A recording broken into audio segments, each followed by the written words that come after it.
also known as Super, in search of the elusive ATH here in Entropia universe. It continues, guys. 52 days in a row. We pumped, and let's see if we can get lucky today, guys. Can we get a little bit of luck? This is the question. Let's see.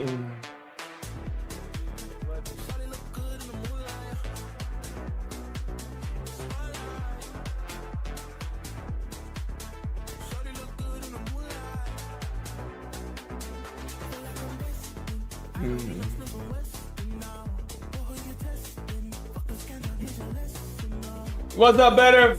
How's it going, man? Thank you. Sorry. What is up, buddy? What is up, man?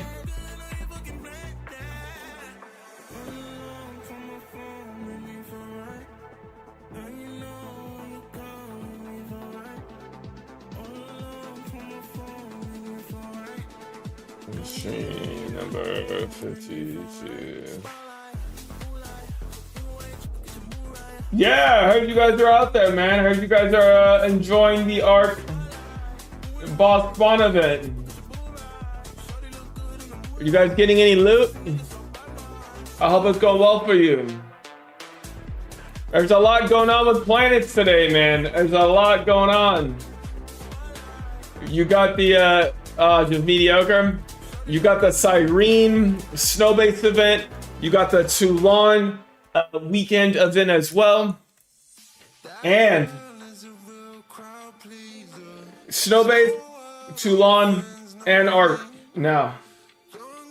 Busy. Yeah, watch streak. Flesh streak looking good. Congrats on the 3 stream streak. Enjoy those extra Twitch viewer points. Thanks for supporting the stream. Thanks for being here.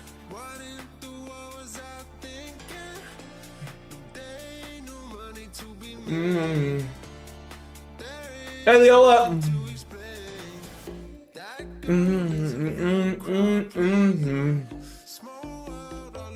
I see you on Snowbase as well, Leola.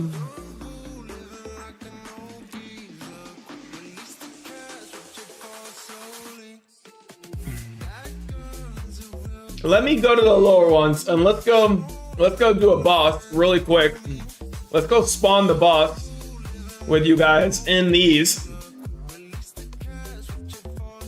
Let's spawn the boss here.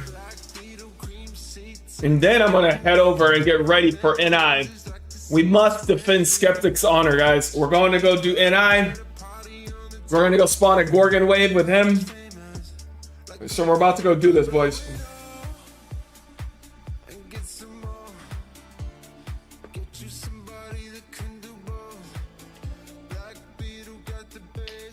I don't know if I have time.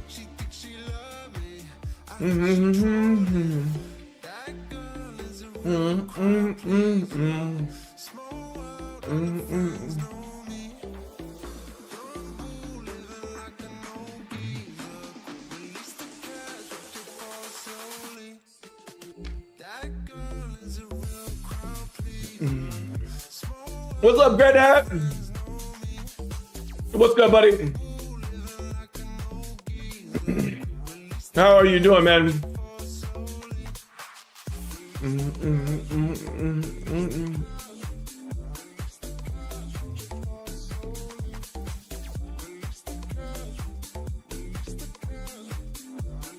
I would like to spawn this boss before I go to NI. I'm very close to spawning a boss here.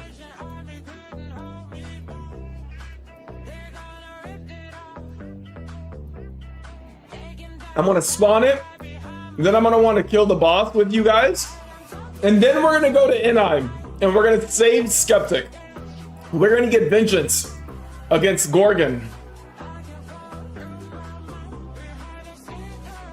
We're gonna go save him.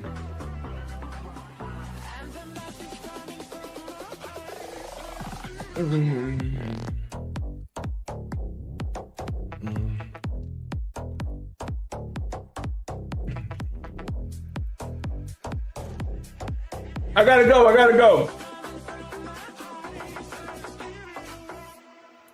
We'll spawn the boss a little bit later, guys. Prepare for war. Prepare for warp, guys. And we're gonna get out of here.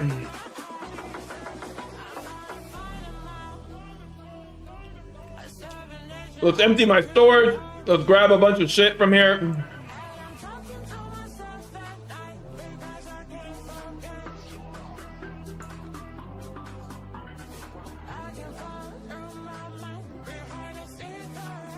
I'm nice and slow. What's good, Killman? I am doing well, guys. I am doing well. I had a good gym workout. Now we are ready to pump. There's a few things going on today. It looks like the homies are doing a couple things. You've got the Toulon event that's happening. You have a boss wave event that's about halfway through on Arc right now. It looks like they spawn bosses for 2 hours.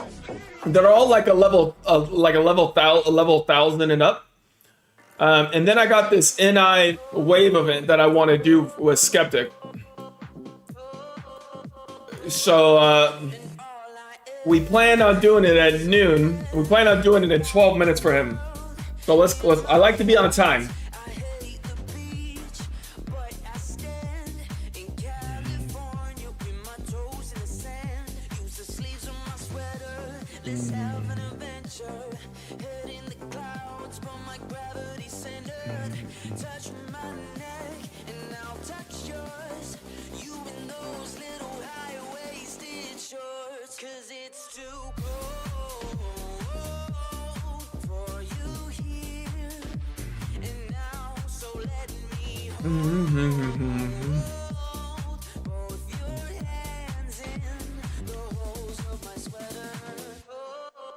Let's do it, guys. Let's get out of here. Is the ship gonna work today? And the ship works.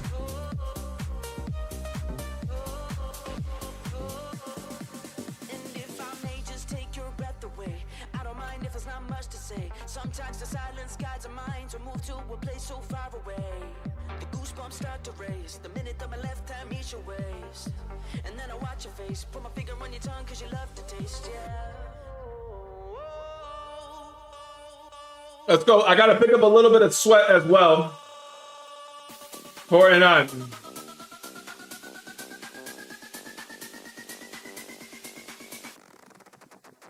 Cause it's too cold for you here and now, so let me hold both your hands in the holes of my sweater.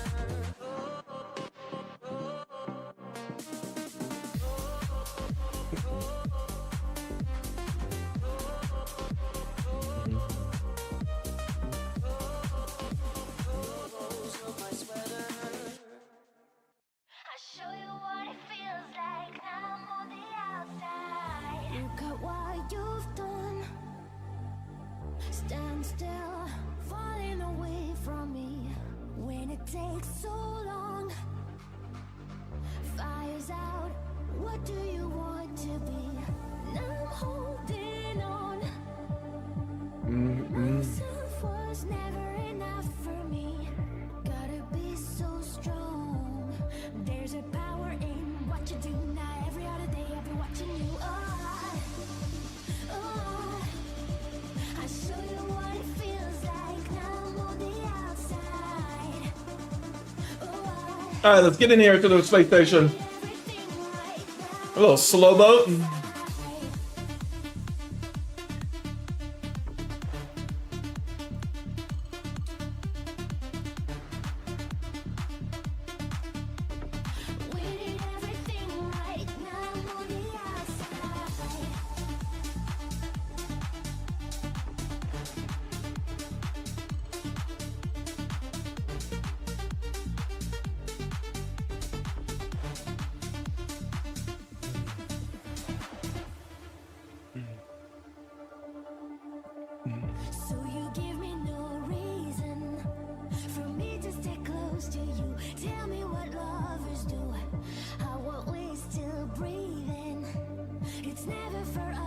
I'll be the strength in you, and I'm holding on. Myself was never enough for me. Gotta be so strong. There's a power in what to do now. Every other day I've been watching you. I show you what it feels like now I'm on the outside.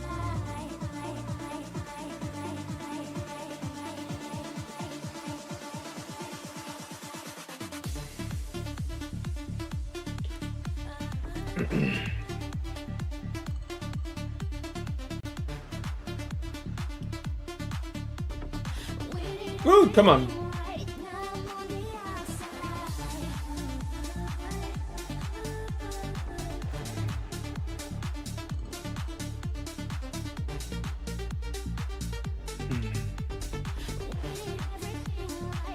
Let's drop this stuff off really quickly. Let's make this quick. Let's see.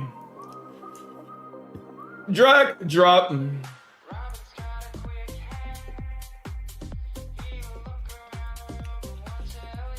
Merge all stacks. Oh no, that one a little bit later.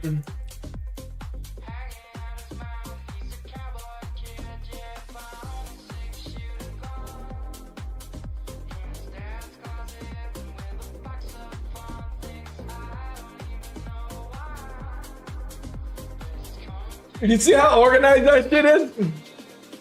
How organized is it? How good does it look? Doesn't it look nice?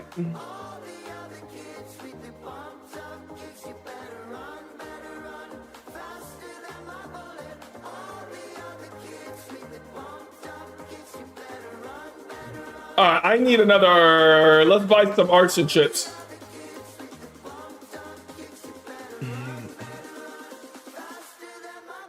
An 8. That's the best I can get right now. Okay.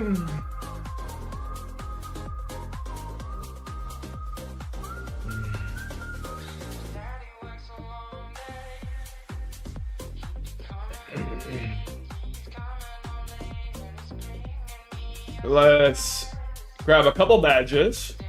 Let's do our handy dandy little Fat Pit badge turn in that I like to do.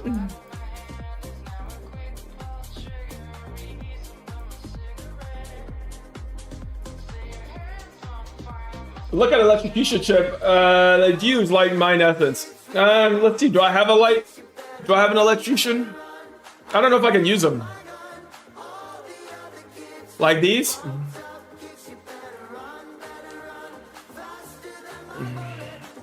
I can't quite use the 8.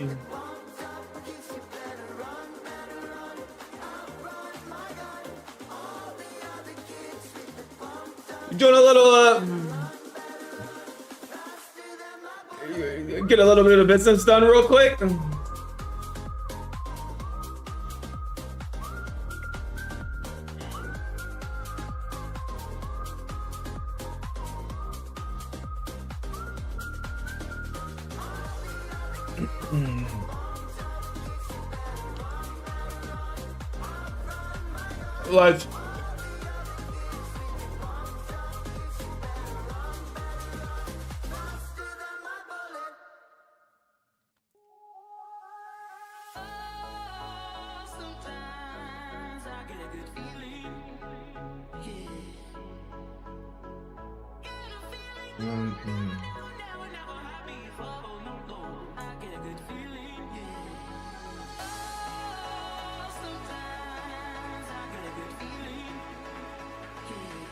Let's turn this shit in.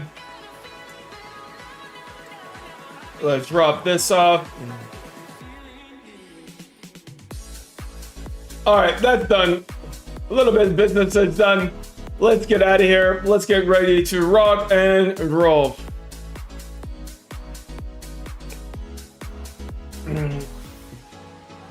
Let's get to NI, boys, and let's go get vengeance for Skeptic.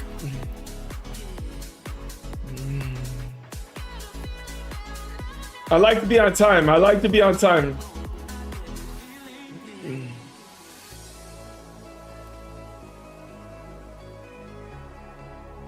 We're gonna be. Oh shit! I think I need sweat. I don't think I can spawn shade. Are you able to spawn shade, Rick? If you can spawn shade, I'll bring the sweat for it. Yeah, let's do it, Rick. You can spawn shade, buddy. Let's go for it.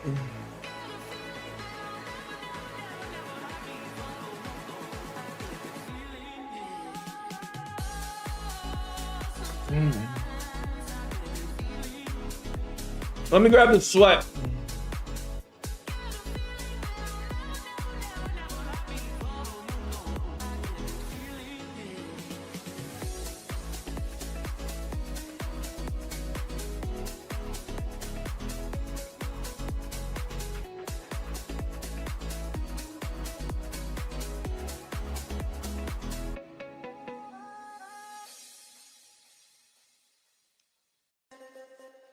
Every time you come around, you know I can't say no. Every time the sun goes down, I let you take control. I can feel the paradise before my world. I'll bring 100,000 sweat. And tonight I something wonderful.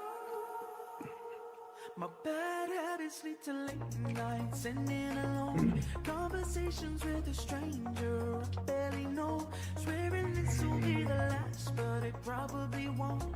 I got nothing left to lose or use, or do my bad habits lead to white eyes stare into space, and I know I lose control of the things that I say. Yeah, was looking for a way out, now I can't escape. Nothing happens after two. It's true, it's true, my bad habits lead to you. Hello, scuffed ass flying.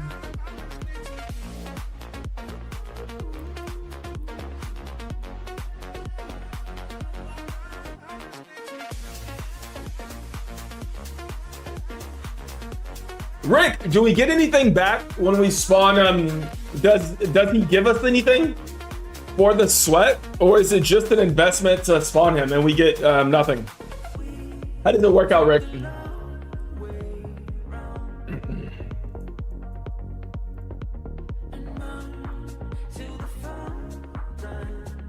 Spawn gets an HP regen. That's it. All they do is give an HP regen. Really? That's it? Damn, dude. They don't give fucking nothing. At least Husk gives you combat tokens. So it's just purely a fee.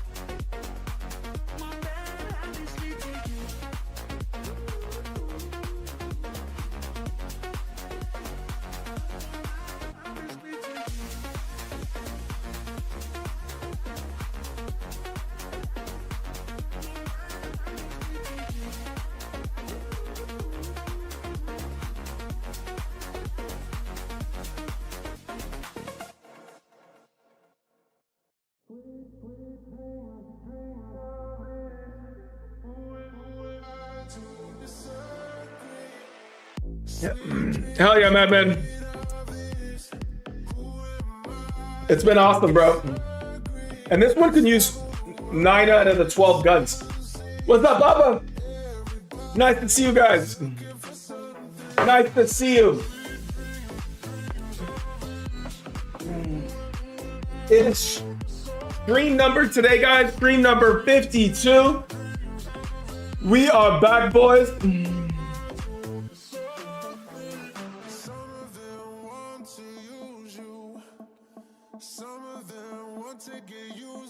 And we are headed to the next island. It is time to spawn and do some shades for Skeptic.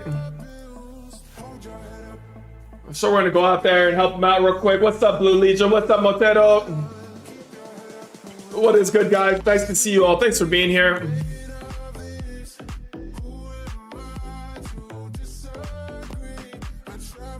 We're going for it today. Is this the ATH that I have been searching for? Can I get a juicy one? Can we go for it, boys?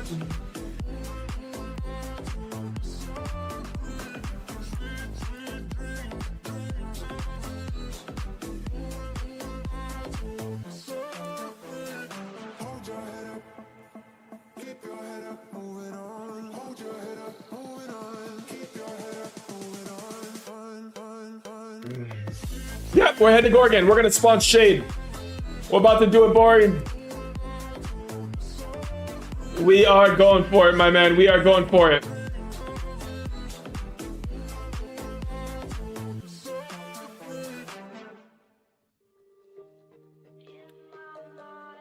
In my hand. Penny's out here. In my mind, in my head, this is where we all came from. The dreams we had, the love we shared, this is what we're waiting for. And in my mind, in my head, this is where we all came from. I'm so slow with this sweat on me. I'm a little thick right now, guys. I'm a little overweight.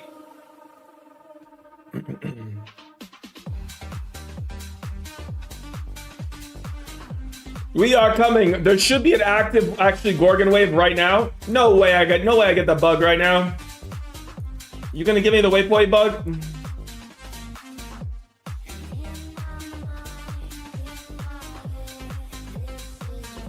They give me the waypoint bug. Yikes. Head on to next island, guys. If you want to come, it is on me. We are going to be spawning it. Yeah, it's super annoying. This space station shit is annoying as shit, dude. It is super obnoxious. Must have made an ultra in history. Oh, Yank, dude. Oh, Yank. Give me a kiss, Yank. Yank. That's so nice of you, buddy. Thank you, man. That's very nice of you, bro. You guys all make it easier, man. It's fun to be here with you guys and be pumping. Trying to make some stuff happen, boys. We're trying to make some stuff happen.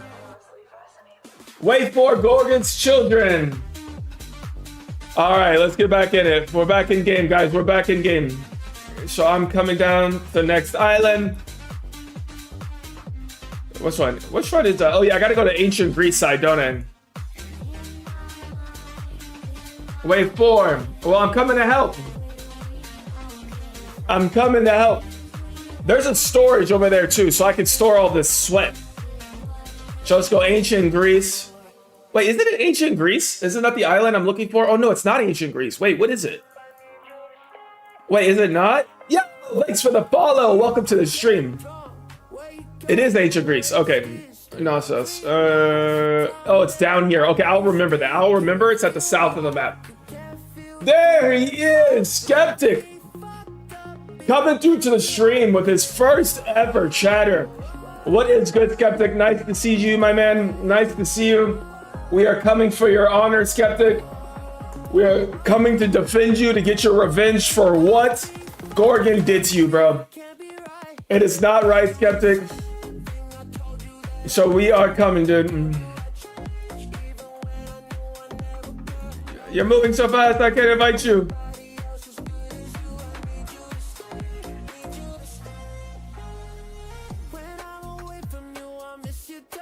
Gorgon did bad things, guys, to Skeptic. So we are coming, man. This is the ATH show we've all been searching for.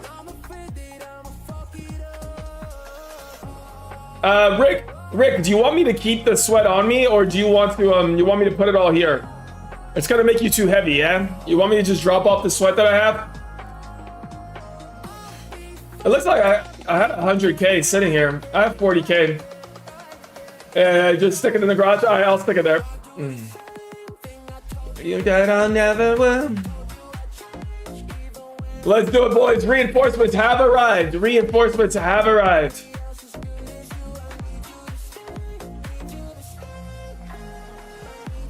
Let's do it. The boys look like they're over here.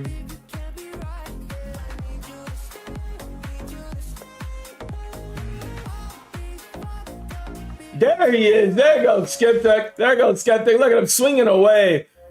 Swinging away. What is good, Skeptic? Of course, there is only one way to greet Skeptic, guys. There is only one appropriate way. And we got to hold Skeptic a little bit accountable, boys. A little whipping for Skeptic, just to kick things off. A little love tap for our boy. Can I damage the mobs too like this? All right, let's help him. Oh, he died. Oh, he's bowing. I thought he died, dude. I thought he died, dude. I was like, oh no, I'm trolling and Skeptic died. All right. Move that man. All right, Rick's here, Kentro's here, Volk's here. We are assembling. Dune is on the way as well, guys.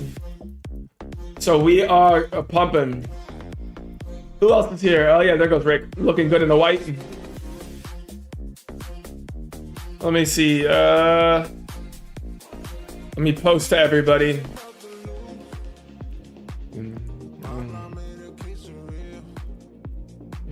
Head over now.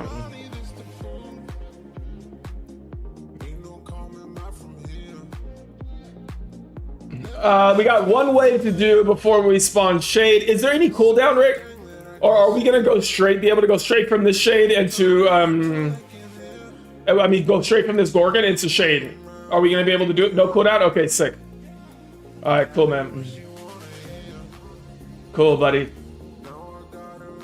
All right, cool, Skeptic. Cool, man. 5 of us. I feel like I'm missing somebody. Volcano. Oh, there goes Mace. Welcome, Mace. Welcome, dude.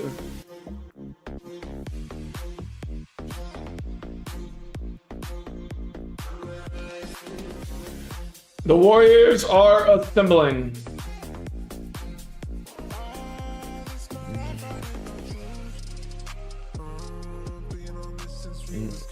Let me tell the guys here. On wave 4. Gorgon. Spawning shade next.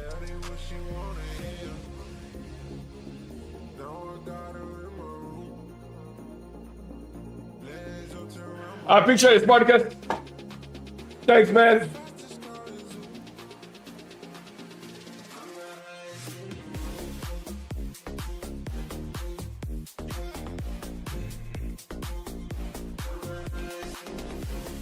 I'll save my pills. I'll fully buff up for shade.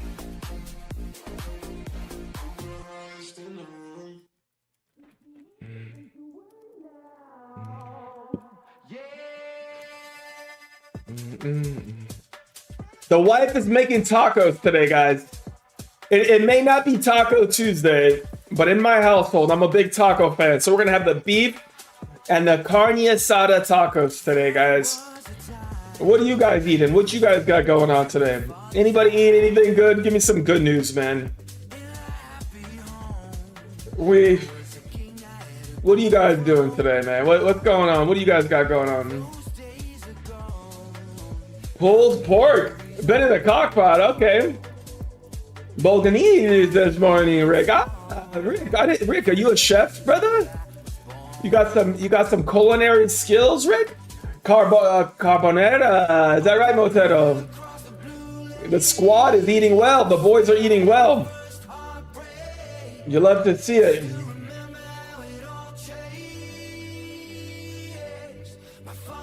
A little baby global. Got a plan for you. Alright, this is wave 5, guys. Is this one bugged? Or do we gotta kill it? Okay, let's see. Keto Chow? Dude, we need the loot, bro. We need it. We're hoping for it. We're hoping for it. We're trying.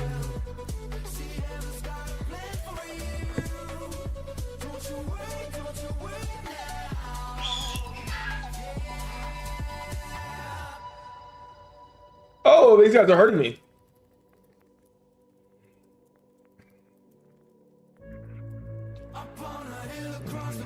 I do have my NI plates on. Oh, I should have brought. I didn't bring my heads. What's good, Art?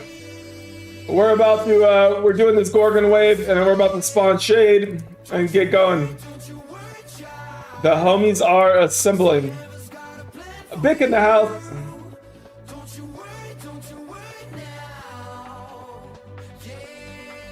That puts us up to 6 warriors. Dune is on the way. Yeah, I did, Rick. You're right, Rick. You're right. They're in storage. But you know what? You know what? You know what? I do have.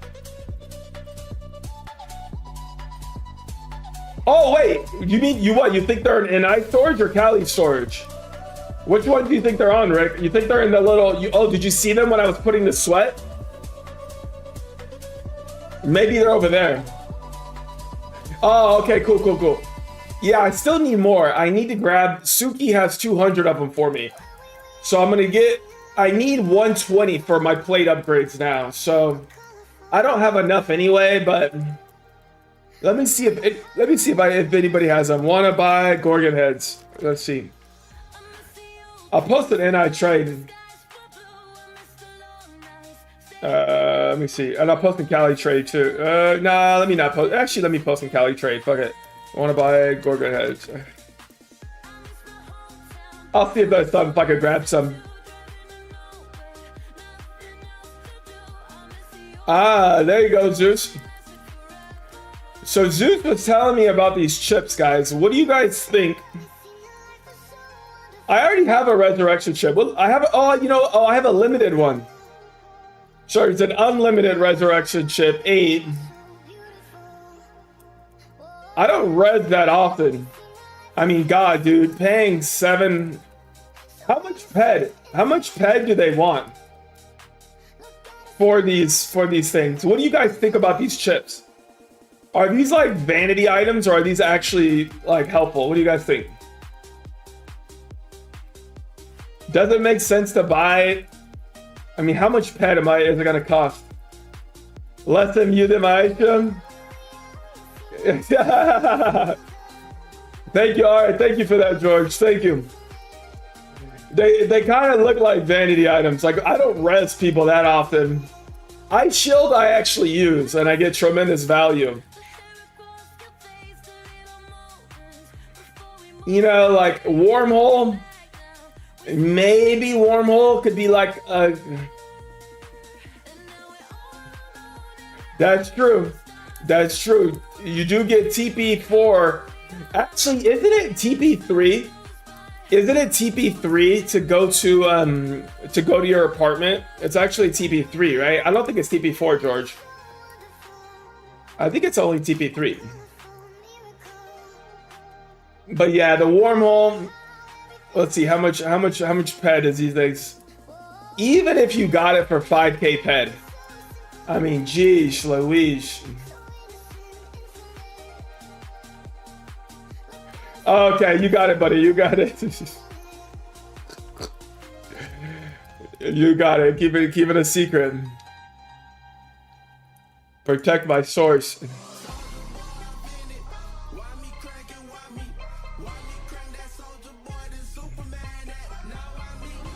Yeah, that's true. It was cool to see them do it. It was cool to see the Too Long Dev do it.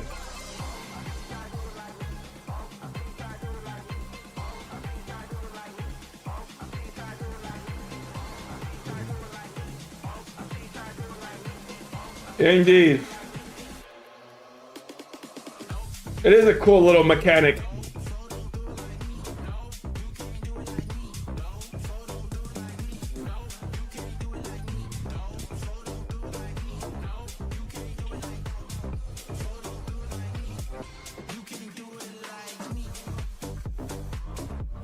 Oh, Skeptic, heal Skeptic! Skeptic! Man, you were typing, weren't you, Skeptic? You hate to see it. Skeptic gets tentacled once again in the Gorgon pit. The tentacles wrapped themselves around Skeptic and went through every one of his holes. Poor Skeptic, dude. Gorgon hockey streak, same time is it working? Yeah. You're juggling a few things at the moment, mate.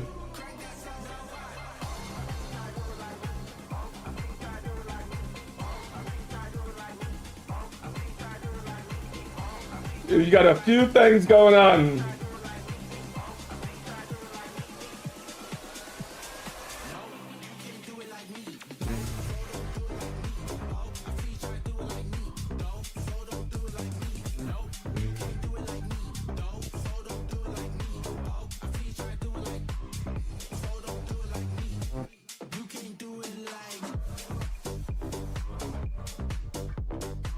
Any more warriors here? Mage, Volcana. There we go. Skeptic makes his rebound. Welcome back, Skeptic. Welcome back. Did they touch you, Skeptic? What did they do to you, mate? Alright, we're 85% here.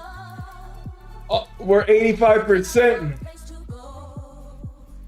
We are about to get going.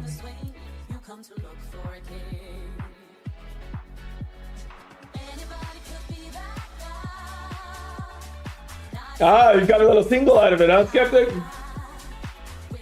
I knew you like that shit, dude. It's a judgment-free zone. We accept you the way you are, Skeptic. Dancing Queen!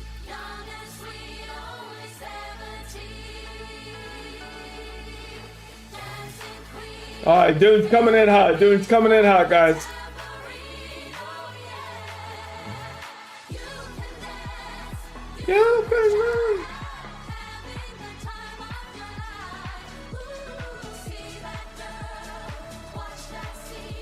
I wish we get some goddamn super loot.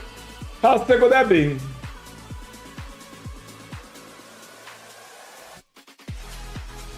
Oh, we got a green dot on the map.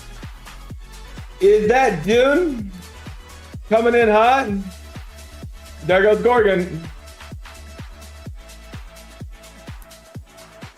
Oh shit.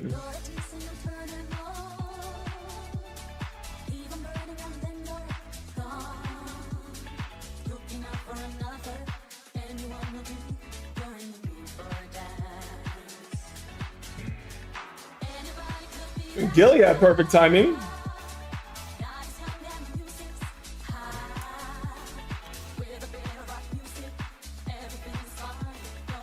There goes Chromas out there. Vic is in the house. Who's this? Oh, that's me. We go, boys. Do you believe?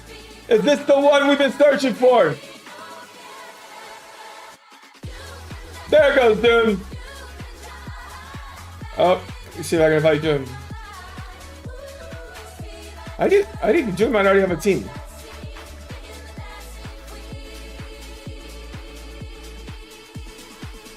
I think, oh yeah, he does. Okay.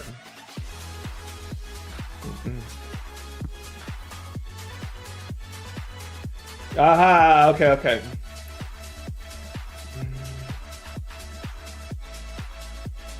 Alright, here we go, boys. Gorgon is at 5%.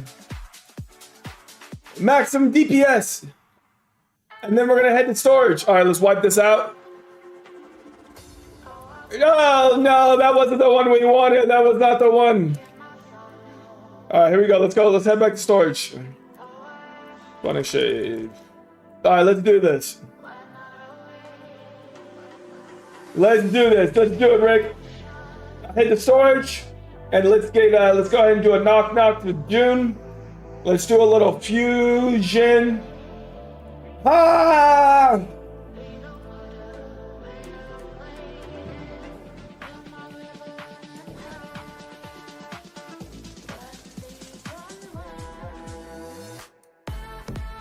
I wonder if I could do it. Hello. What's good, dude? How's it going, mate? Let's do it, buddy. I'm just grabbing the sweat. 20,000. You're right, Rick. You're right. I do have it. What is it? It's 2K sweat? What do you mean? How do I do it?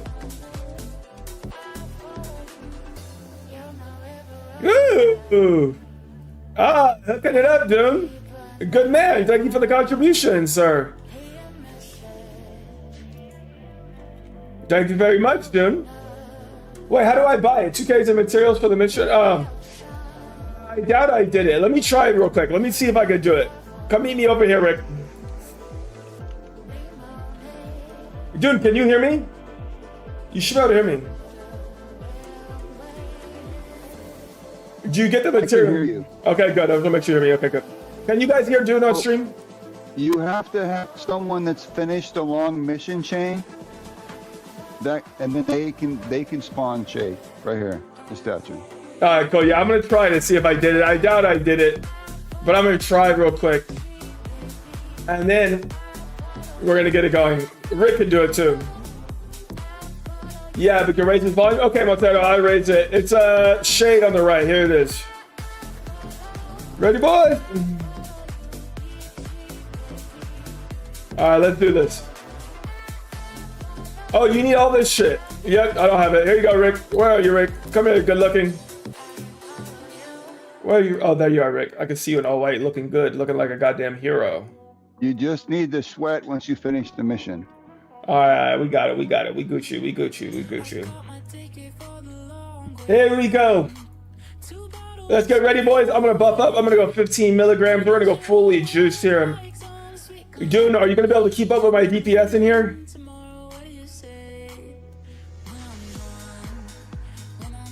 I'm gonna go to the other side and be by myself and help you guys. Okay, thank you, buddy. Thank you, buddy. Here we go. Good luck, guys. Good luck. Is this? Oh, you got 6 waves as well. All right, 6 waves. Let's do this, boys. Oh, let me. Oh, there we go. We got our chats. We did a little fusion on our chats as well.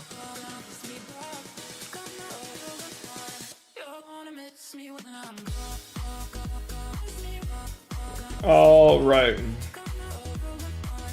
Dude, did you work out today? I just finished the workout.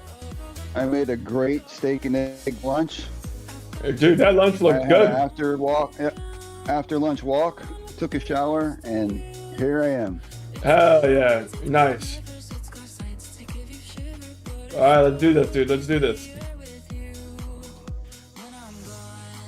And I have an echo from having open your stream and my OBS at the same time. Yeah, so just mute the tab on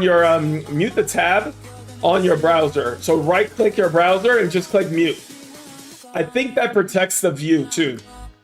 That way you still count as a view on Twitch, but you can mute. So you don't need to have an echo. There's no reason. You're good. Okay, let me test now. Yeah, you should be able to mute it. Be fine, buddy. That was perfect. Thank you. Yeah, you got it.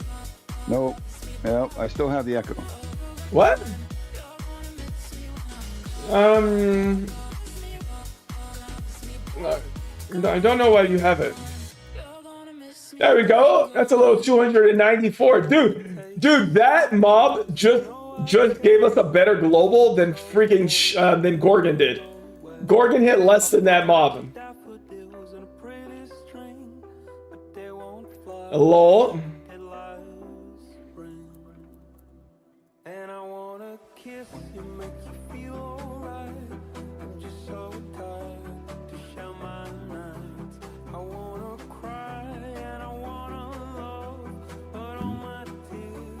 These mobs do hit hard. I imagine these are the weak mobs. Yeah, I imagine it's gonna get harder.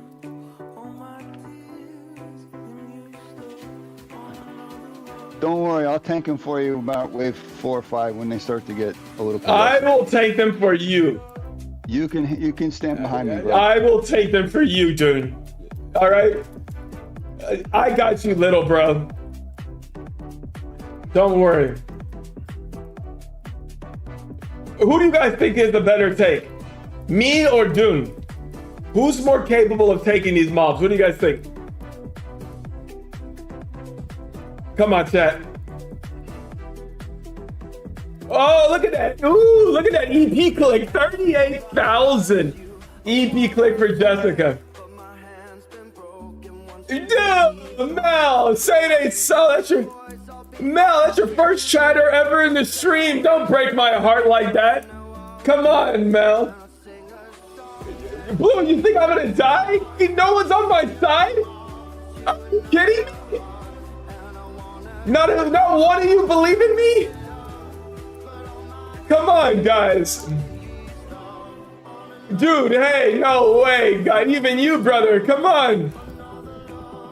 The poll is live in the chat.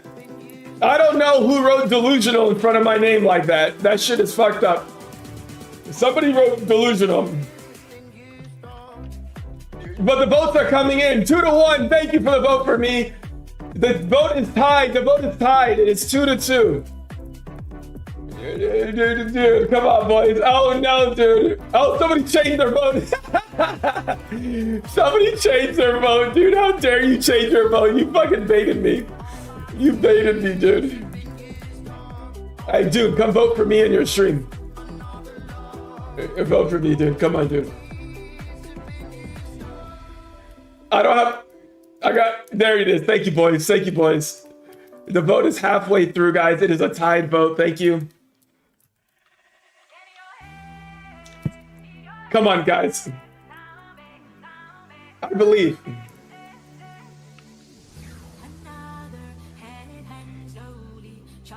All right, Dune is up 1 vote, guys. He is up 1 vote.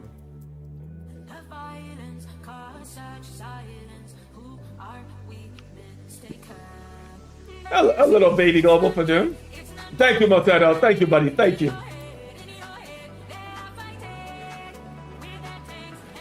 These mobs are, yeah, these are gonna be nasty. The cake.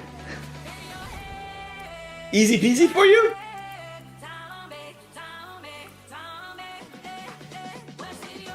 Do you think that you could solo? Could you solo Shade, dude? No one can solo Shade because we don't have enough DPS in the game yet. Oh, you were telling me that Image tried, right? Yes. So how did that go with Image? Correct. How did it go with him when you guys tried it? It would be about like you shooting the big Tesla mob by yourself. The regen is massive and you're never gonna win it. So Image couldn't get it below 90, like 95%? Yeah, yes, that's correct. We don't have enough DPS in the game yet. I see. Doctor says, I want to vote for you, Super, but my conscience would hurt. But fuck my conscience, I'll give you the vote. Yes, Doctor! Thank you, Doctor. Thank you, I believe. Oh, was that us? No, that wasn't us. I thought we had a 650. Oh my God, dude, Dune has doubled the vote now. He's 6-3. Oh no, 6-4. Dune wins. Dune wins the vote. Hey, Skeptic, who the hell did you vote for, Skeptic? You better have voted for me, Skeptic. Oh, I'm getting some codex in here. Is this a brand new codex? Oh, no, it's not. No, it's not. No, it's not. Okay. No. Skeptic, what did you do, dude? Skeptic?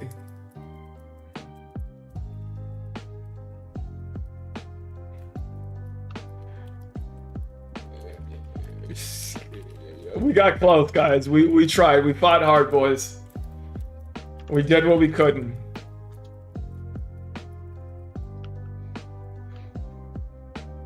Yeah, I don't know why you have double echo, dude. It's confusing. Why else could you are you sure you muted my stream? Why else would you have it? Okay, I muted your stream again. Try talking. Mic test. Mic test.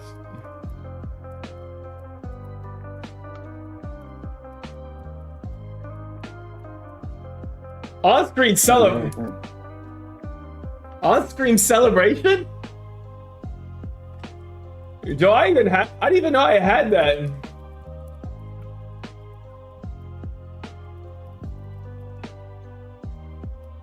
All right, wave one completed, guys. Wave one completed.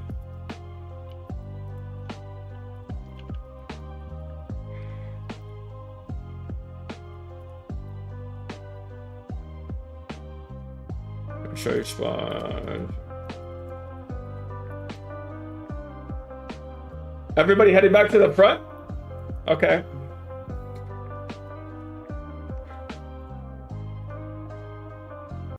Alright, let's see. We need a... I muted your stream and I still hear you twice. I don't know why. Copyright.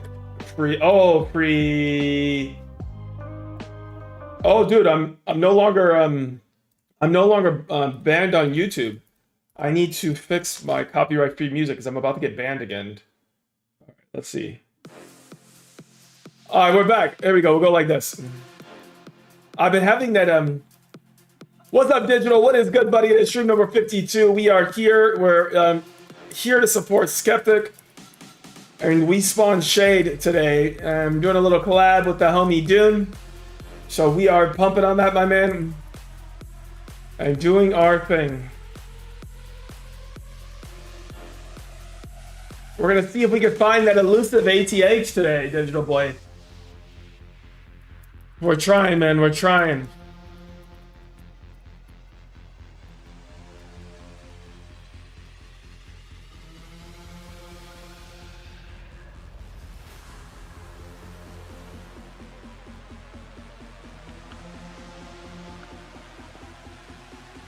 Why not go bigger?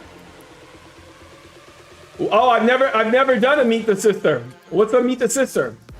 Do you know what that is, doing?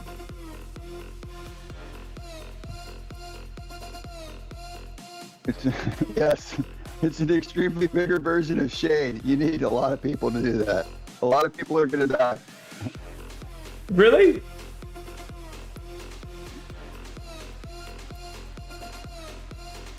Oh, you send that? Did you send that to me before this? Yeah, I'll do that. I'll do that. I gotta do that at some point. Oh, it's a third Gorgon?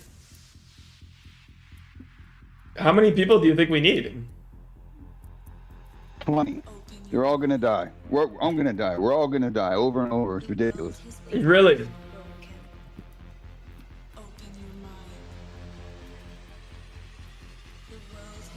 All right. So we need 20 people. If we get 20 people, can we spawn it after? Is that how it works? No, you don't spawn it here. It's an outdoor thing. It's Where a different location. And then what is it's it? also in an instance. So what does it take to do it? We just go in there? I guess you could go in the instance as a group. I always go in there solo. And there's also an outdoor event of it too. Key for 10 pad. Okay, cool. Well, let's see if we can get enough people. Are you down to do it if we can get enough? You're gonna have a lot of people, man.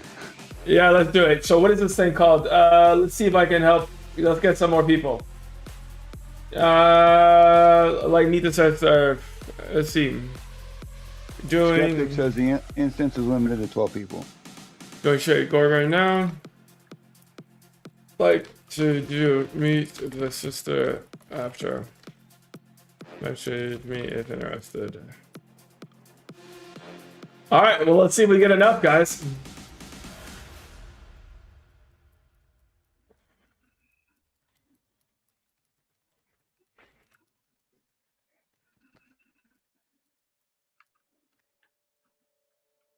What's up, princess? Let's go!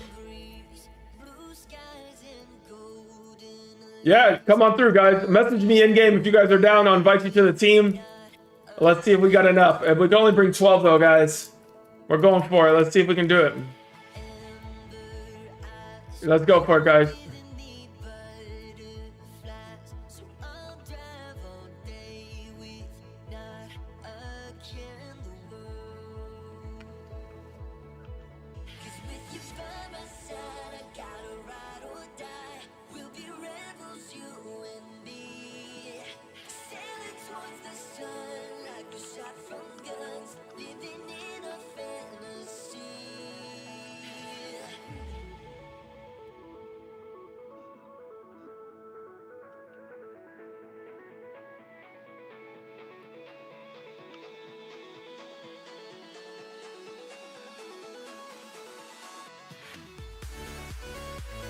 Dude, what buffs are you running?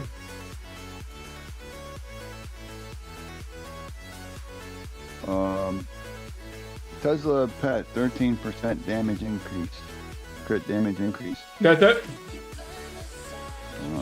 Took a reload pill. You're very nice. Oh, I got a little Gorgon helmet, guy. Look at that little Gorgon helmet. Ooh-wee. What do you do with this thing?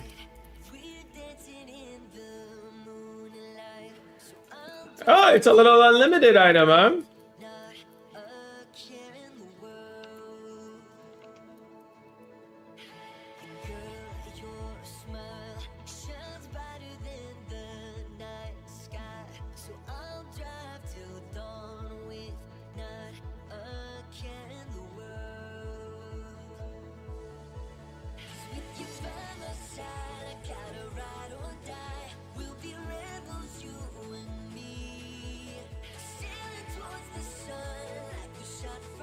Be careful. What does it do? What's the point of it? What's the point of this Gorgon head, guys?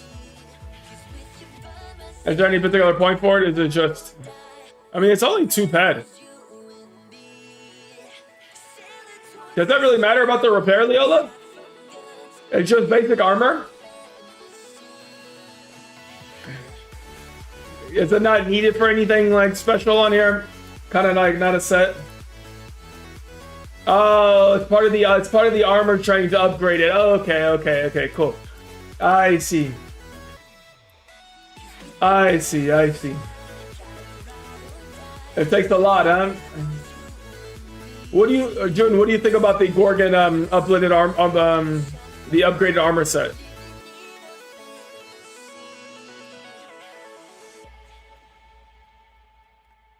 A perfected Gorgon set is amazing. It has some of the best stats in the game. Oh, really? Remember how I explained to you how the plate system works? I remember us discussing plates, yes. There's a perfected one right here. Oh, this was made in 2020, so 6 years ago, Lunchbox pulled the first one. 36 acid, 41 cut, 84 impact, 41 stab. So it's raw defensive stat. It doesn't give any particular set bonus, guys. It's just raw stats. Close combat armor. Oh, speaking of close combat. Look at those raw stats. They're insane. Pretty juiced.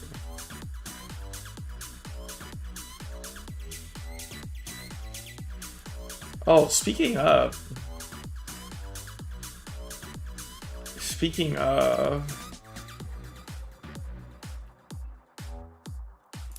I should probably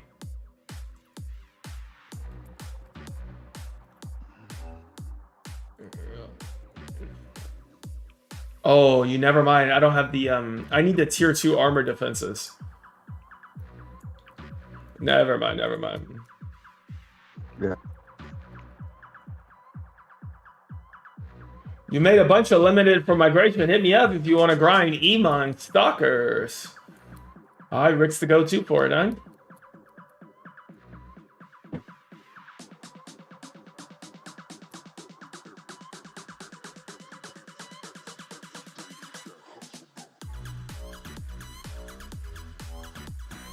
Oh, you got me, Rick? Hell yeah. Okay, 28 ped. 300%. So that would be 28 times 3. That would be 84. 84.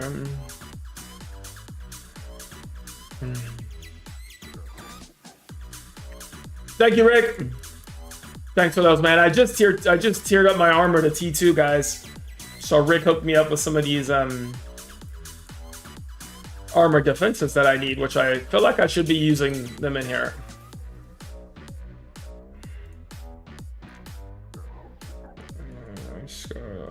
Six.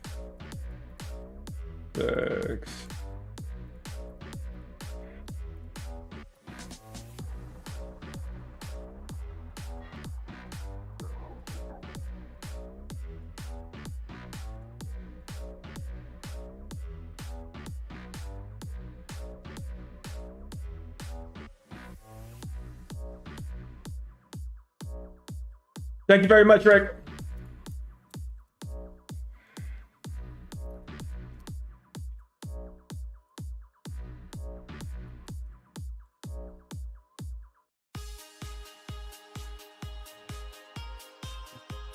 Let's make sure all the armor is good.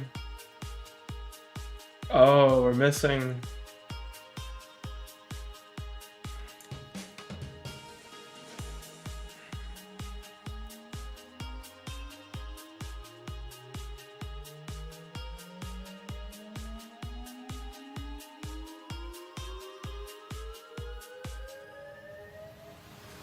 I need to buy more of these.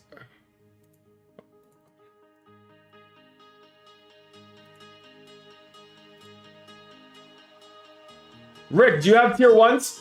Do you have extra tier 1s I can buy as well, Rick? Yeah, I do, please. That I do, buddy.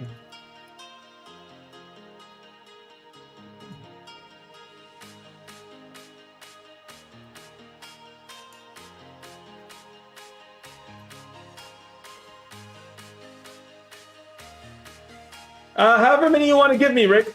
I'll take as many as you want to give me.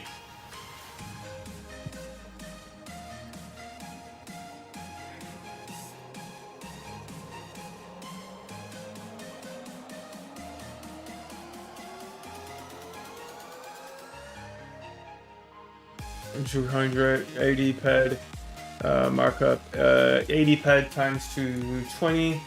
80 times 220 is we'll round it up. Absolutely right. It's 5% for armor enhancer.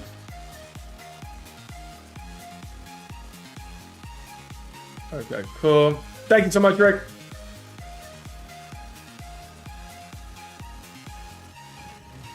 Oh, we lost the homie. Homie down. Let's go. Actually, we should do start the.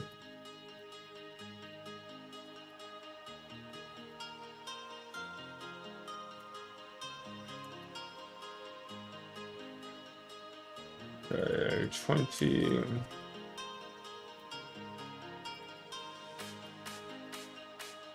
Doing a little bit of logistics, guy. George, you are absolutely correct. I did tier 1 and tier 2 because I had a bunch of tier components. I don't think tier 3 is going to happen.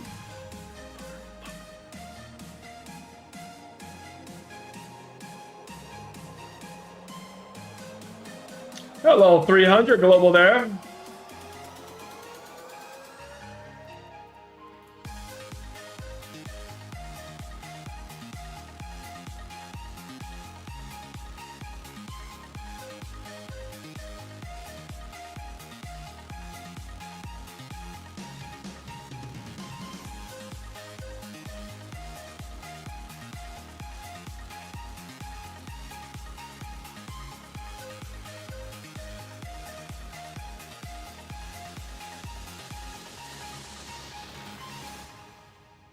Guys, I'll get caught up in the chat 1 second as well.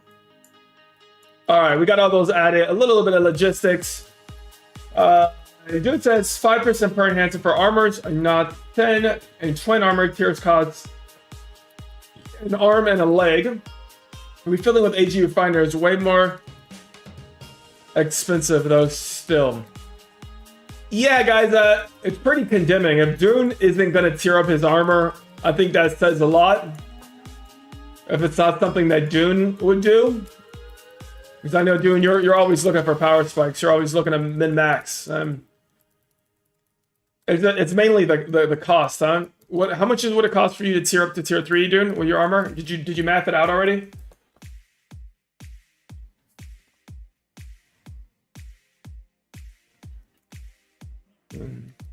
It's been a long time. I did tier 2 over a year ago. Dr. George would have the answer because he's the spreadsheet guy. But it's something crazy. It's probably like 8,000 tier comp 3s per part. Like, I'm just making a guess. 8,000. It cost me like just under like 1900 for per tier 2. It goes to 8K. Actually, I can look it up. Dune, I'm gonna mute this and I'm gonna call you on Discord, okay? I'm gonna mute the little window. Okay, I was way off. You can look it up. It's yeah. Alright, I'm calling you on Discord. Calling you on Discord, dude. Alright, let's do it this way. Let's see if we can get rid of this echo for Dune. What's up, Deadly Soul? Nice to see you. Let's try this, dude. Let's see if this is better for you, man. Okay, so let's get Dune's comms on the stream now through Discord, guys. Alright, I got that loaded in. Alright, you guys should be able to hear Dune now. Dune, give us a mic check, please. Hi, how you guys doing today? What's going on? Alright, could you guys hear Dune still?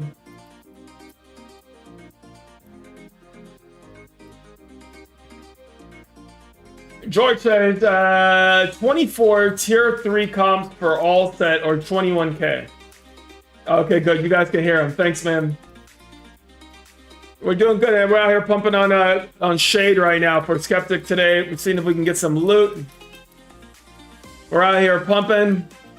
And if we get enough people, we're gonna do the whole meet the sister thing after. If we can if we get enough, but I don't think we're gonna get enough. Oh, Mace, you got a heal, Mace?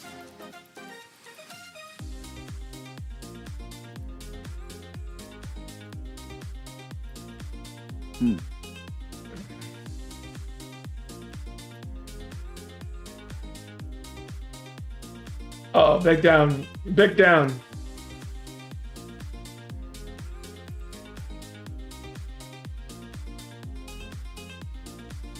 It's about 2,000 tier 3 comps per part, so 14,000 tier 3 comps right there.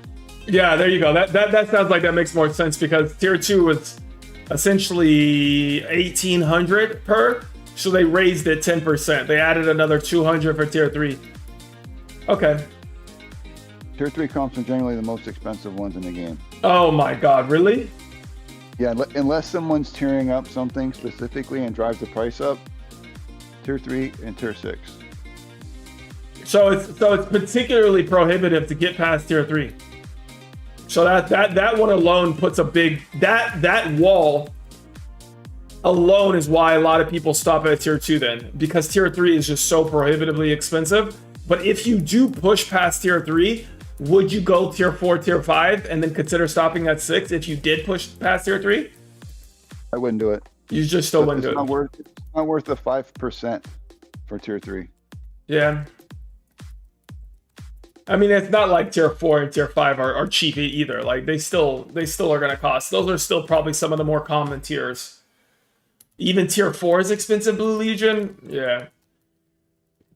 It looks like we're in the middle of a wave event, guys. For those of you that are on Snowbase doing droplets, it looks like 3 or 4 droplets have just dropped the past 60 seconds.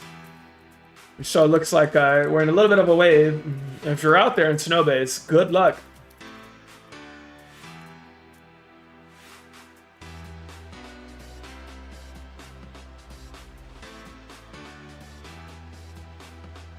Oh, we got another set. Got another set of the Gorgon arms. A second little piece there, guys.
I don't think it requires a mission to do the sisters.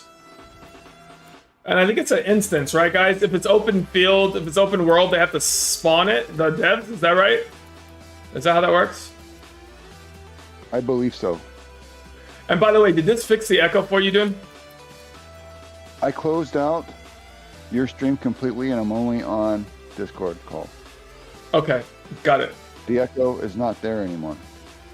It might have been like in your OBS, you might have had the pass-through audio enabled, like the headphone button selected, and it might have been giving you double audio because you're capturing the audio. Oh. Yeah, that might be what it was. I'm just speculating. I'm not sure, but a little speculation. Definitely something we could work out on the side later. I would like to get that fixed. It would be great. Thank you. Yes. All right, wait for Oh. you have to. Patrick, who by the way is a resident NI guy, he's here all the time. He says that it's only a dev spawn open world. So Oh, really? What up, Dragon Loot? But the what up, instance Dragon one, Loot? How you doing, brother? the instance one could get done though. That one is But like someone said earlier in the chat, you can only get 12 people into an instance because you can only get 12 people into a team. So then you got to be super strong. Yes. You're gonna need 12 juiced avatars. I don't know if 12 of you could do it. Yeah. Good question. That's why they crowned Doom the champion. You're gonna whoa. No, Doom. Not correct. They want to be nice to you today. Everybody felt like making your day a little bit brighter. I appreciate that, guys. Hey, what's up, Muck? How you doing today, brother? Let's see if I can pull one of Doing these. great.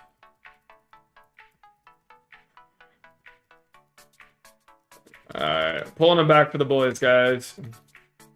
You don't need to pull these back. These are still the small ones. We're only on wave 4. I'm trying to keep you safe, dude. Alright, man. I appreciate that. I'm soling them in the corner for you. Get back over here. Come back over here. Stop, dude. We need you over here. No. You guys, I'll take care of them on this side for you. Get back over here, dude. Get over here, dude. Alright, let's see. Sending something exactly, Muck. You hanging out? Hanging out on Twitch, dude? Live vicariously through us a little bit? Yes, sir. Patrick says, if I recall correctly, you can use a key without making a team, and people can join the instance like a Moloch. Really?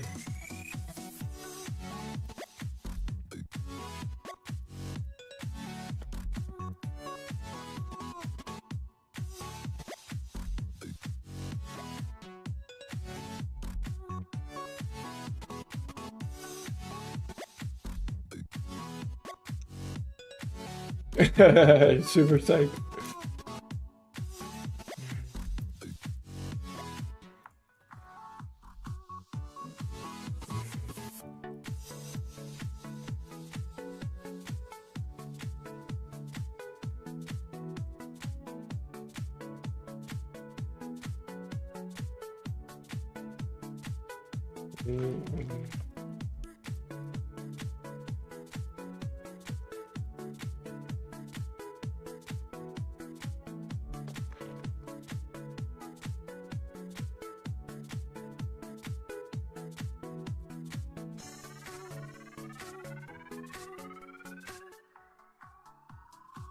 All right.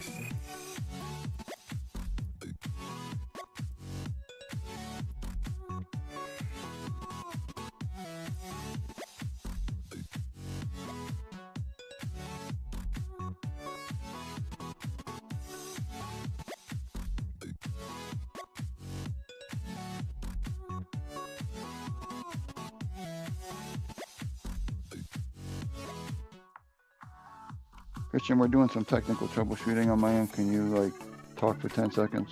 Yep. My stream, and they don't hear you very loud, so I'm trying to work on it. No problem. What's up, DME? How are you doing?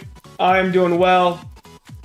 We are out here pumping and trying to get Skeptic's Revenge today. We're doing the Gorgon Shade event.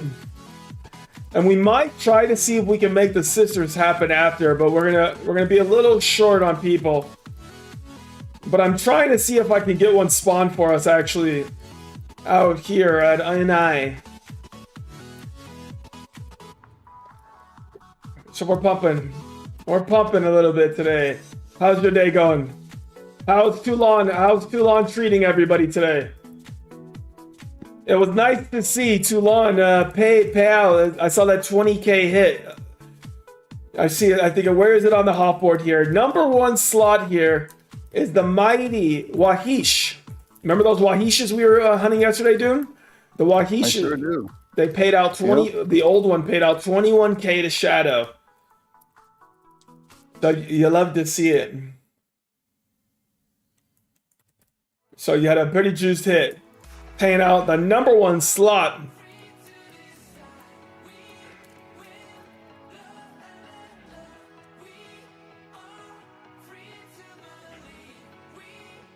Yes, it is, JC Monkey. Oh, you want the background. You want the background of what Gorgon did to Skeptic?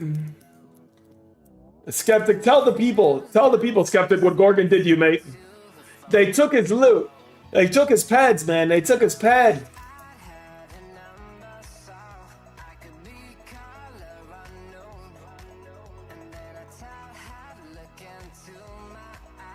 Whoop.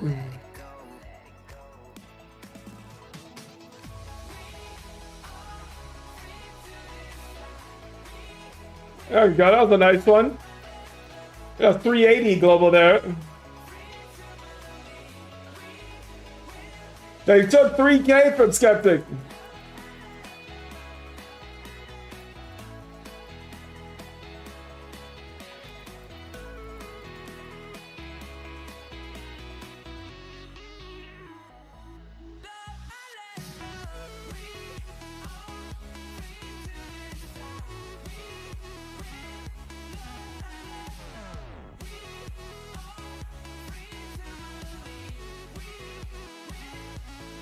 What's good, Lux? Nice to see you, buddy. That's a 7 stream streak for another 450 points.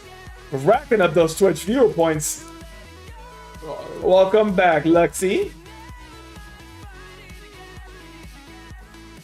Yeah. So we're actually, believe it or not, we are actually on Discord now. So I did switch over to Discord to make it a little bit easier on doing. It's better, but the viewers on my side can't hear your voice hardly at all. We're trying to figure out how to make it work better. Hammer's in the house. Yeah, we got a bit stronger, baby. Thanks for coming out here, Hammer. We got another big avatar. Love to see it. We got a little bit bigger. We still got to get stronger.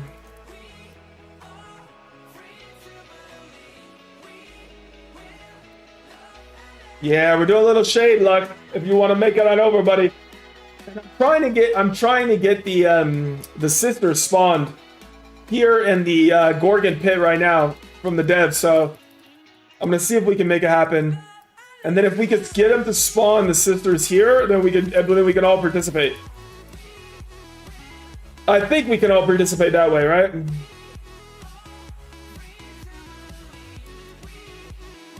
Trying, Moteto, trying, mate.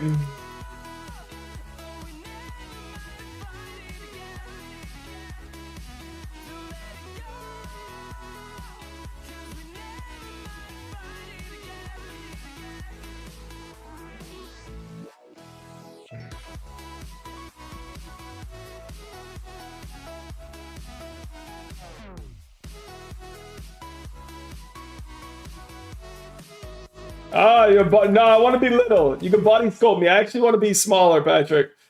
I want to be smaller for PvP, so I actually want to be even littler. Make me as little as possible.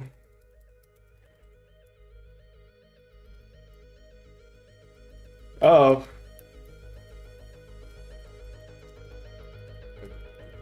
You gotta heal. Yeah, we survived that. We survived that, guys. Yeah, let's do it. We can do it, Patrick. Yeah, sounds good. Yeah, let's do it. Let's meet after we get done with these bosses. Let's sculpt. Make me beautiful. Can you make me beautiful, Patrick? Oh, hi JC Monkey. How you doing today, brother? How's it going, man? Let you hear my voice so we can test the audio. I got it. Thank you very much. Oh, voice Appreciate of an angel, dude. Someone told me I sounded 25 the other day. I laughed really loud.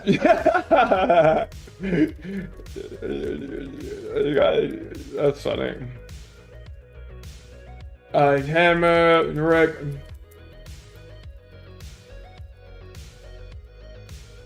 Mace.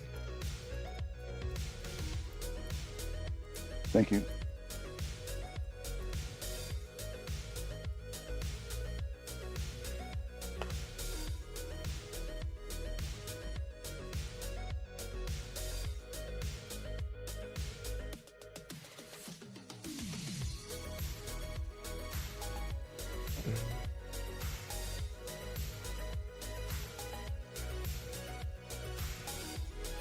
Hey, Super.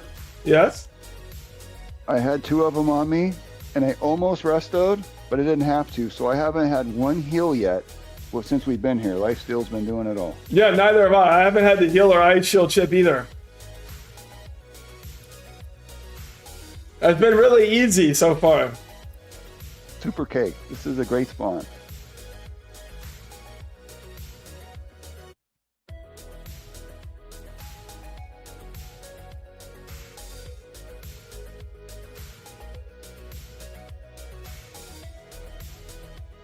Hey guys, does anybody know any NI devs other than Socrates?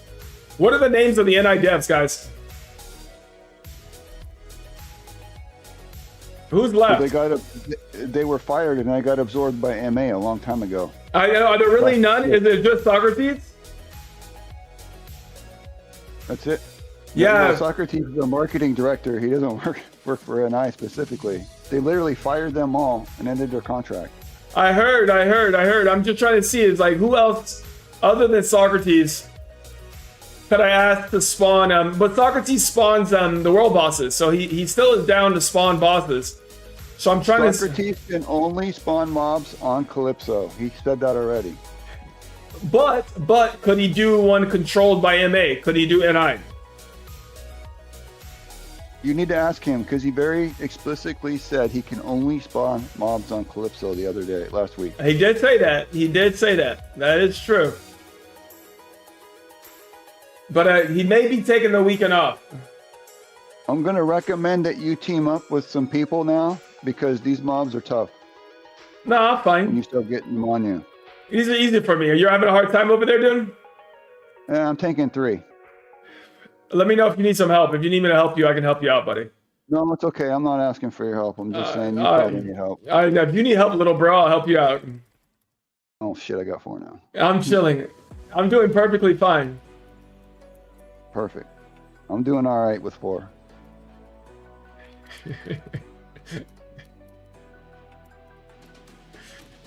Yeah, I haven't had to If you guys heal. want to be a challenge, you should tune in on my site, not his. I haven't had to heal once. What the hell, dude? Well, let's see.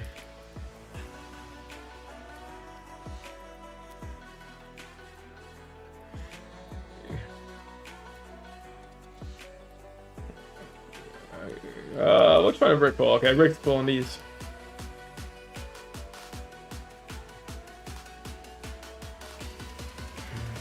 Alright.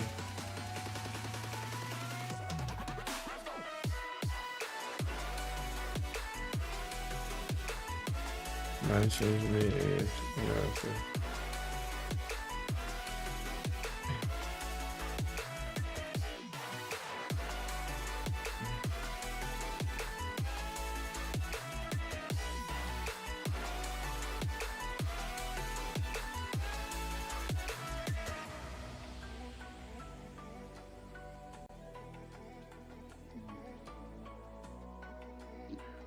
You are the advisor, indeed, Spartacus, indeed.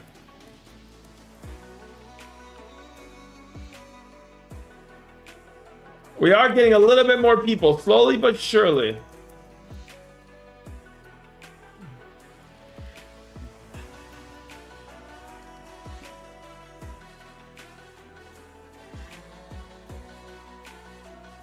Dude, Rick is tanking these like a beast.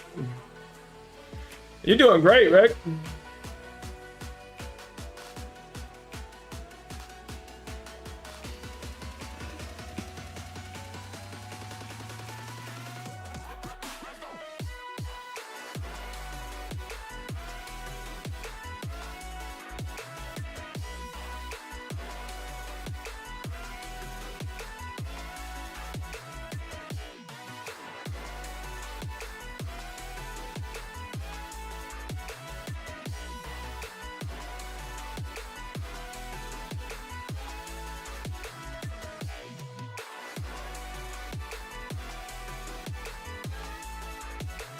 Got one more warrior coming in. Oh, that's overtime.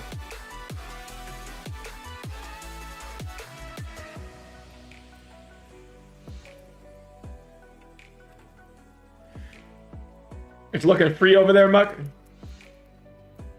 It's just a walk in the park.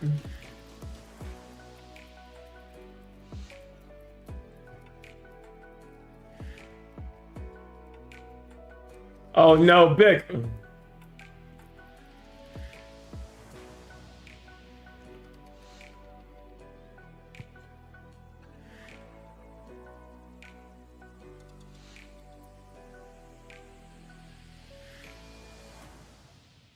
You're trying, Big. You're trying, buddy.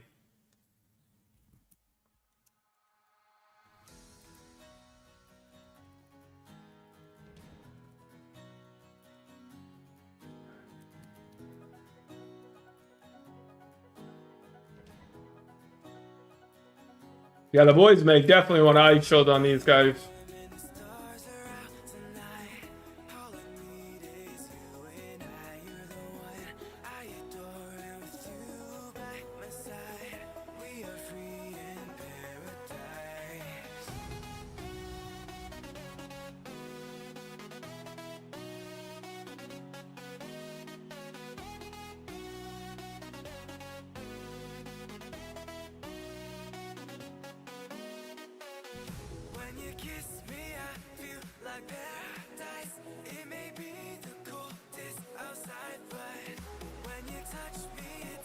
It's a display of the power.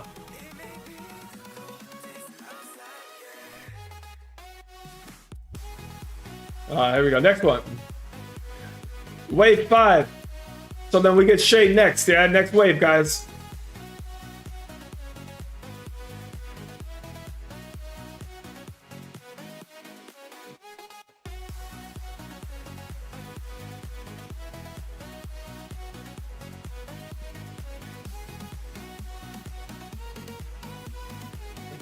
All right, glad you guys are enjoying it.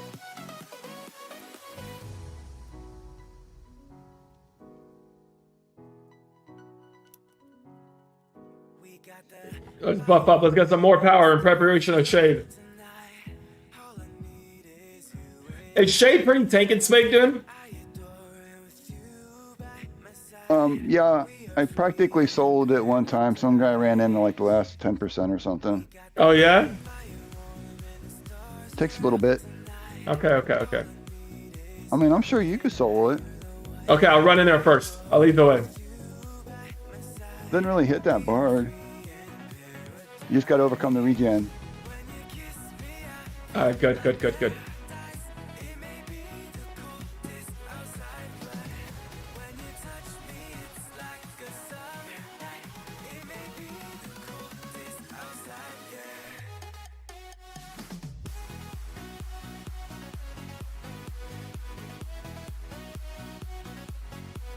June, after Shade, do you want to go back to the you want to go back to those dragons on Toulon after?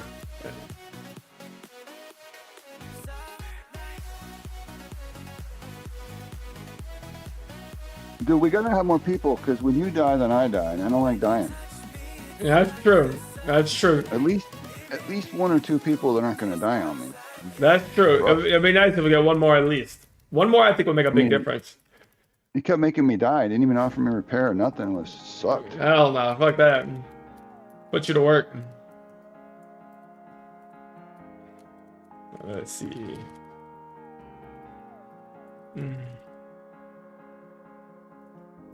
Sunbeams forming a shadow for a field. We float Volcano? Yeah, Volcano, sorry. A little easy peasy pump guy. See if we can find some loot today. Wanted to be nice, guys. An ATH on Shade. Wanted to be sick. I got you, Patrick. I just sent you a friend request there, Patrick. Let's get you in the team, and then we will get you invited. Let's get you in here, buddy. All right, there you go. Now I can send you a friend request. Ah, you got a 25K Shade. Hell yeah, Lex. That is pretty juiced. We'll see if we can make it happen today. Oh, it was a depth spawn. Nice.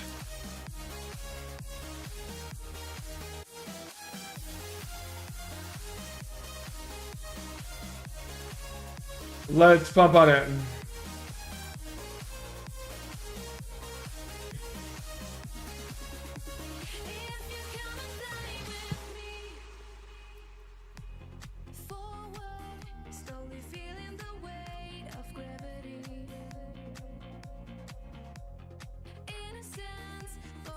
Yeah, let me know about the sisters, Patrick, if we work it out.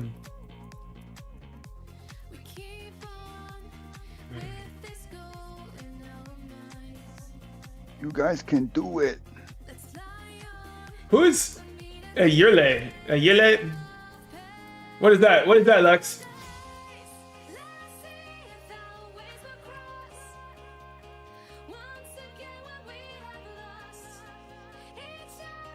Yeah, something like that, Lux. I see. It's a crazy mob. Welcome, Kromas. We got another warrior here with us. Let's do it. 2, 4, 6, 8, 10. 210 strong. All right, guys, we're 95%. Do you believe is this the Gorgon that we've all been looking for? Is this the one to make it right for Skeptic? Is this where Skeptic's loot was buried? 3,000 ped, which I remember the first time I came to Gorgon or Shade, man, was dying left and right. I had to team up with like 5 or 10 people. 3,000 ped was just poofed away from Skeptic, and here we go for Skeptic, guys. This is where we get our revenge. Where is she? There she is. There she is. A little 1,700. Catch this arson.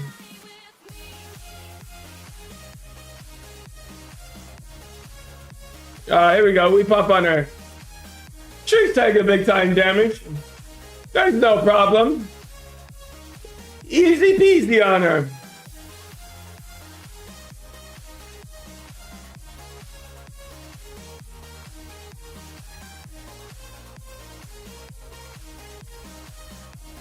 What poppin'? I believe, Skeptic. I believe this is where all your loot is hidden, brother. Shade is much easier than that last wave mobs. They hit like trucks. Yeah, it's just free. I had to heal a few times on those last mobs. I bet you did.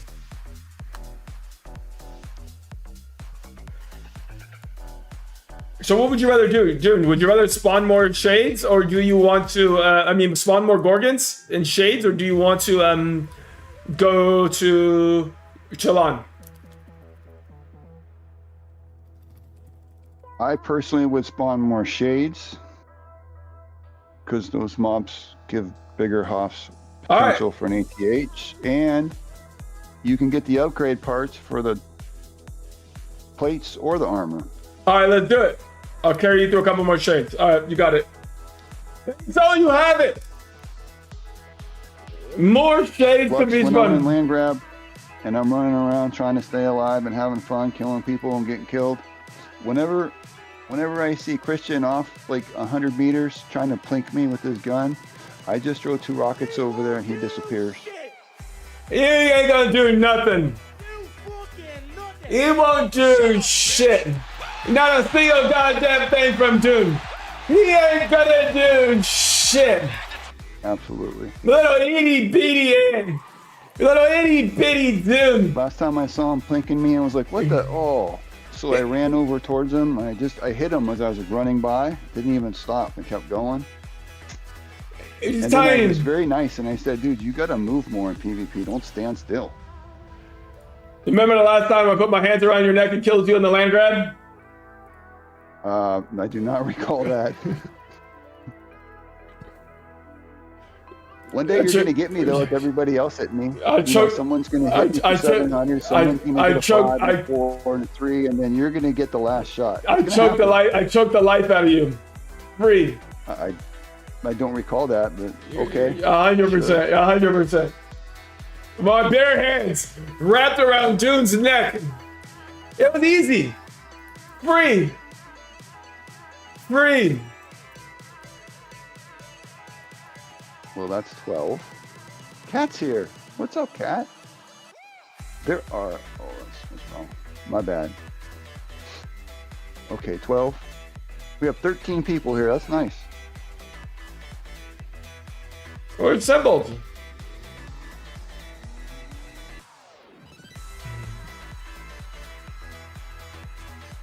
What do you mean? What do you mean 2 rockets is excessive? Hell no. He has to try his hardest to kill me in land grabs. He comms for me. He's on the AO comms and he's like, all focus, Christian, get super. Get him quick, he's coming for me. He's almost got me killed, help. Help. He's out there screaming for help. And then I literally am saving him. I'm like, all right, dude. A little 1600. Let's get the next one spawned. All right, let's get the next one spawned, dude. Let me go do this. Let's do this one, Rick. Let me go grab the sweat. Let's keep it moving, boys. We're gonna spawn another one.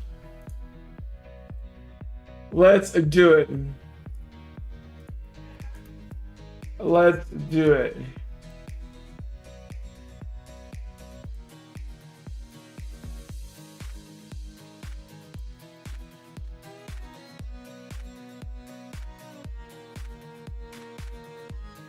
All right, check next 20K.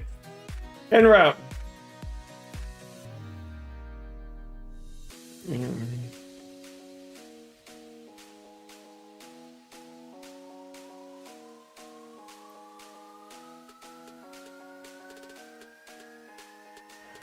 Let's keep it moving, boys.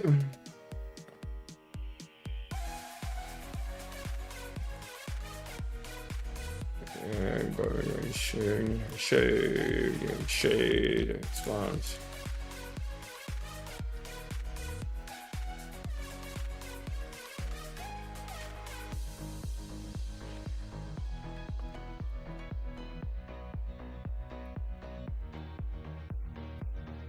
All right, here we go. Let's hand over to 20K.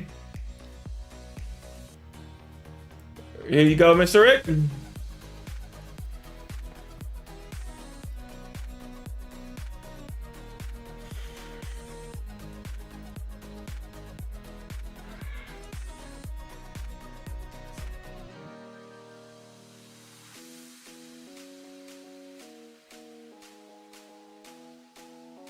Next one's up.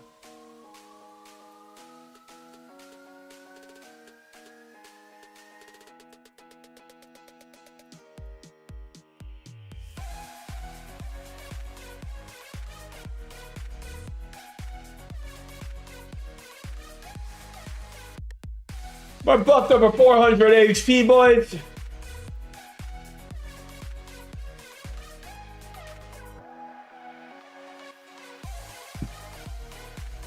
We may have a little bit of a surprise for you guys, actually.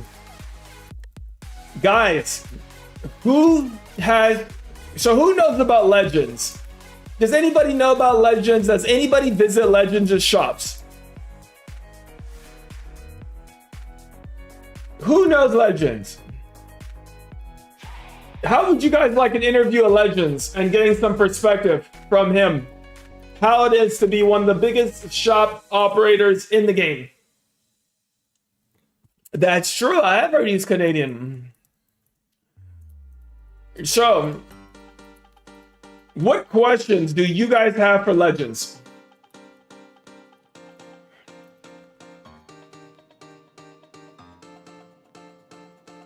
What questions do you have for him? Getting them in. Damn, Spartacus. God, jeez Louise. All right, keep it positive. Keep it positive. Keep it positive, Spartacus. No. Come on, be nice. Be nice. Let's not spam those things, buddy. All right, you got your one comment in, Spartacus. All right, let's keep it positive, dude. Unless we're having fun and trolling, I like to keep it positive. It's let's not berate anybody. I'd like to get his perspective and learn about his way that he views the game. So like I like it, and I'm grateful for people of what time they're willing to spend, especially on stream, especially on voice, sharing their perspective in the game. And it'd be great to learn a little bit from them about why they do what they do, what have they learned through the years, and it is a great opportunity, guys, to pick up some insights and share.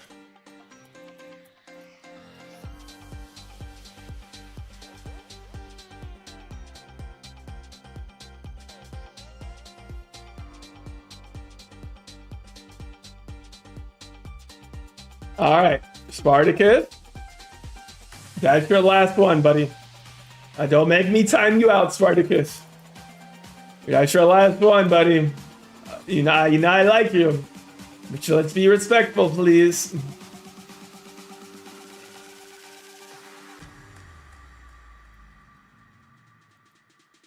All right, let's get your question in. Otherwise, a follow-up on his PCF thread about crafting. I don't know that one. What was that one?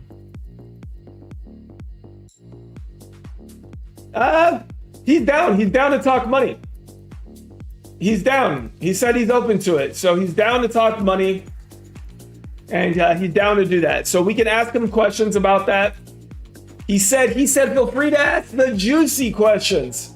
And I was like, brother, if you're down to talk juicy, then I'll get juicy with you.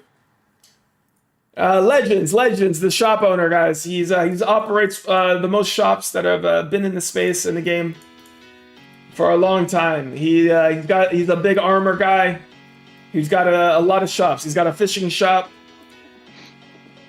So we got If you mute me on Discord, I don't hear anything. I don't have your stream open. Yeah, I've just talked to the stream about an interview I'm planning. Go ahead, I want to listen. Okay. Yeah, it's Legends, guys. The shop owner. You're talking Legends? Yeah, I'm gonna plan working on an interview with him that I'm gonna get set up and I'm gonna do. So I'm gonna ask him. Man. So I'm getting his questions and what everybody wants to know. And welcome to the stream, Legends. There he is, the inherent legend, the first chatter ever, man. What is good? Nice to see you. Thanks for being here, Legend. When you are ready, my man, I will give you a call, Legend, and we can kick it off. I'm gonna have to knock that out, June, and give him a ring, and then I'll be back. But I'm gonna work through a little bit of an interview with him while we're doing these waves. And we're gonna. You could Discord with all three of us, right? I could do that. I could do that as well. Yeah, do that. I could do that. And we will pop it out.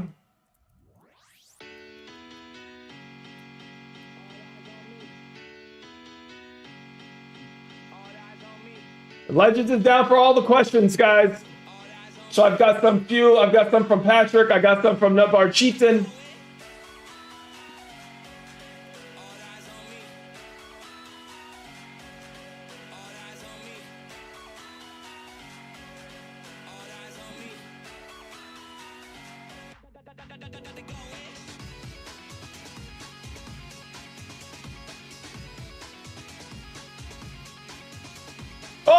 Oh no!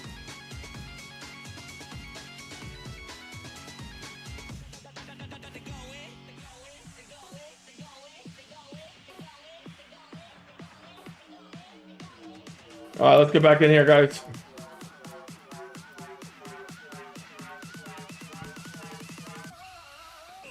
Oh, that's a good question too, Patrick.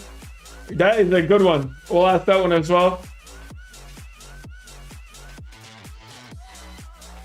Mason's here.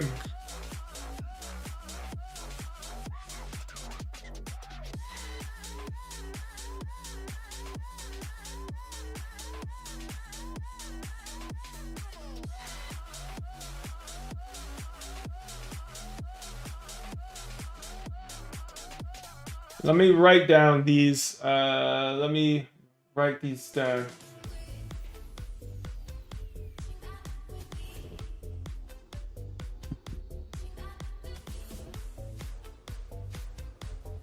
Let's see here. All right, let me take. I'm writing down all these questions, guys. Thank form. Keep your questions coming. Let's see. Well, that's what. Thank you for that one. All right, Legends is getting set up right now. He's downloading Discord, guys, on his phone, and he is getting set up.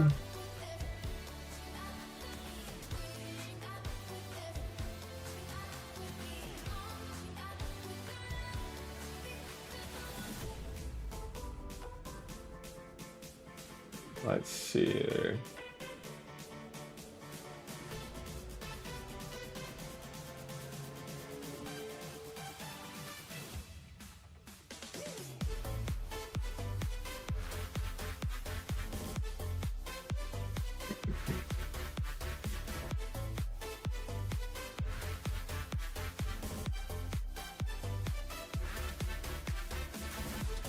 How does investment return fee compared to opportunity cost of having money invested in more ordinary like? Oh, that's a great question. That's a great question. I'm gonna ask him about plots too. Ask about plots. How annoying is it to be that heavy? Do you ever hunt? Okay, we'll get those questions going. We'll get this going as well.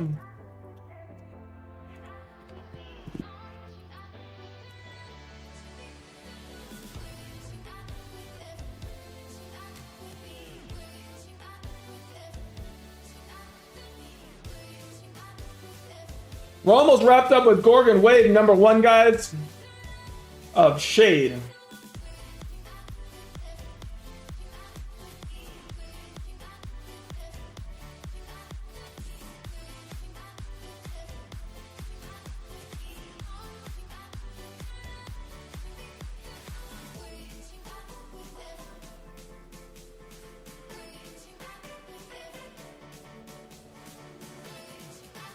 A little skill.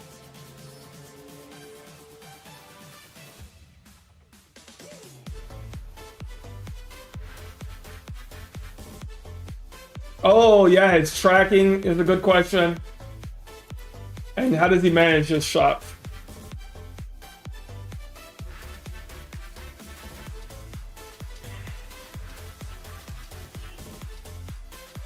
All right, wave 2, guys. Wave 2 on Shade.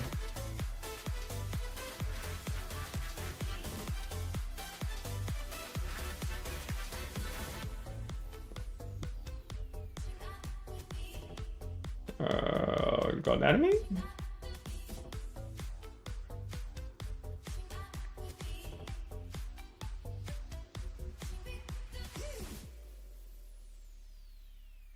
Oh yeah, accept his perspective. Oh, Patrick, you are crushing it with these questions.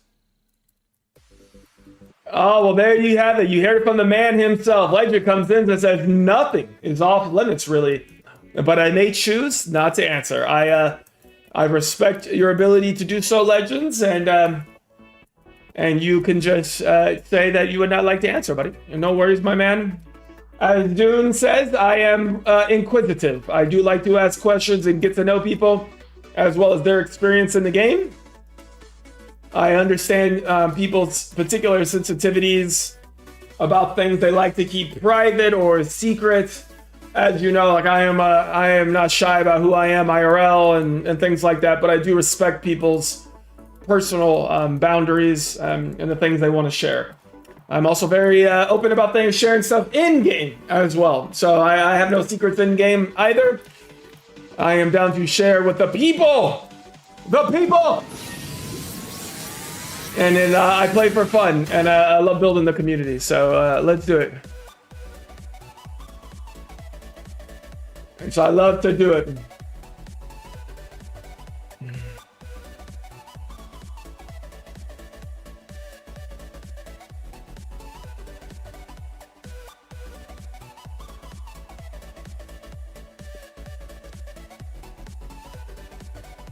So let's do it.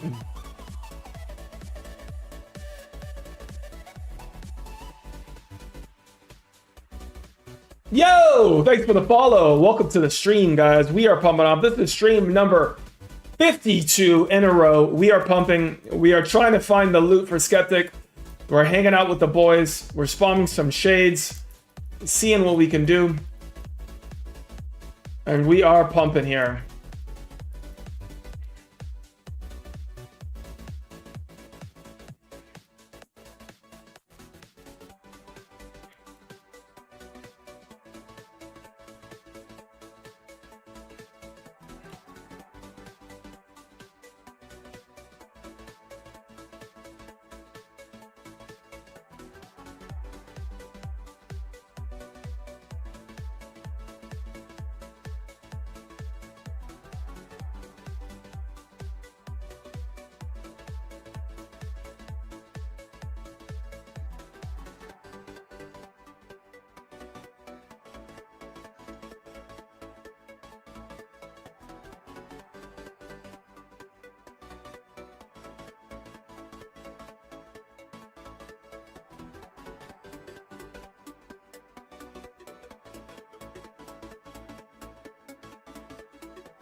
All right, let's see.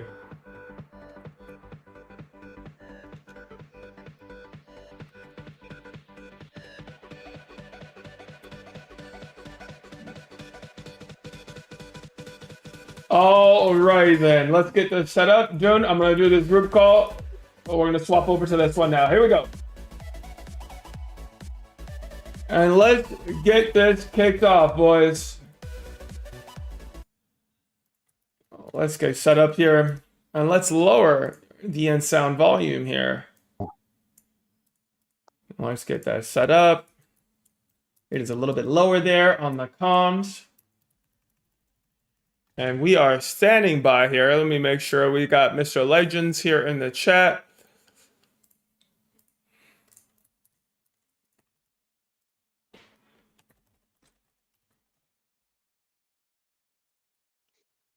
Uh-oh.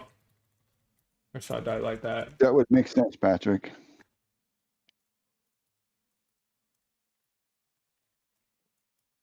That's another good question, Patrick. Let's get that one.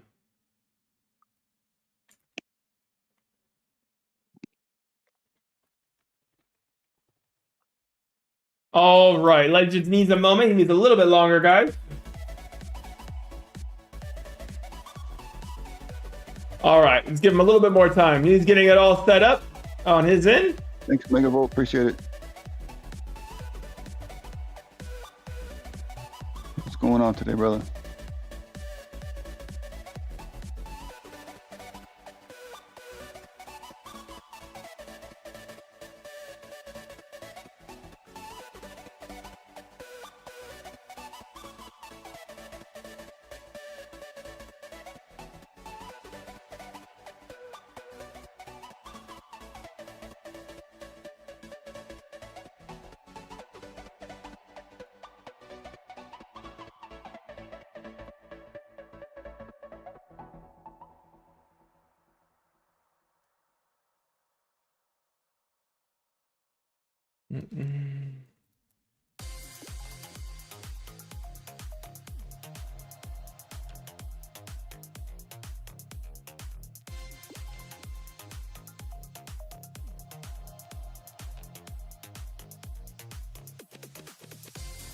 $5K kills to tame the Tempest?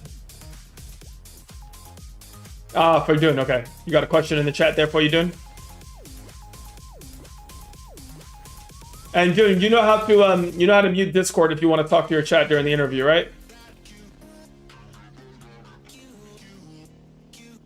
Yes, I do. Okay. All right. You're about 5K kills to tame the Tempest. Oh, nice.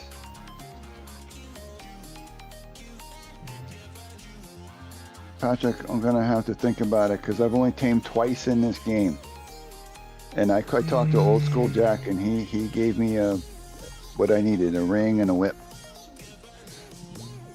I actually had to Google how to tame in the game because I tamed once when I was a brand new player outside of Atlantis Archipelago for about 10 minutes, and I realized that taming was not for me. It wasn't enough action.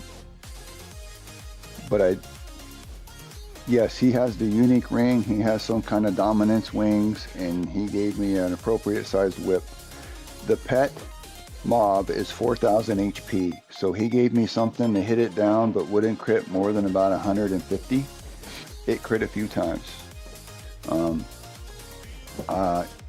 When I tamed it, I got it down to about half of its life. The spirit and the dominance were almost where it needed to be, and I waited. He had me wait until it regen to full health before I continued. And it took a total of approximately 13 minutes from start to finish. And you can only enter that cave one time with the special item after you kill approximately 20,000 storm drakes. So you don't want to mess that up and kill it on accident.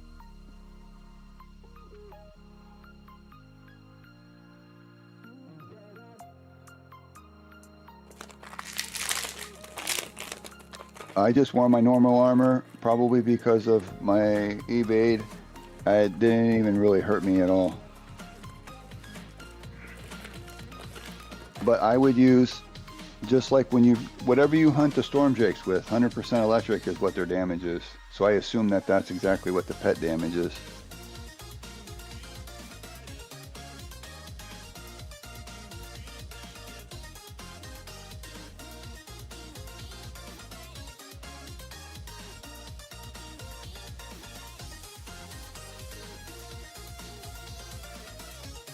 I don't know. I used like a Bogia or some kind of adjusted whip that was unlimited.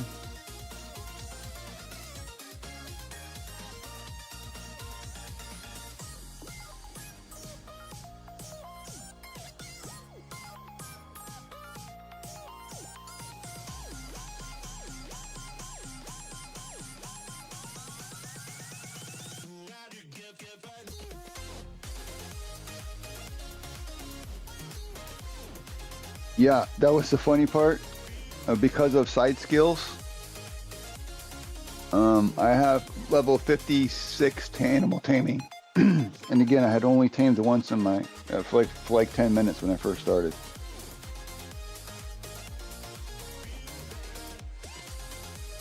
I don't know anything about taming at all, so I have no idea about those whips. That's why I deferred to Old School Jack, because he knows everything. He would be my resident tamer, the expert to ask.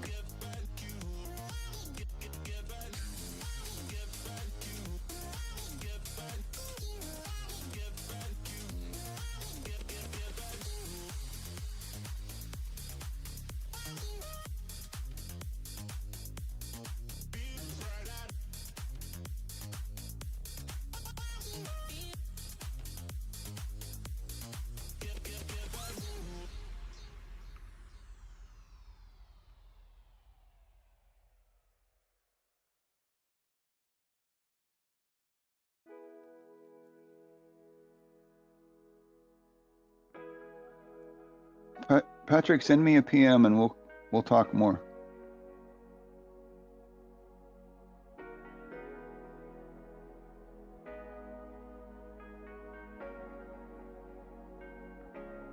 Thanks, Megavolt. I appreciate it. All right, that's wave 3, guys, and we should have legends here coming in.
Trying to get him set up here, guys, so he can join this call.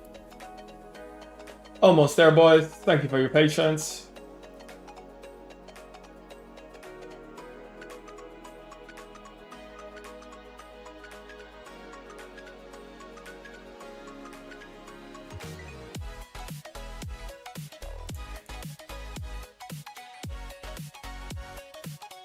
One second, dude. Let me see if I can explain this to him. One sec. What is going on? What is going on, legends? Oh my God! Yeah, so I just decided to go ahead and call you. It just ringing on my phone. You did, yeah, you did, man. I see that. But can you try to join that call? Dune wants to listen in on it as well. That group one. Do you see it on your phone? Can you see it? No, I can't find it. So click the top left icon. That way you can go to your DMs. Go to your top left. Go to your top left icon, and you'll see a group. You'll see it says Legends. And it'll say Dune Emperor, and it'll say Christian Bishop on it.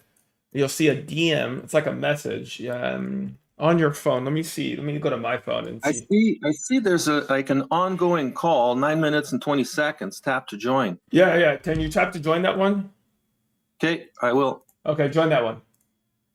All right, let's see. I think he's gonna come over here. Let's see. There it is. You did it. All right. Welcome to the stream, Legends. How is it going? Good. It's going good, and you? I'm doing well, man. I'm doing well. We're out here on day 52 of the stream, pumping on some Gorgon Wave shade mobs out here. Have you ever been out to NI before? Yes, at the beginning. What were you doing in NI at the beginning? When is the beginning? How long ago are we talking, man? Beginning? Well, no, sorry, not the very beginning of NI, but like when they released the Gorgon wave. So wait, you actually?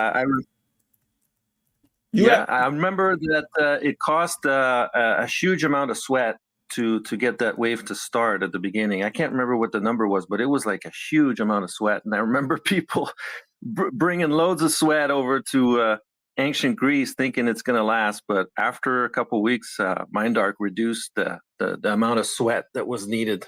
I see. Maybe they do that with Eris or the altar boss spawn on Hyperion. But guys, I want to make sure, chat, can you guys hear Legends loud and clear? Is everything okay there for you guys? I want to make sure you guys hear the man. Yeah, you guys got him. Perfect. Awesome. Very good. Very good. Glad to hear it. Thanks for taking the time today, Legend. What's up, man? What was the motivation? You were glad to come chat today and speak with the people, man. Usually, I kind of, when I was with the Dingoes, I remember reaching out to you and I was telling you, man, you're so active, specifically on PCF and the forums. I'm super grateful and happy that you were down to come join us and do an interview today. Kind of what are your thoughts on kind of jumping on with us today and the way you approach communicating in the game and around the community? Well, it's a quiet day. Mm-hmm. And I see that you're doing really well. Like, I was amazed. I just took a look at Twitch just now, and I was like, you're up to like 73 or 75 viewers. I don't think I've ever seen numbers that high. Yeah. So well done on that. That's really good. I appreciate it, man. We're having a good time, dude. We've been having a lot of fun streaming. The community's been super supportive, so it's been pretty sick to pump and make some things happen, man. So it's been a lot of fun.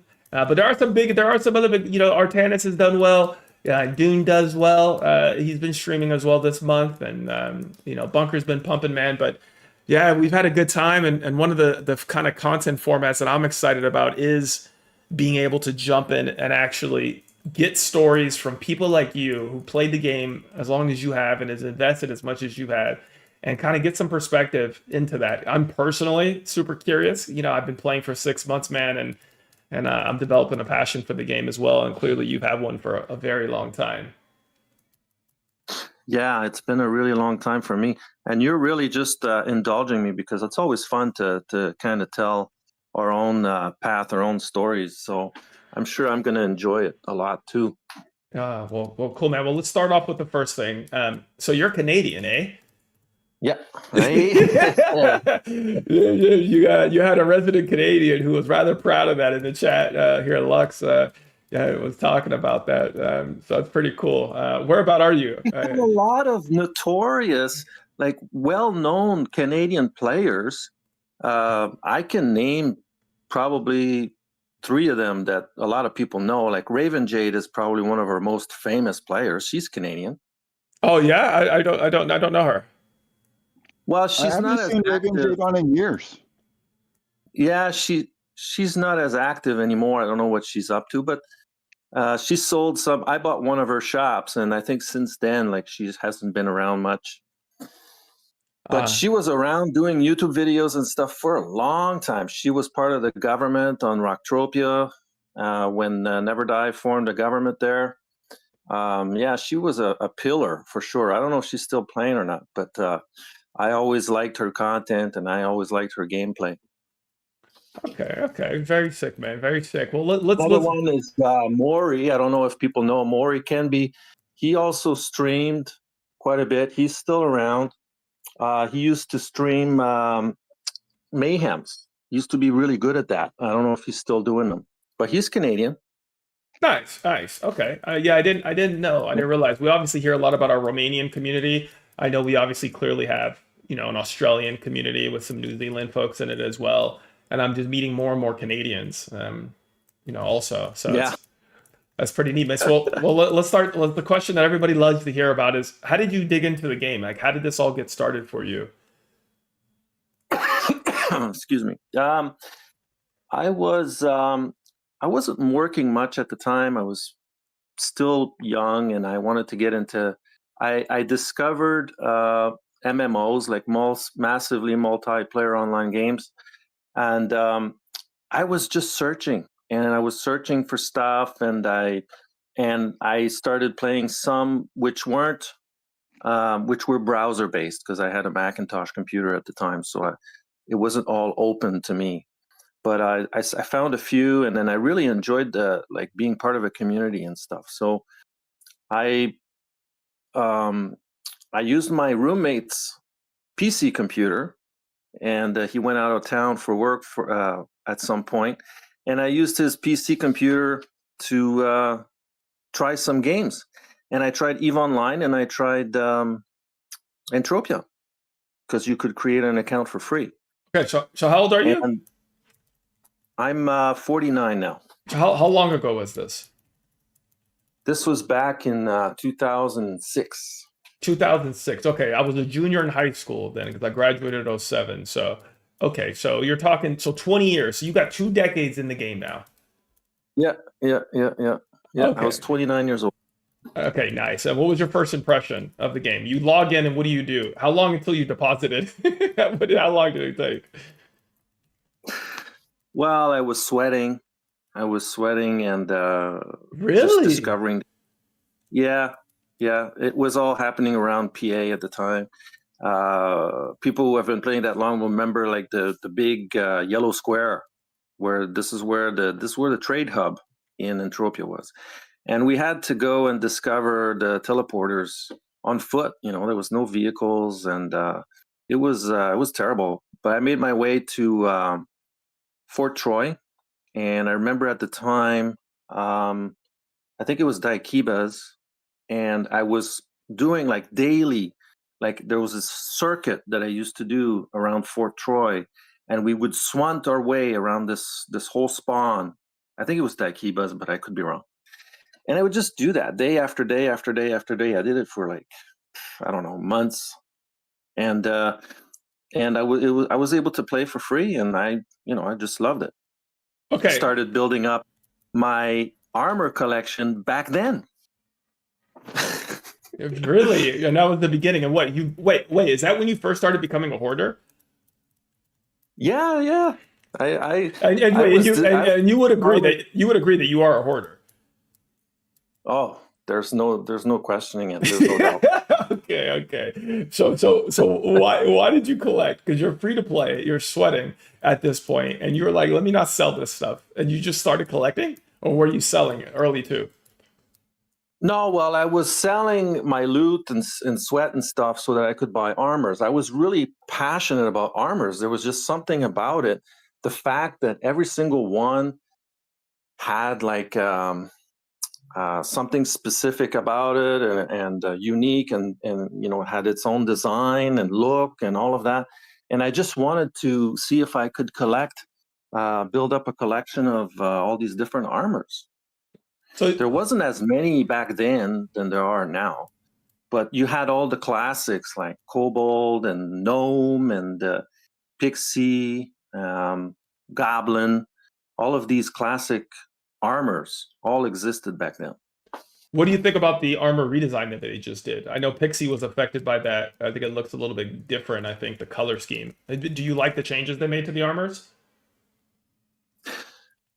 Well, yeah, it's fine. It looks a little bit better. It looks, how do I describe it? It just looks less plain. Mm-hmm. It looks a little bit more stylized. It's just the texture of it, right? Like there's some texture in it as opposed to being a flat surface. Some people did notice some changes of colors. So some did notice that there was a little. I didn't really notice that. It pretty much the same color schemes, I think, for most of those. Yes. But it's all right. But I don't know why they had to do that. I guess they're just trying to bring the game up to today's standards. Yes. Okay, and what would you say your favorite armor in the game is then? Well, it depends for what. True, from a combat standpoint. But it sounds like you're almost, dare I say, romantic about armor that you were saying. And whereas like me, I'm a pure hunter. I'm definitely thinking about the pure stat. I'll wear anything if there's like a combat advantage and it makes sense for what I'm trying to do in game. Is there one that you enjoyed more? Whether that was a storyline or a particular lore? What stands out to you about a particular armor, or do you obviously take the stats and things into account as well? Well, the thing that I look at most is the stats, and I think that there's a lot of personality. Each armor has its own personality.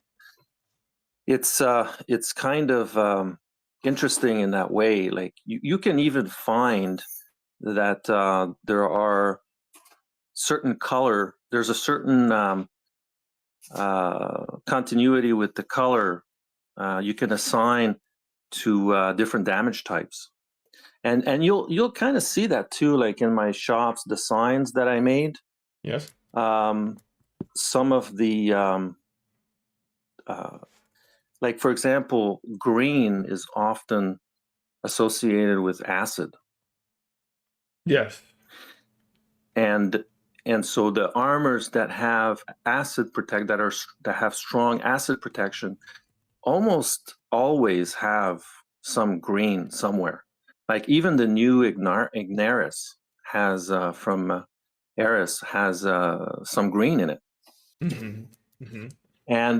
And magenta is another one. Like the Sigyn armor has this red magenta kind of color. Yeah, and you appreciate the design components of them. You've been pretty happy with them overall? Yeah, I like the fact that they're persistent. Like if you look at Arcadia even, which was the armors for Arcadia came out a long time ago, and the Cetus, which is like a burn penetration armor, has acid, and so the armor's green. It's almost like there was a thought process that was involved, and they kept they kept it persistent across all these decades, which I love. I think it's great. But as far as like usability, I've used Adjusted Jaguar. I like it for my level. And then one that's pretty good too, which I don't understand why it wasn't more popular, was Aquila on Arcadia. What's up with Aquila? It's like an Aquila is a blue one, Yeah. and it's like an Uber Gremlin. You know, it has pretty good stats, but it's like stronger, much stronger than Gremlin. Yeah, have you noticed with the different kind of shifts in meta and how things have developed over the years or in a particular time of year? Obviously, that's obvious around types of events that people are going to gravitate to an armor based on its protections. But how have you seen that shift over the years with armor meta per se? Even most recently, if you want to start there with the Hyperion Imperium reality and people entering that content track to upgrade their armors. What's your perspective on that? Well, first of all, it's interesting how Mindark operates. Like sometimes they'll release the best version of something. We saw this when they did the first restoration chip they released was the adjusted one from the Galactic mission, you know, and then much later, like they released all of the limited ones. Well, of course, the unlimited one, the adjusted one, that's the one that you want, right? Mm-hmm. And so that came out first. That was really interesting. So it's not always the case that they'll release the crappiest one, the crappiest version of something, and then later they'll release a better one, and then later they'll release a better one, and then later they'll release a better one. So it's not always the case. You know what I mean? Yes. Yes. Does that create opportunity for you in your line of business? Well, if you understand that sometimes happens, then you can kind of predict a little bit better, like what's coming. Go ahead, elaborate, please. There was we had some pretty good armors. Like for example, I'll give you a different example.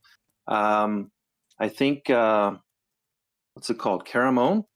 Mm-hmm. Caramon to this day is still like one of the best armors in game, and it's one of the first ones. Is that the one with the one with the nipples? Yeah, I think so. Yeah. Yeah. I think that's the one that Eve wears it. Hey, Legends. The only problem is it's a rare armor, and there's only 2 in game. One female set. One male set.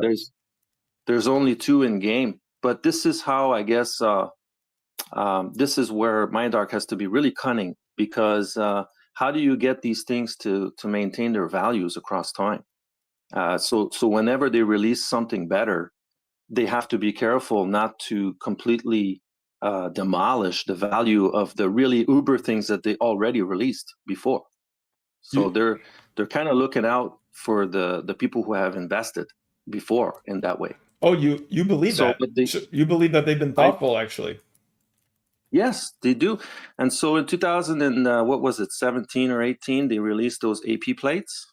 Okay, yeah, like the electric one. That's not gonna. It's only 1 damage type, you know. And even though it's a lot, like you can go all the way up to 66 points, it doesn't destroy the value of something like Caramon, because Caramon is such. It's got so much. There's 9 damage types, and it has really high stats for a lot of different damage types. So an AP 66 plate is not a threat to the value of Caramon. You see what I mean? Yes. Okay, I get a little bit of the way you view this and your perspective on this. What do you do IRL? Is this connected at all with your passion in game? No, I'm in construction, and now I mainly do just inspections. So you have no artistic, would you say you have an artistic bone at all in you, or appreciating kind of the design and that aesthetic piece, or is it purely a hobby and fun for you? Well, the only thing that transfers well is that as a somebody who does quality control, you have to be extremely organized, and you have to be able to compartmentalize, because a job, I don't know if anybody else who's watching or listening right now has done quality control, but it's very demanding. And you have a lot of things that you need to do when you're making sure that the quality is there on something. And so you have to have a method and an approach and a sequence, and you have to follow it. So in that way, like, my organization skills are really high. So this was when I started doing the armor shops, the thing about it that really was a passion of mine was, how do I organize this so that it makes sense? Because back then there was already like probably over 100 different armors, and nobody could make sense of them. Like, how do you even begin to organize these? And if you go in my my armor guide in on the forum, I know it's down right now, but you can see some of the tables that I did to try to make sense of them. Yes, because that's, I mean, without, in lieu of some master management system to manage one shop, yet alone multiple shops, I did, and we did have questions in the chat earlier as I chatted with people about the fact that you were going to come in and be willing to do this with us. We had questions about your organization process. How do you manage it? Are you in an Excel spreadsheet kind of guy? How do you keep? No, yeah, I'm really good with Excel, but no, that's just too time consuming. I'm not doing it that way. So what I found a lot of shortcuts. So basically, whenever there's a sale in the shop, you get a notification in the message center. And, you know, I have to work with what MindArc has provided, which is not much. But I get a notification in the message center, and that notification tells me what sold, the buyer, which shop, and the amount, and the date and time. Basically, that's what I get. Now, there's a button to click that says OK. And when you click OK on that notification disappears forever. So it's a weird thing. I don't know why it's like that, but it's been like that forever. I think as long as the message center has existed. So what I do is these notifications will stay there for, I think it's 3 months. So what I do is I keep them there until I have restocked that item. Once I've restocked that item, then I click OK. That notification disappears forever. And this is a shortcut that I figured out pretty early on, because otherwise, what's the alternative? I'm going to have to walk through every single shop and look at 250 items and figure out what's missing. You know, that's just going to be way too time consuming. Yeah, Muck had a follow-up question on that. If you do see someone that bought something and you see a notification there, do you reach out to them to follow up now that you know they're interested, or do you just have way too many and you let your shop do the work?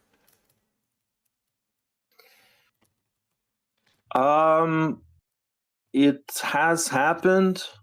If I see somebody that's browsing and then they leave and they don't buy anything, sometimes I may say, hey, were you looking for something? Is there something I can help you with, or something like that? I did that with Messi one time. I'm sure I saw him running through the second floor of Twin Peaks Mall, and I said, hey, was there anything you were looking for? He says, no, I have everything I need. So I don't necessarily do it all the time, but sometimes I'll do it. You're a proper small business owner. It's like you're running your own shop IRL and you're working the front desk and someone's coming in. Yeah. No, but I don't always do it. I'll do it sometimes. I try to be helpful is what I'm doing. But otherwise, the majority of the time, I just let the shops do their own thing. Yeah, and on the kind of comment of you being a small business owner, is that your perspective in the game? Do you feel like a small business owner? Yes, I have to have that that viewpoint now. Yeah. When did that happen? When did that shift from you from 20 years ago, from being a fan of the game and collecting armors that you liked, to then being a business operator? Well, it's a bit of a long story, but basically, when I discovered the game, my first deposits didn't come until end of 2007, beginning of 2008. Okay, And, so that was 12 to 24 months later. Is that right? Yeah, Okay. yeah. Okay. It's the only reason I just didn't have any money in 2006 Yes. and Yes. 2007, but then I went to work and I started to make some money, and then I invested a couple $1,000 probably, and I bought the majority of it went to buy apartments, which were still like really cheap on Calypso at the time How much? How because there much? was just How too much? How much were they? they were probably like 250 to 350 pad each. Okay. So there was like hundreds of them on the auction because they had just come out like not that long before, maybe a couple years before, but yeah, Wait. they were still. MA dropped them directly on the auction. I'm not sure. I think so, yeah. But they just like all of these different places, right? Like Omegaton, Genesis, and Sakura City, and all these places. Like they have all these towers. Like imagine how many apartments they released into the game all at once back then. Like it was insane. Yeah. So it took a really long time for the price of apartments to come up. But that was one of the things because I really believe in investing. I have a family who invests in real estate. So that was one of the things from the get-go that I really believed in. It's like, okay, real estate's a good investment. So what real estate can I buy? Well, I can't afford a land area, but I can afford apartments. So I just started buying apartments. How'd that go for you? Well, it was very slow to go up in price because there was just so many of them. And did you operate a shop in any of your apartments, or did the shopkeepers come later? No, what I was trying to do, this is funny. It's so silly. I can't believe that I wasted my time with this, but I was decorating them. I was buying all kinds of decorations and furniture, and I was buying wood too because I had figured out that you can lay down the wood in your apartment to make it look like a wood floor. And I was doing like that's what I was doing. Like I was furnishing and decorating the apartments, and then I even got the URL entropiasuites.com. And I don't know, I had these ideas that there's something someday that I'll be able to do with this. Yeah. So each apartment had its own design or aesthetic or whatever, and you were doing your thing that way. Yeah. I still have some screenshots of that too. Send them to me. Send them to me when you get a chance. It'd be nice to get them posted. And I'd love to make sure we get you on the entropianforum.com, the community forum, and get you registered. We'd love to get your armor guide too, if you'd be so kind. If you have an offline version of that. As you put so much content out on the forums, it would be sick. Sure. I'll check it out after. And I seen the ad in the game on the ad screen. Yeah. Entropian Forum. Yeah. Shout out to Is Kalimpo. that you? Are you running that? I'm supporting it. I'm a supporter, my man. I'm supporting anybody who's building around the community, websites, investments, things like that. I am glad to support. So I'm cool. glad to support it, man. Anything I can do to be helpful. Okay, cool. So you got into apartments. That was your thing. You were a designer. And how many years did you do that for until you saw some ROI or some upside there?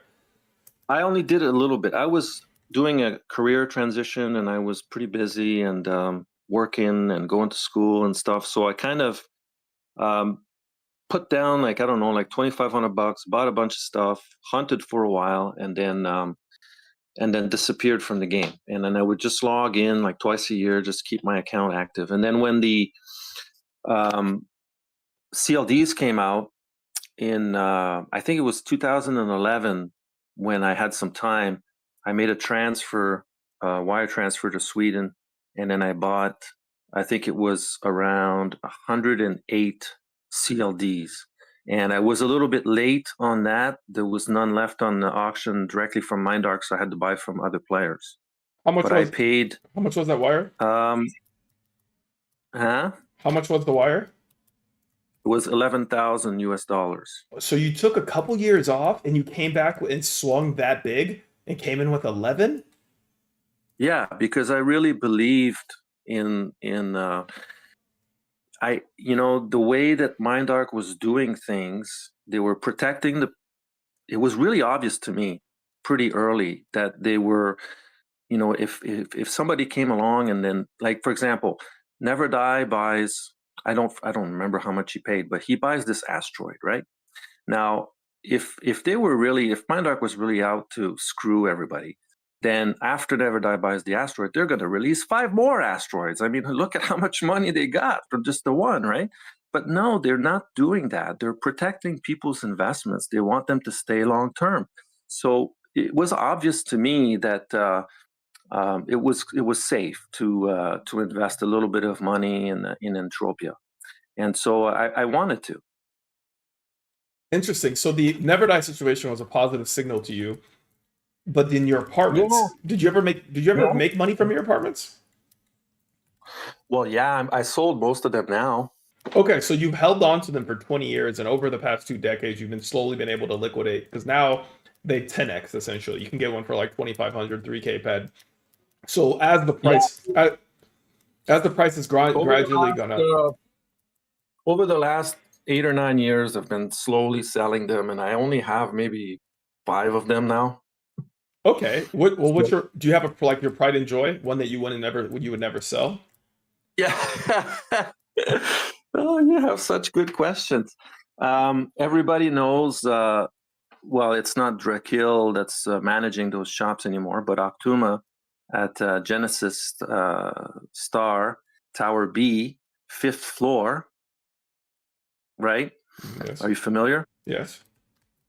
So one day I was browsing the auction, as I often do because that's my job, and Genesis Star Tower B 5G popped up.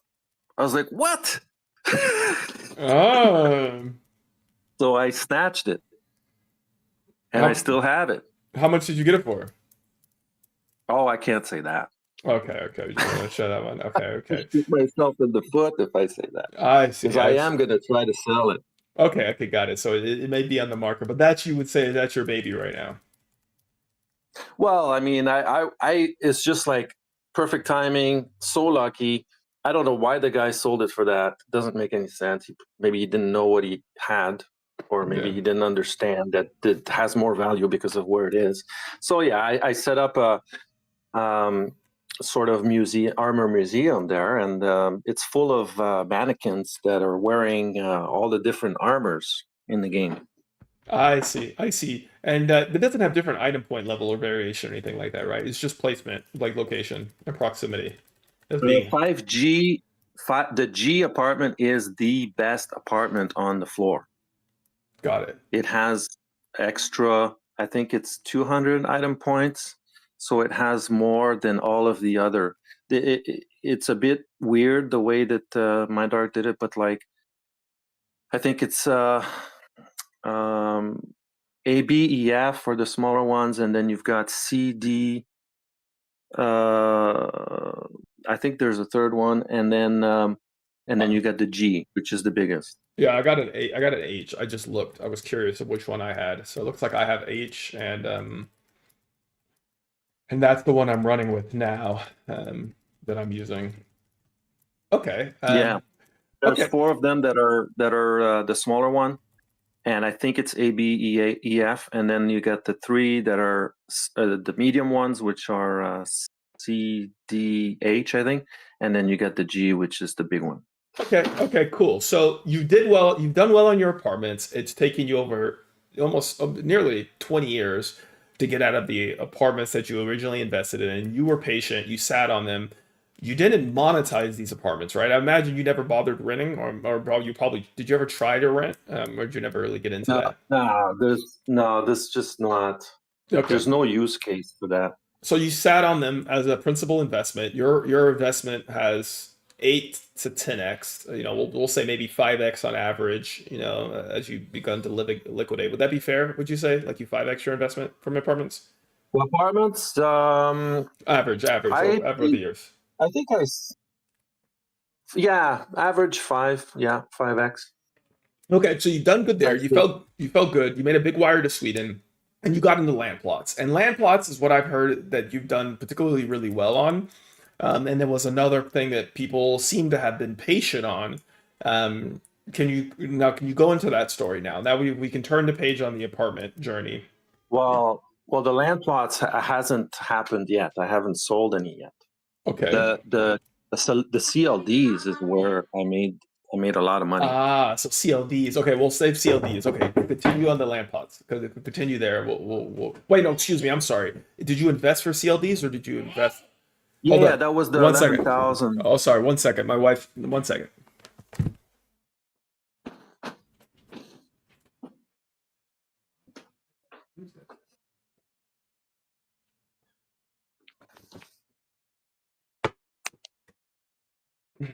All right. Sorry about that. Okay, so No problem. can you clarify? The Yeah, the 11,000 that I transferred to Sweden, that was to buy CLDs, Calypso land deeds. Oh, okay, so this is the CLD story. Okay, so you see it, it's real estate, you've got a background, your family's into it, you've got a passion for it as well. You've done well, I guess you didn't do great on apartments yet, because at that stage you were still sitting on a chunk of Yeah, no, I apartments. hadn't sold a single apartment yet. No, this is in like 2011, and they had hyped up the shares, and they say we're gonna sell 50% of Calypso, and we're gonna issue 60,000 shares, and those shares are gonna pay a dividend every week. And I was sold. Like I wanted to have a share of Calypso. I Yeah. wanted so I was working. I was too busy, and then after I transferred some money, and then I kind of missed the auction, but I bought about it was over 100, I think 108, and what I bought from or maybe it was 100. I bought from other players. How much of a markup did you pay since you didn't get them in originally? Did it cost you? I think I paid about, they were 1,000 ped each originally, and I paid 1,100 ped for most of them. So like 10% somebody made on you. Yeah, and they had only owned them for like, I don't know, a month. Yeah, not a big deal per se. Were you able to buy them in bulk from anybody, or did you hustle like from auction? Yeah. I logged in, and then I spammed local chat, I think, for 5 minutes, and then somebody sent me a message and said, "Yeah, you want to buy some? I got some, but it's going to be 1,100 ped." I think I had just missed the last auction like a week before or something. So Okay. I didn't really care because I didn't have time to play, and I knew that this was just going to sit in my account for a long time, and I just didn't have time to deal with it. So I just wanted to buy and log out. Yeah, so you were there and you were just planning placed your bet, was like, hey, I'm gonna do this, I'm gonna grab them, and then I'm logging back out. Okay, so then you got them, you did it. Then what happened after that? Then I didn't come back until 2015. That's 3 At years. the end of 2015. Is that 3 years? 3 year No, break? that's like 4.5 years later. Did you log in to manage it? Did you keep logging in to stay active? I just logged in like twice a year. Just I didn't want my account to be deleted, obviously. Yes. Yeah. Okay, so twice a year you jumped on, and then you waited 5 years, huh? About that, yeah. Then 2015, at the end of the year, I finally was like, okay, I guess I'm ready to come back now, and let's see what's going on. Well, what was it? What was it for this break that did it? Was it work in the same situation, or was a lack of interest in the game? No, it wasn't for a lack of interest in the game. I was just going through an apprenticeship and switching careers, and I was just focused on that. I had Yeah. to get that to completion and get to a place where I've attained that goal and feel comfortable. So even though you put an 11K into the game, it didn't change your perspective of like, hey, I need to keep an eye on my investment even closer in your mind. You felt that confident? Yeah, no, I knew I was going to come back. I knew I was going to come back to the game eventually. Just didn't know when for sure. Huh. And I was looking for investments too. Like I invested in other things, and I told that story on the forum years ago. I invested into some trees in Costa Rica, and I invested in the stock market. And so I did like 3 different investments. One of those investments was Entropia, the CLDs. And I lost a bunch of money on the stock market. And those trees in Costa Rica, like, forget it. I'm never going to see that money. The guy that was running that, he died of cancer. And I think they lost the land. And so the only thing I had left at the end of it was this investment that I had made in Entropia. How about that, huh? That is interesting because well, people may scoff at us, scoff at you, and be like, "What? You put in how much money?" Because you did that 20 years ago, where you put in 11. And people, and one of the questions from the chat that we got earlier was, how would you compare your investment track record into something like investing in the market, or even you could have done an index fund, I guess, and been a little bit more safe, but like other investment opportunities that do present, when you do choosing where to put your money. How has your mind shaped it over these 20 years of being able to invest in like a safe fund, or even an interest bearing account, frankly, one of those digital banks and stuff that will pay you for holding a deposit, versus investing more in EU? Well, from the viewpoint of an investor, I've done a lot of investments, and I'll tell you, I don't believe in mutual funds because I feel like a lot of the profits from the investments just go to the bank or the manager. Or fees, yeah, the fee Mhm. management. Yeah, yeah. Yeah. So I don't believe in that. And index funds, I do think that's probably a good idea, but I'm not that kind of guy. I feel like I'm more like the type to be an active investor. I want to choose. I want to study it. So I've always been pretty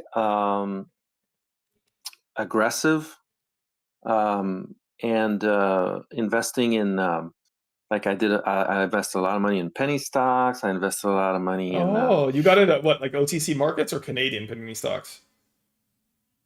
A lot of it is a little bit on the Canadian market, but Mhm. a lot of it was like Russell 2000 type companies could be in this, mostly in the States. Got it. Got it. Are you a crypto guy?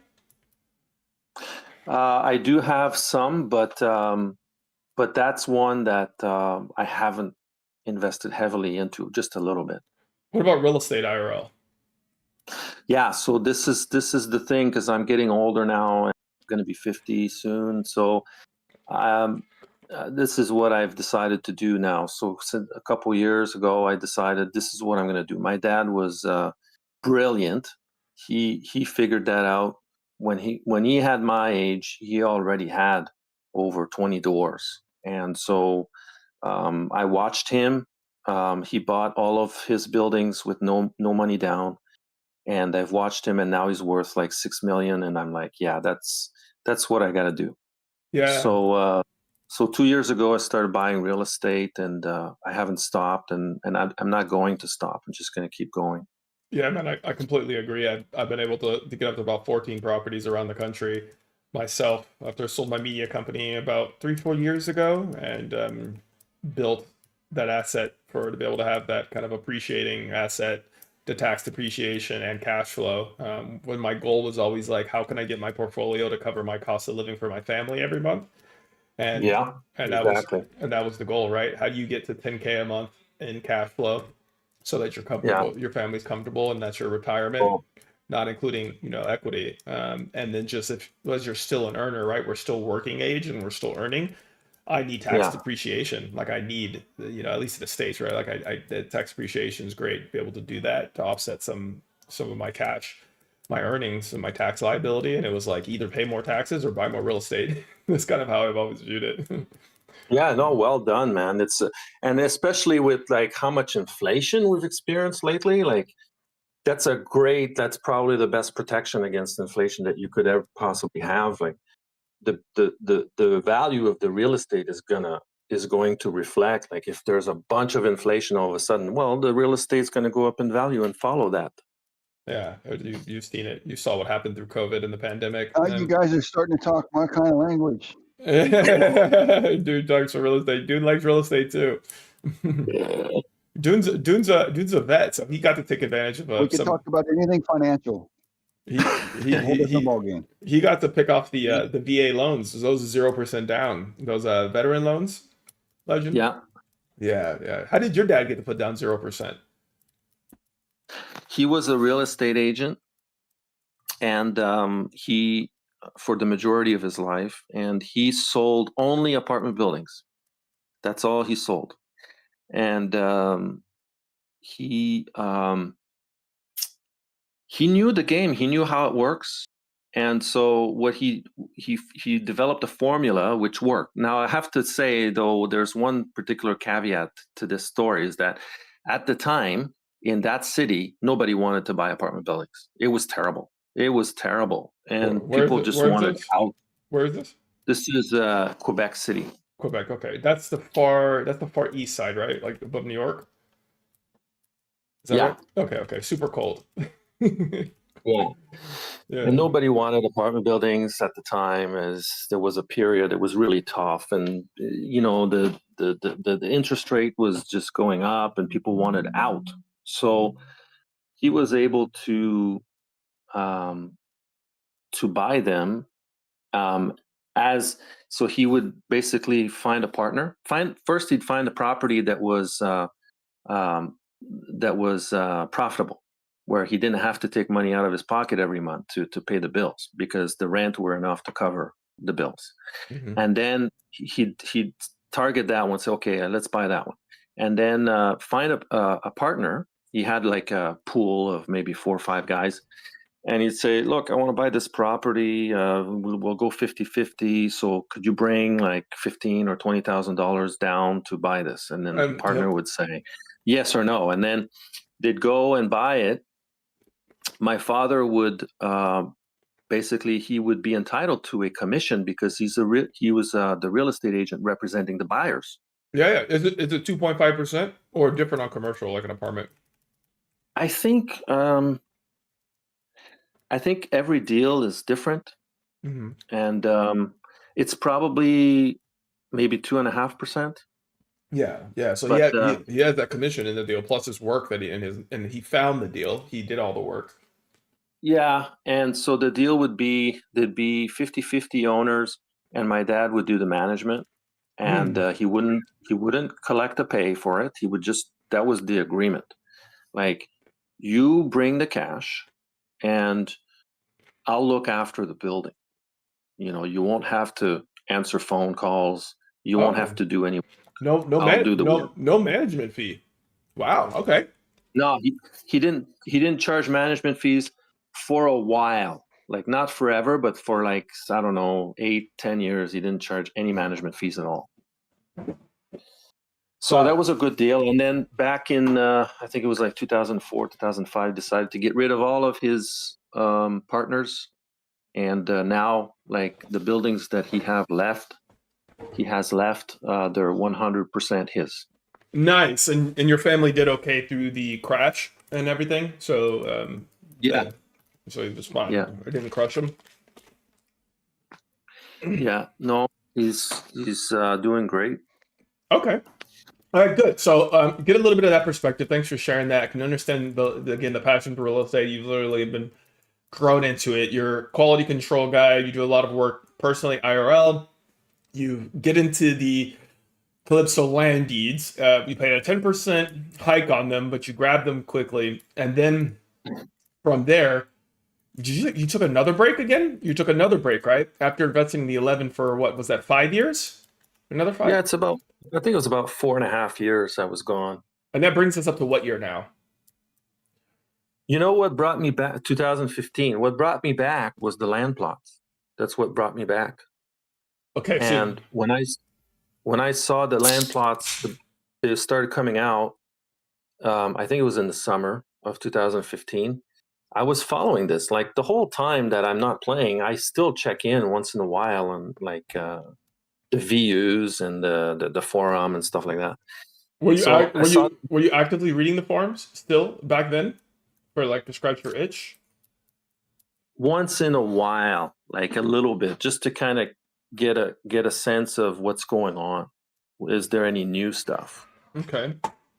All right. But I wasn't reading threads, and I wasn't reading discussion threads and the drama and all that stuff. I was just interested in, land plots. Wow. That's the thing. Like, they told us about this. I've been waiting for this. Yes. Okay. So I came back, and I don't mind going into the details. I've told so many people already anyway.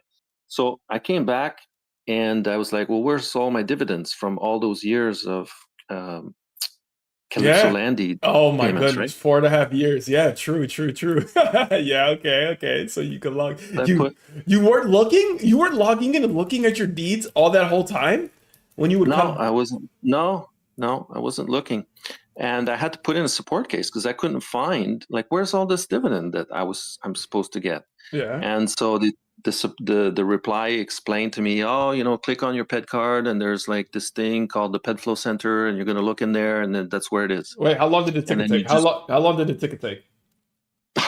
I don't remember. That's a long time ago. Hey, wait, you didn't ask anybody? You didn't say, "Hey guys, how do I figure out this?" You didn't ask anybody?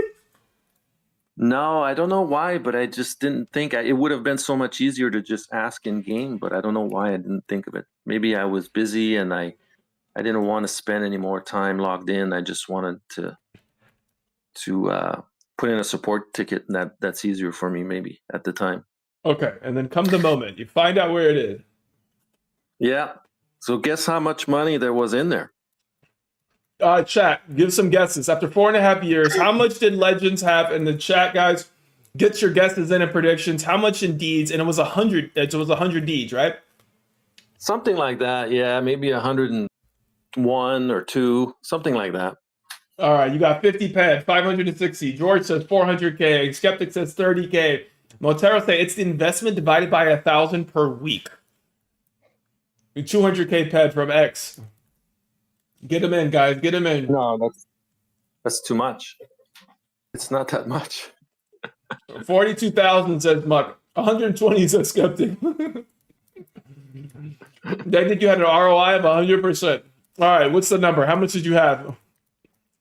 If I recall correctly, it was 68,000 ped. It 60, was sitting there. 68,000 ped. So Yeah. $6,800 at that point. Yeah, that's the dividend. And how much was the CLD worth? Yeah, how much did they go up to? Because you bought them at, you invested 11,000 ped, so that was 110,000 worth of CLDs. So you got almost just about a 75-ish% ROI in 4.5 years on your principal investment, and then they went up, and then your principal went up how much? So those went from what, 110 to what? They were worth. It was over 1,800. I think it was maybe like 1,860 ped or something like that each. Oh shit! So you almost 1,800 from 110. Yeah. So you 19x.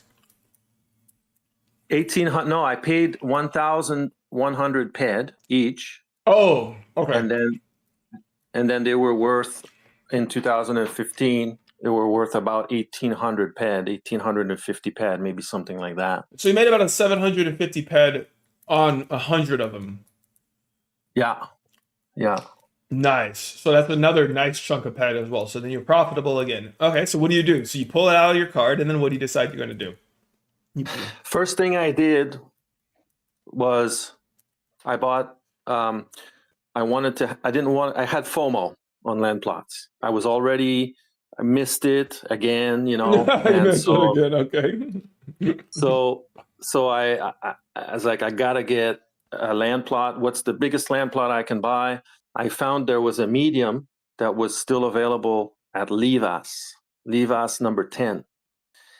And I went on the auction to buy the composite planks so that I could claim that one. Because back then you had to have, I had enough CLDs, but I didn't have the composite planks. I had never taken part in the tree harvesting system. Yeah. So I had to buy that. So I remember those composite planks at the time cost me something like 450%. They were really expensive because Mindark had been releasing land plot settlement after land plot settlement. And so that was the thing. And there was like a lot of composite planks that were needed to claim all these land plots. Mm-hmm. So I don't know if you know, but they're 1 ped each. And for a medium, you need 3,000, I think it was. So 3,000 times 4.5, that gives you the number. It cost me so much to buy that. What's the that math, land guys? plot. What's the math, guys? Do the math for me. How much is that? How much did it cost them, guys? 3,000 times. You said 1 point. What? How much? Times 1.45. They're 1 ped each, so yeah, so 3,000 ped times 4.5. It was 450%.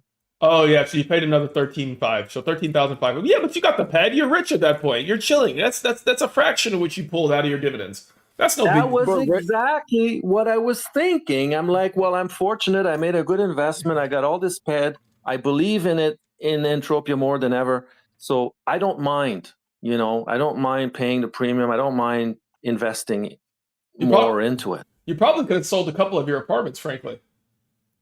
I did. I was selling apartments at the time. Once I bought Livas, I built 2 snugs and I put some shopkeepers in there. And that was, if you want to call it that, technically my first shop I ever had in Entropia.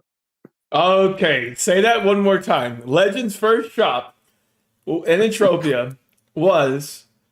After I built the first snug, which is the name of the house that you build on the land plot, Mm-hmm. I put I bought some shopkeepers and I put some shopkeepers in there. I think I had like 3 of them in there. Yeah. And that technically that was my very first shop in Entropia. And this is 20, what did you say, 16 at this point? The end of 2015, I believe. We're still at the end of 2015. So 11 years ago, and it begins. Why did you decide to do that? Why did you decide to say, you know what? I'm going to open up a shop this time. Because I and this is like exactly what was going on in my head at the time. I was thinking, great, I succeeded as a passive investor, and I've been proven right. This is a good place to invest. Now, though, I'd like to have a more active role in the game. Okay, so what shifted IRL? Because you haven't done this in years. You were pretty passive for the past, I think, almost, dare I say, decade. 10 years before that. Since you started in 06, other than the first 18 months you were sweating, you were pretty passive. Yeah. So what was the shift here? Well, so I had been working pretty hard and doing pretty good, and I was pulling really good money by that time. And I had bought myself a condo in Canada, in Alberta, and then I had bought a condo in Florida, and now I was spending my winters in Florida, and I was only working back then. Like I was only working maybe 4.5 to 6 months a year. Oh, so you were a proper snowbird, I think they call it, right? Yeah. Yes, So I needed to fill my time with some other activities. So that was one of them. Okay, so you had a bunch of free time then. Okay, so this is where I think Legend starts to begin to be born at this stage. Yeah. Okay, so you open up the shop, then what? Did you because you didn't have a bunch of armor and stuff like that. You had your shit from when you used to play when you were sweating, but you didn't have much of an inventory at this point. No, I only had my own personal collection of armors, which was not that big actually. Maybe and it was hanging in my apartments, by the way. But that was one of the things that was probably contributed to the fact me walking away and not being active anymore. When Mindarc moved the game from their graphic engine to the CryEngine, all of the stuff, all of the hours that I had spent decorating my apartments, that was all destroyed.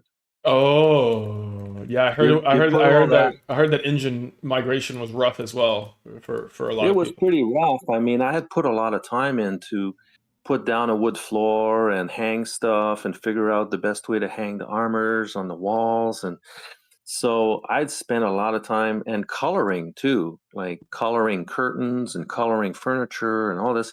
And one day, when they migrate the game to CryEngine, all of that work is all gone because they stuffed everything into those resettlement storage containers. And I got to do it all over again. I just did not feel like doing it all over again. Yeah, that would hurt. Yeah. But what was I saying? So I got these shopkeepers. So what the first thing that I put for sale in those shopkeepers was furniture, because that was one of the things I had so much of. Yeah, from all those apartments that you decorated, and you had it all, and, Yeah. you weren't going to decorate again, so you're like, let me get rid of this shit. Yeah. Yeah. Okay. Did it sell? Yeah. Did it move? Anybody buying furniture? I sold some stuff, Mhm. but I think my Monria Planet Storage is full of furniture still. So I didn't sell everything. Okay, so you began as a furniture salesman. I guess so. Dude, that was the beginning days. You were a furniture store, dude. Those were your beginning days. Okay, and so you got going with that. You're pumping. Would you say that was not necessarily successful? Is that fair to say? Well, it's the beginning of learning to become a successful shop owner in Entropia.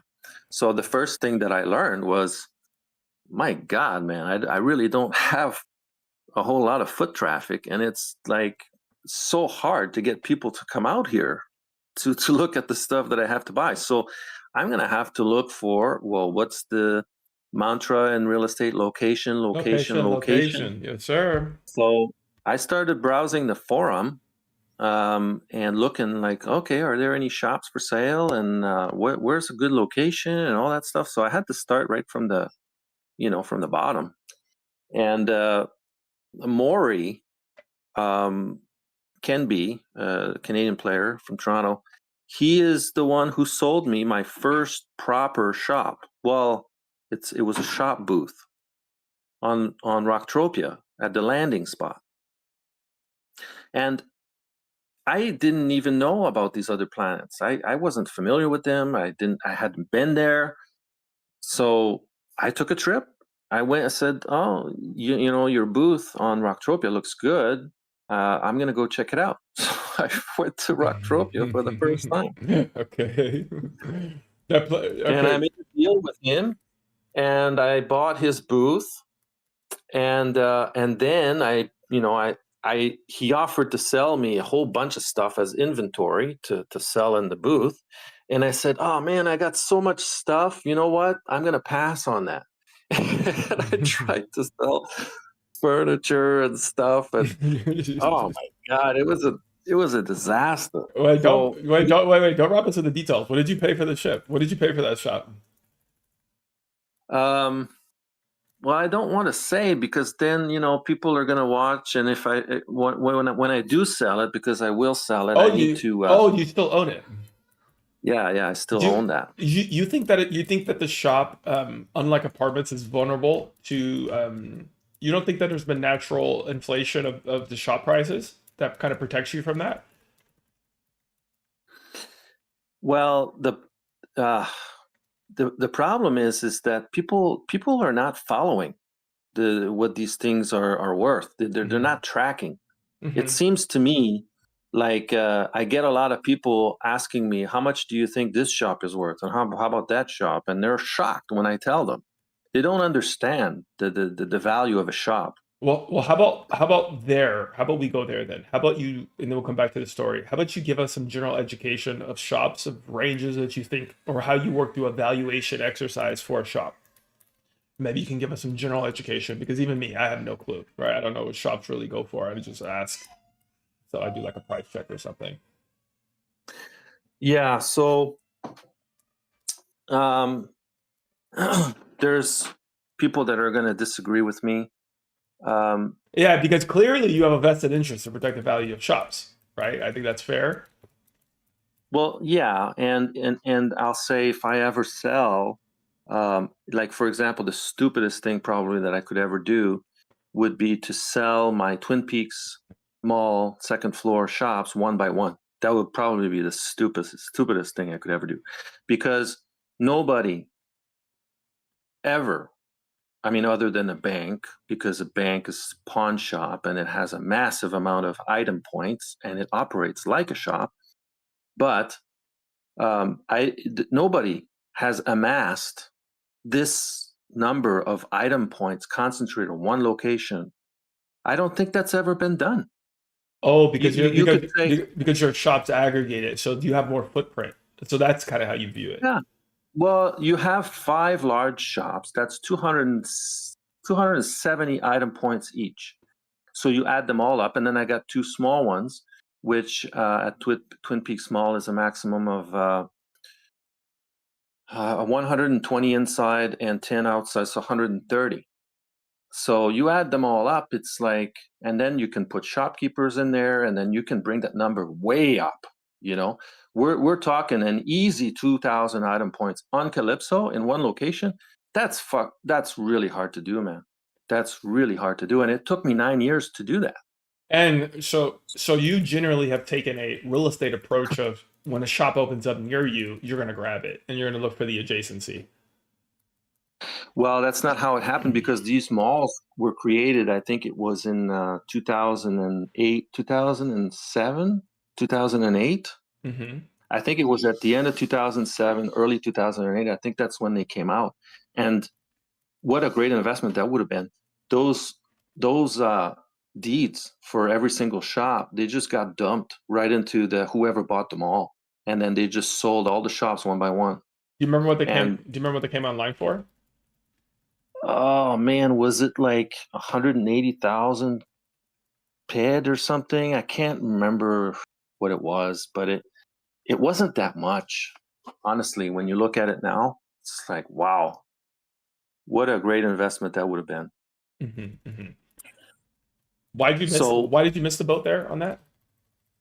Well, I didn't have that kind of money at the time when I was watching this unfold at the end of 2007. I deposited about as much money as I could afford to deposit. So probably 2,000 or 2,500 bucks. You know, that's about as much as I could afford. Got it. Okay, so you were priced out then. You couldn't participate in that system. Okay. Yeah. Okay, got it. All right, so you have that Yeah. you have that valuation of your total square footage, and which is items allowed in your shop. And I suppose one of the thing that you can factor in is you've done a lot of the hard work of building a brand around these shops and driving foot traffic that is innately now in a lot of avatars, we'll say, buying loop that they know. Yeah. So, well, we're skipping a bunch of stuff, but Okay. basically, as a shop owner, I went through a whole learning period, and it was hard. It was really hard. I worked really hard. I had a shop. So first I had the booth on RT, and then I bought a shop in Tangerine. So I was running those two, and then I kind of liked it. It was slow, wasn't selling tons of stuff, but I kind of liked it, and I just wanted to keep it going. So then I bought a shop on Monteria. Wait, so that was And, that was Rocktropia. Then the second one was where? On Monteria. Oh, on Monteria. Okay, so that was your second one. So still no Cal yet. Okay, all right. The second one was in Tangerine. That's also on Rocktropia. Oh, so you bought a second one on Rocktropia, then a third one you went to Monteria.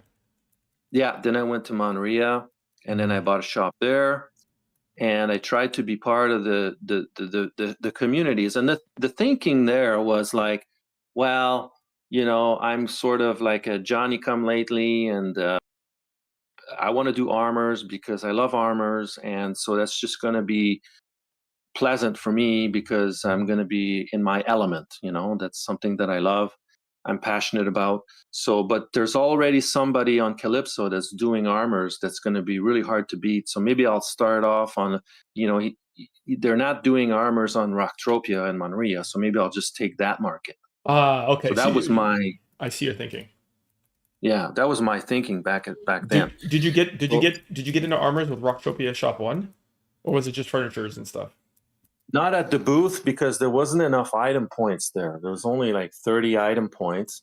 But the shop in Tangerine is I don't know if you've ever been there, but they're like pubs, and they have a lot of item points. I think it's a lot. I don't remember exactly the number, but it's at least 250. And so now you got a proper shop that you can actually put sets of armors, female and male, and you know, you can set it up nice. So that's what I did. Got it. Okay. All right. So that allowed you to kind of really lean in a big way because you had the item points to be able to do what you want to get into armors. How did you build your inventory? What did you do? At the beginning, I wanted to craft armors, but I didn't have the skills, um, even to do something as basic as like a zombie set.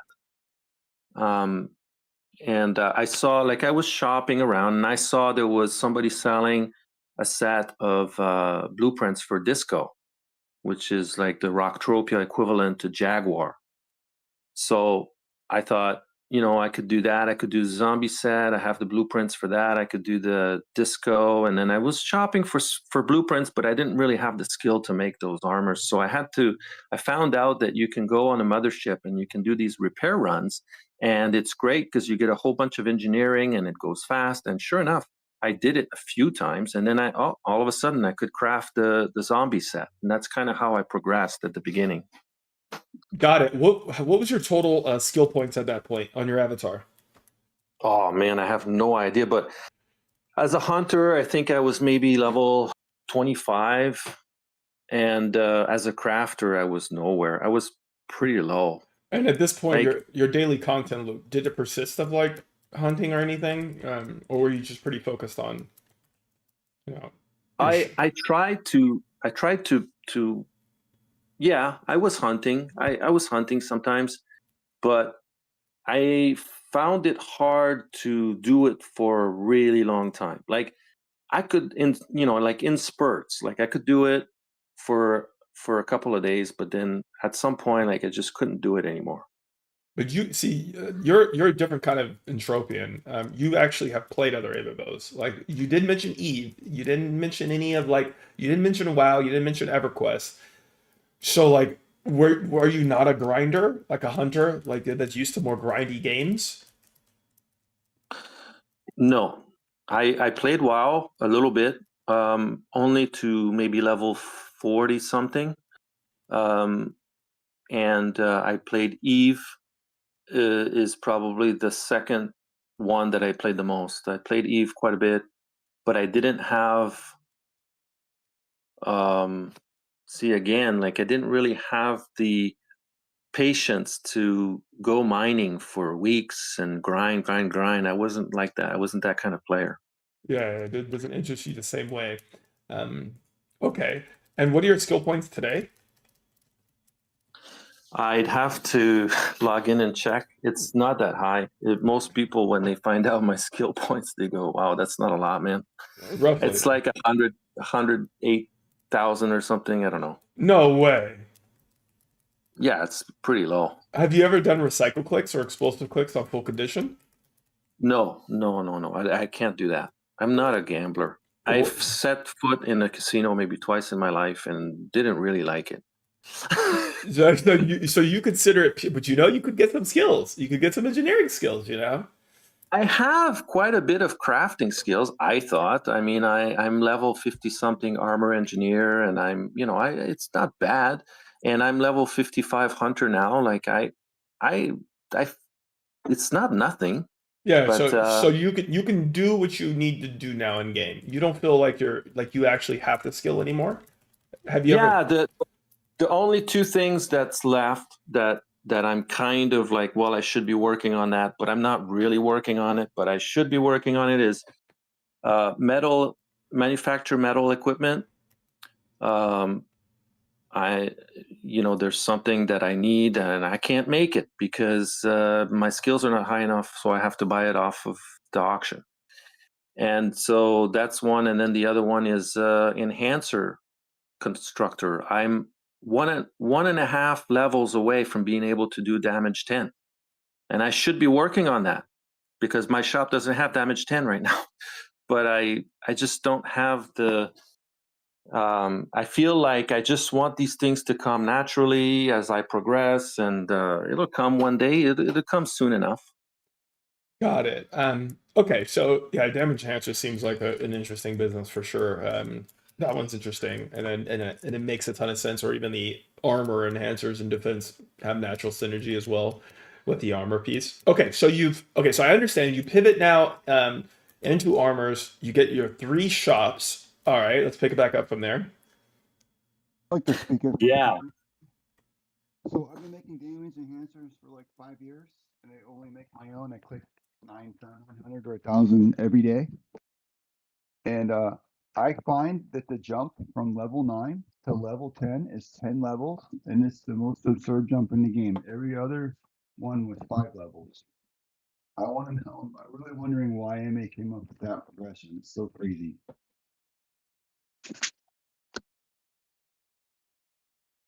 Got it.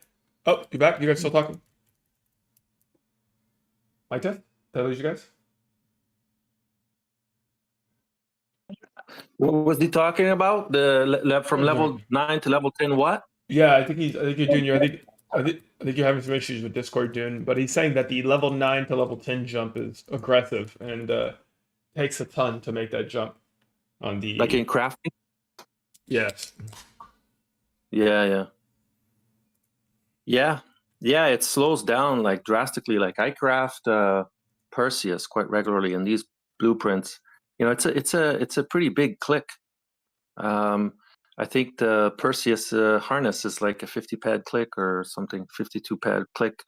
It's a pretty big click, so you should be getting a ton of skills. But by skills, the skills that I'm getting from doing that are diminishing all the time.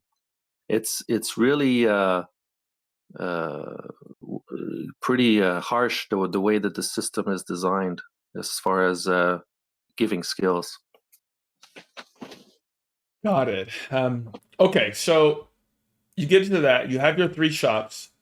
You're starting to build up your inventory. Were you just buying stuff at that time that you identified that was an opportunity? Were you strictly crafting? What was your approach? Yeah, so sourcing. So let me back up just a little bit. When I bought Monria shop, I did a ton of research. My idea was, okay, so now I'm gonna create a shop that's gonna be a resource for the people that are on Monria. Mhm. That's what made sense to me. So I was like, okay, well, what are the mobs? I've never been on Monria. I never hunted there, never mined there. So I was like, okay, I got to discover what are these mobs, right? And what damage do they inflict? What is the damage types? Because so that I can figure out which armors. Because your principal market is the planet player base, is kind of your mindset. That's what I figured, yeah. Okay, got it. Mm-hmm. So I couldn't find all of that information on the wiki. So I had to research, how do I figure out what the damage types are for these mobs? Like the shub, the information wasn't there at the time. And it was too high level for me. But I asked around and they said, oh, well, if you go in this cave, then you can find the lowest level shubs and it's like level 40. So I managed to figure it out myself by trying different armors and different plates, and I finally figured out. And so I had, I was the only one that there was no wiki or forum that had that information. So I created signs in the shop that said, the Yogg, here's the damage types that they do, that they inflict, and here's the percentages. And the shub, you know, and then I figured out all the best armors and the best plates that you could use for hunting those mobs. And then I put that stuff in the shop. I had it like, it was perfect. Like I had all the best stuff, but I didn't, the sales were far and few between. And what I sort of concluded eventually was like, well, people who come to Monria, most of them, they've been here before and they come prepared with the guns that they need and the armors that they need. And so they assume that the shops are not going to have that the auction's not going to have that they have to bring their own stuff. So in the end, like, it wasn't working the way that I thought it would. I wasn't selling enough. When I figured out all the best armors and the best plates, there was stuff that I couldn't find. And I remember sending Octuma a PM, a message, asking if you could help me with, like, hey, do you have some 7A plates, and do you have some 6C plates? And like, these are limited plates and they're so rare. And I think they were discontinued. But I had learned, like I had figured out from the wiki that these would be really good plates to use on Monria. So I said, well, I'll ask the guy, you know, like if anybody has them or can make them, it's going to be him. And he's like, no, sorry, I can't help you with those. But to his credit, and I like Octuma. He's hard to understand, but he tried to help me, and he bought. He asked me, "What do I have? You know, what armors are you making? What are you selling and stuff like that?" And he found out that I was making disco armor, and he said, "Oh, I'll buy a couple of sets from you, and we'll throw it in our shop." So that's really appreciated. I'm glad that he tried to support me back then. You know. And that was his Cali shop?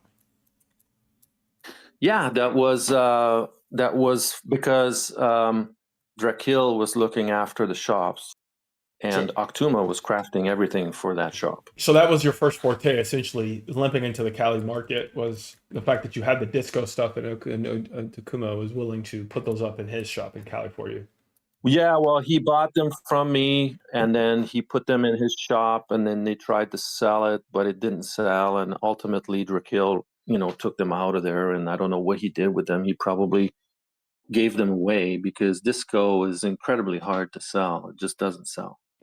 Got it. Okay. And what does your inventory management kind of mindset look like at this point? What's your exposure of inventory pet value that you're sitting on at this stage in the game? Because now you've bought a third shop, you're dabbling, you're testing, you're spending a lot of time and resources to identify and educate the community on the mob stuff. That means you had to have that stuff on hand. What was your exposure there? We're talking like back in like 2017. At that stage, yeah. Where your three shops. Yeah.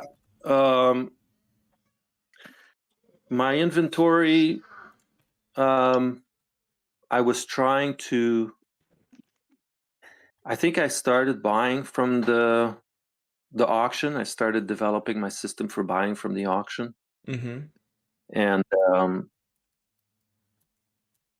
And I would like, I had to figure out what I was going to stock the shops with first. But then once I knew that, then I could start, you know, just constantly every day just looking for it on the auction and bidding on it and watching Cali Trade and see if something comes up for sale. And then, you know, but before I bought anything, I had to have a really good understanding of what these things go for and how much can I get for it, so that I can determine how much it's okay to pay for it.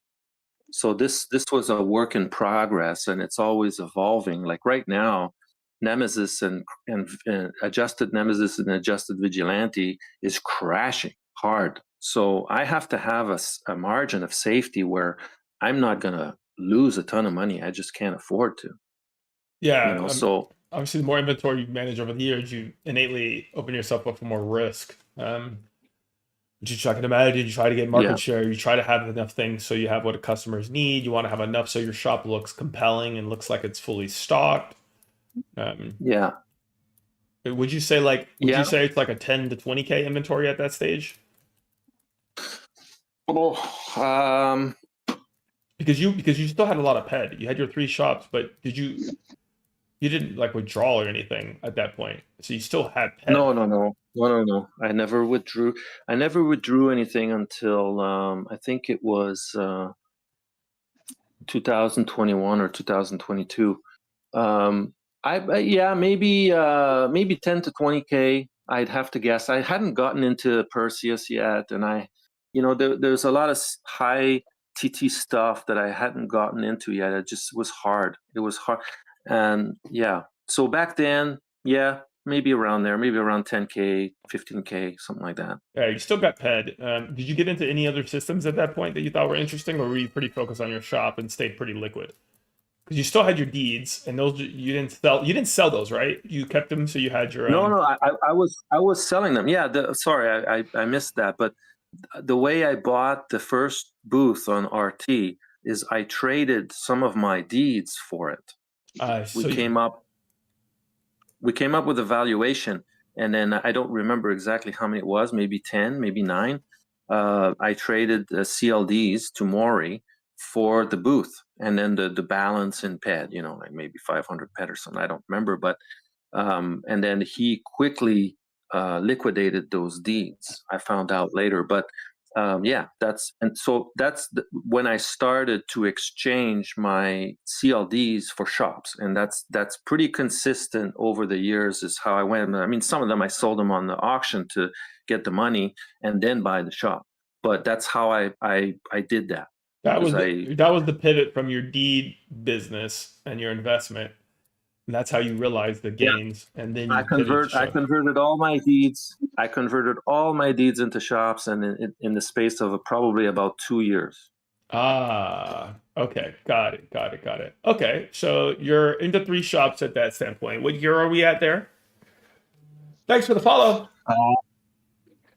2017.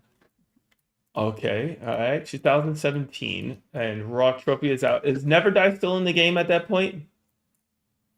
Yeah, I was in his society. He had a society called Never Die, and when I came back to the game in 2015 and bought the thing on RT and found out that Rocktropia belongs to Never Die, I was like, well, this is a famous name. Why not? I'll join. So I sent him a message. I asked him, can I join your society? There was nobody in there by that point. There's him and a couple of guys. But he said, well, like having that name over your head, that comes with a lot of baggage. And I said, yeah, I kind of know that, but it's a recognizable name, and I'm not part of a society, so I don't really mind. So he said, okay. Yeah. Is this the first society you joined at this point? No, I had been part of a couple of other societies. Actually, I'd been part of a society that was created by one of the guys who owned Arcadia eventually later on. Got it. I don't remember the names, but that's what I found out. Got it. Okay. And then from there. Yeah, so I think in 2017,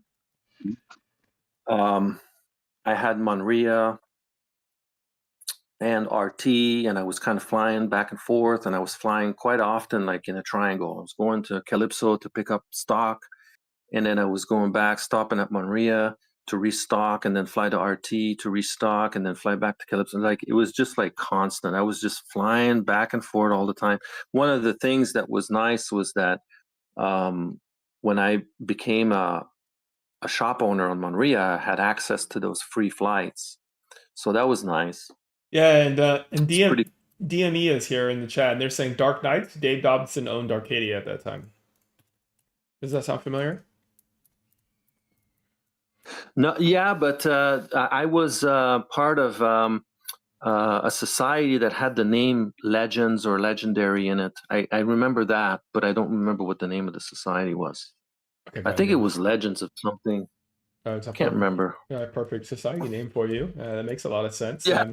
Were you flying around in a quad the whole time? Yeah.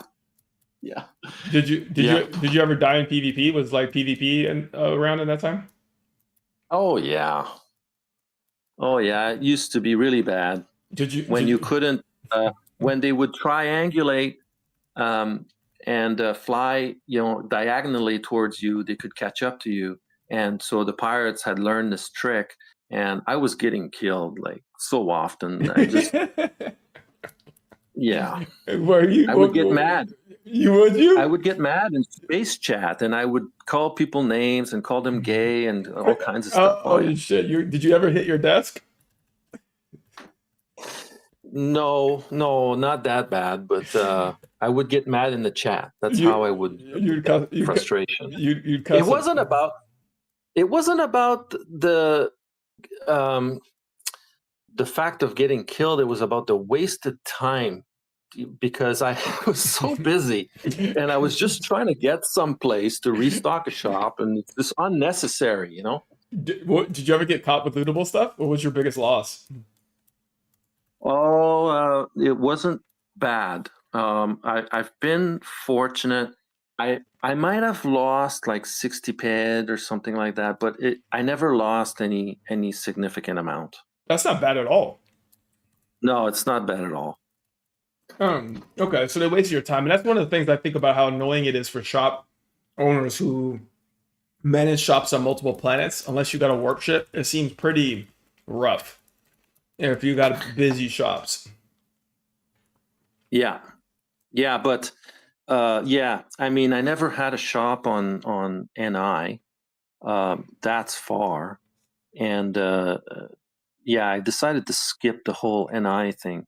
But yeah, just between Rocktropia and Monria and Calypso, even that, even though Monria is right next to it and Rocktropia is not very far, it's really time consuming. Okay, all right. Let's And continue. now, like, I'm flying to Arcadia, but I don't have time to do that anymore. I need to divest from these other planets because I just don't have time to. I have 3 shops on Arcadia, and some of them do. It depends. It comes in spurts, and sometimes they do really well. And it takes me 3 months to finally find 5 minutes, or it's not 5 minutes, but it's to find a day when I can actually, okay, I'm gonna make the guns that I need and get all the stuff that I need so I can go to Arcadia and restock those shops. It's a whole day, Yeah, and it yeah. seems like every time I leave Calypso, then something important, somebody comes and then buys, I had somebody come and buy 4 armors in 5 minutes, and it wasn't small armors. It was like, okay, I need to have those in stock because somebody else is going to come and looking for those armors, and they're not going to be there. So I've had times where I actually literally turned around and came back. Wow. Wow. Yeah. Okay, where from there? What's next? Okay, so yeah, so then I was on Monria. I was really working really hard to try to stock all the best stuff. Funny thing was, at the time, I remember Ozpin Beetle being somehow one of the absolute best armors for like 2 of the mobs on Monria. And I was stocking it in my shop in Monria, and I had added Tiger and all this effort and all this energy and all this time that I had put in, and very, very, very, very few sales. And I just got frustrated, and I said, you know what? Like, again, location. And I went back to Livas number 10 because that's the only real estate I had that I could somehow convert into a shop. And I had 2 houses, and I filled them up with shopkeepers, which I had. And it was for some kind of event. I don't remember what it was, but there was something significant that was happening. I don't know if it was a mayhem or something. I don't remember, but something was going on at the time on Calypso. And I was like, okay, let me just bring all my shopkeepers back to Calypso and try to make a shop that's going to be worth people's time to come and visit. In an apartment. And on my land plot. Oh, Livas. yes. Your land plot, your original furniture. Yes. Yeah. Okay, got it. Yeah. Mhm. I filled them up with shopkeepers. So I think they had like 4 shopkeepers in each house. And I put some of the best stuff that I had in stock. I put it there, and I filled up the shopkeepers. And then I spammed like crazy. That's when I started spamming. It was probably migration. As I really started spamming CaliTrade, and then I would even travel to the teleporters where there were people, and spam there in local chat, and the places where there was Eomon or Longtooth, and then spam there and try to get people to come. Like, I had Rutuba, and I had Sentinel, and I had like some of the best stuff, the best gear that you could get in the game at the time. I had it, full sets. And then ready to sell. What was your inventory at that level? Were you encumbered? Were you permanently encumbered at this stage? Were you always moved around slow? Yeah, I was. Yeah, I couldn't run. You couldn't run? Okay, because that's a funny thing about your avatar. For those who don't know, Legends permanently crawls. He is super slow. He's permanently slow. So is this when that happened to you? And since then you've been encumbered? Yeah, pretty much. I mean, there's been a couple of times when I just grabbed all my stuff in my carried inventory and just shoved it into the Planet storage, but that's a nightmare. People don't realize just how much of a nightmare that is, because here's what happens. For those of you who've never done it and don't know what happens, you grab all the stuff from your carried inventory, you shove it into the Planet storage, it disappears.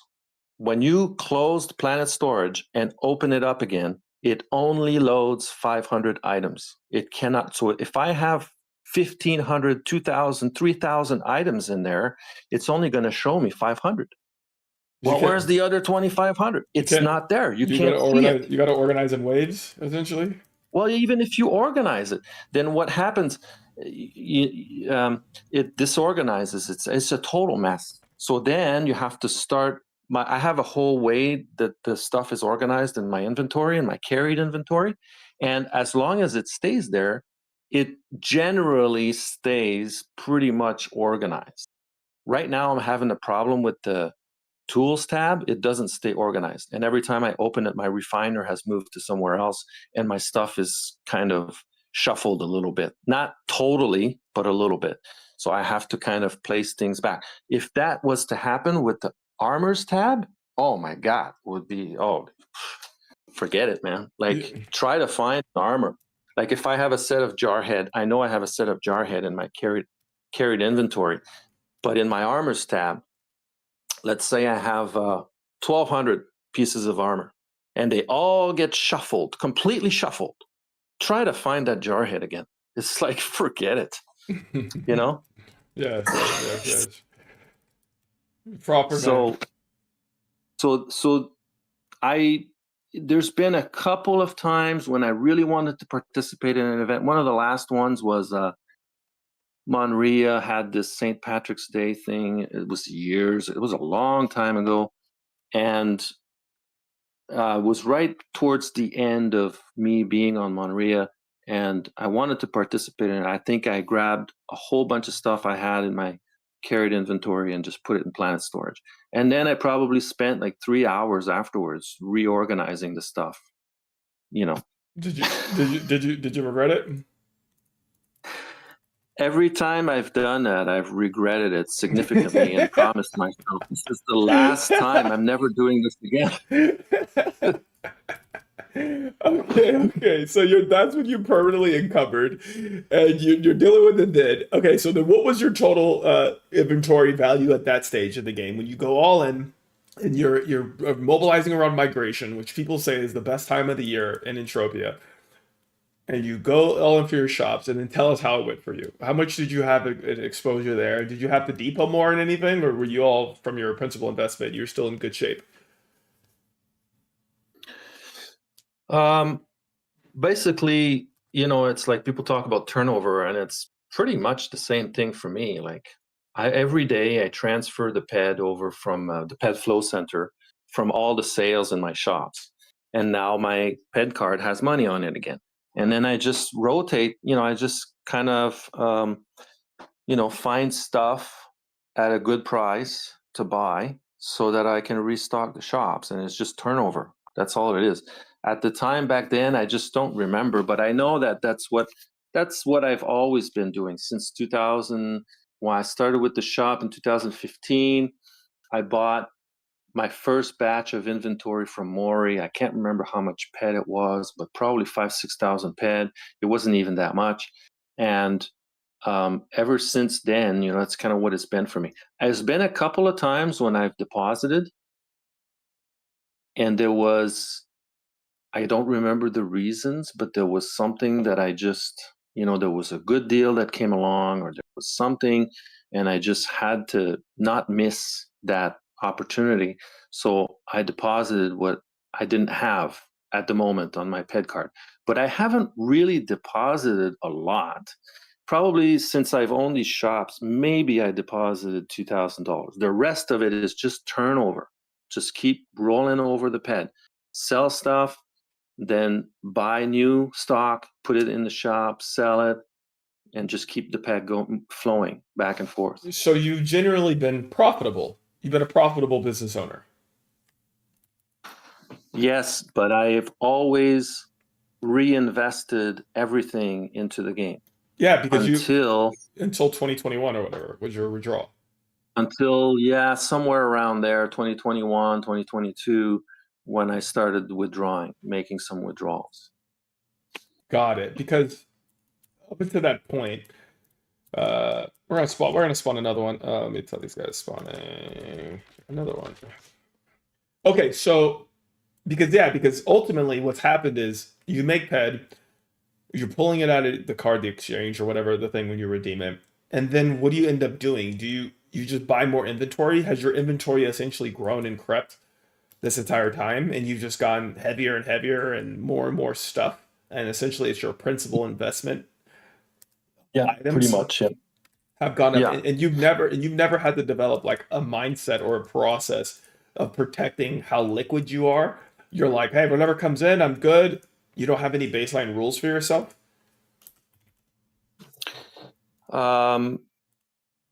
I've tried a couple of times to implement something like that, and I have failed. And, Why? What do you mean? Why? Well, I don't know. It's the pursuit of you know, I've been on this. It's hard to change habits, right? And routines. And so if you've been focusing on one thing and one thing only for 10 years, it's hard to all of a sudden change your mindset and your focus. My focus has been for 10 years. So here's the biggest thing probably that I've gleaned in this is that when I was trying to have shops that were doing well, that were selling consistently, and just like, because the ideal is you want every day when you log in and make the transfer from the PedFlow Center to your Ped card, you want that number to be bigger. You want more sales so that you have more money to turn over, because like if you look at it like this, you know, the profit margin is like, let's say 10%. So if the profit margin is 10%, well, 10% of 10,000 PED is better than 10% of 2,000 PED. You know, so you want that turnover number to grow. I see, and therefore more inventory means more sales in theory if you're putting the right things up, and meaning you're multiplying your margin. Well, it's the pursuit of excellence. And so what I learned is that people value their time a lot. Like a player who's a hunter, you know, he just came home from work, he's logging in, he wants to go hunt. He doesn't want to go walking around a mall shopping for stuff. And so I see my customers buying stuff from auction. I go, dude, you know it's cheaper in my shop, right? And he's like, oh, well, I didn't have a time. I had a warp waiting for me and I just had to go. So I paid the auction premium so that I could have it right now without having to go to a shop and stuff. So that happens a lot. But you start thinking, okay, well, how can I get people to change that and start thinking in terms of it's really worth my time to go over there and shop and get my stuff there. How do you get people to start adopting this kind of viewpoint? Well, the shops have to be amazing. They have to be so amazing, and you have to have such high esteem and reputation that then people, there's no longer that barrier of, oh, their time is really valuable and they don't want to waste their time and stuff. They, you know, then things start to change and more people come. So I've always been focused for the last, like, I don't know, 9 or 10 years on making the most amazing shops so that people will come. That's been my goal. So now you ask me, well, have you ever thought of maybe setting yourself some like thresholds of liquidity and stuff like that? No, because my focus of making the most amazing shops in the game possible has always trumped this idea of, well, I should maintain a certain level of liquidity. You know what I mean? Yeah, because you want to maintain protecting that brand value and reputation, so your shops have to continue to improve and be held at a standard. And I suppose that does make sense. Of while you want to meet demand and you want to be the place to go, it's like kind of. And Yeah. I don't want to skip too far ahead, but maybe that's part of your justification to get into fishing and launch a fishing store as quickly as you did. Because I noticed you were quiet, but you then fishing came out. Then you were pumping and you were on trade. You went hard fishing. I bought some fishing stuff from you earlier on there, and do you view that as like an opportunity to kind of maintain that excellence and be ahead of new systems now, where in the past you've kind of been a little bit later in systems, where now it seems like you were right on top of Well, it? well, the only when you say the past, the only thing that you could be referring to would be Eris, and Eris. No, no, no. I was referring to Um, just to be clear on that. To be clear, I was referring to how you said you felt like you were a little late on like the deeds, like when you weren't playing, when you weren't active, and you were like, oh, I was a little late, so I had to yeah, play. yeah. Just those moments, where now maybe it's been a shift in your mindset now to be like you're going to be right on top of it. Well, I can't promise that I'm always going to be right on top of it. This one, the timing was good for me. The timing for Eris, it was really bad for me. I didn't have time for that. But the timing was good, and I was already logging in quite regularly. And I just, it just reminded me of an advice that I had given to Ackers. I don't know if Ackers is watching, but he's a SOC member. And I remember telling him, I said, he was asking me in the forum about AR Matrix. And he said, is there still time to get into AR Matrix, or has the opportunity passed? And I said, well, I consider that, this was a couple years ago. I said, there's not a whole lot of margin left in AR Matrix at this point, because it's been several years that they've been released. And there's a lot of people making them, and there's a lot of shops that are selling them, and they're all over auction. And so there's the competition is pretty fierce on that, right? And so at the end of my post, I said, my advice is keep your eye out for the next thing to come, and then work like hell to be on top, and then to maintain your position and be the main one that's capitalizing on that opportunity. And so that's all I could think about. And I was like, well, here's this whole new system. I never even got a chance to try it for the first week, but I just kept thinking about that. And the first thing I did when I logged in is I went to the technician, because it was right next to me, and I found the blueprints, the fishing blueprints, and then I walked over to the crafting terminal and started making that stuff. And then I'm like, okay, where am I going to put it? And this shop that I had converted into melee shop, I was selling AR Matrix swords and knives, wasn't doing very well. So I was like, well, obviously I'm going to put it here. And I started clearing out the swords and the knives, and I started putting down the fishing stuff, and I started spamming Calitrade, and it was just like a timing thing. It was just, the timing was perfect. I was sitting at my computer when the servers went live after that VU. Yes, yes, yes. To catch that, is that something you Yeah. focus on a lot heavily now? A pretty big focus for you? What's that? Fishing? The timing of new systems and new opportunities when they do come out, and trying to catch things now. Well, no, because typically in the past, what I would do is I would stay away from the new stuff, because it's always way too freaking expensive to get into right at the beginning. I remember when the first set of serpent scale plates, it was Evie. Evie, came back to Calypso, and he's like, I got a set of these. You want them? They're brand new. They just come out today. And I'm like, well, yeah, that's interesting, but it's new. We all know the markup on these is just going down for the next, for the next 6 months or a year or whatever, 2 years. It's only going down. So I have to have a really good margin on them. Otherwise, I'm just not going to get into it because it's a guaranteed loss. And the margin was good enough that I did buy them, but usually I don't. Got it. Got it. Do you want to define what you consider to be a good margin? It's going to depend. On an item, points are very valuable. So I'll tell you one thing. I've often thought that Polaris armor needs to come out. It's just not worth the item points that it's utilizing. You know, the Polaris armor, yeah, it's good for cold, it's good for penetration, but it's not a popular armor. It's a very niche armor, and I can only make 2, 3, 4% on it. What the hell is it doing there? You know, it's a total waste of item points.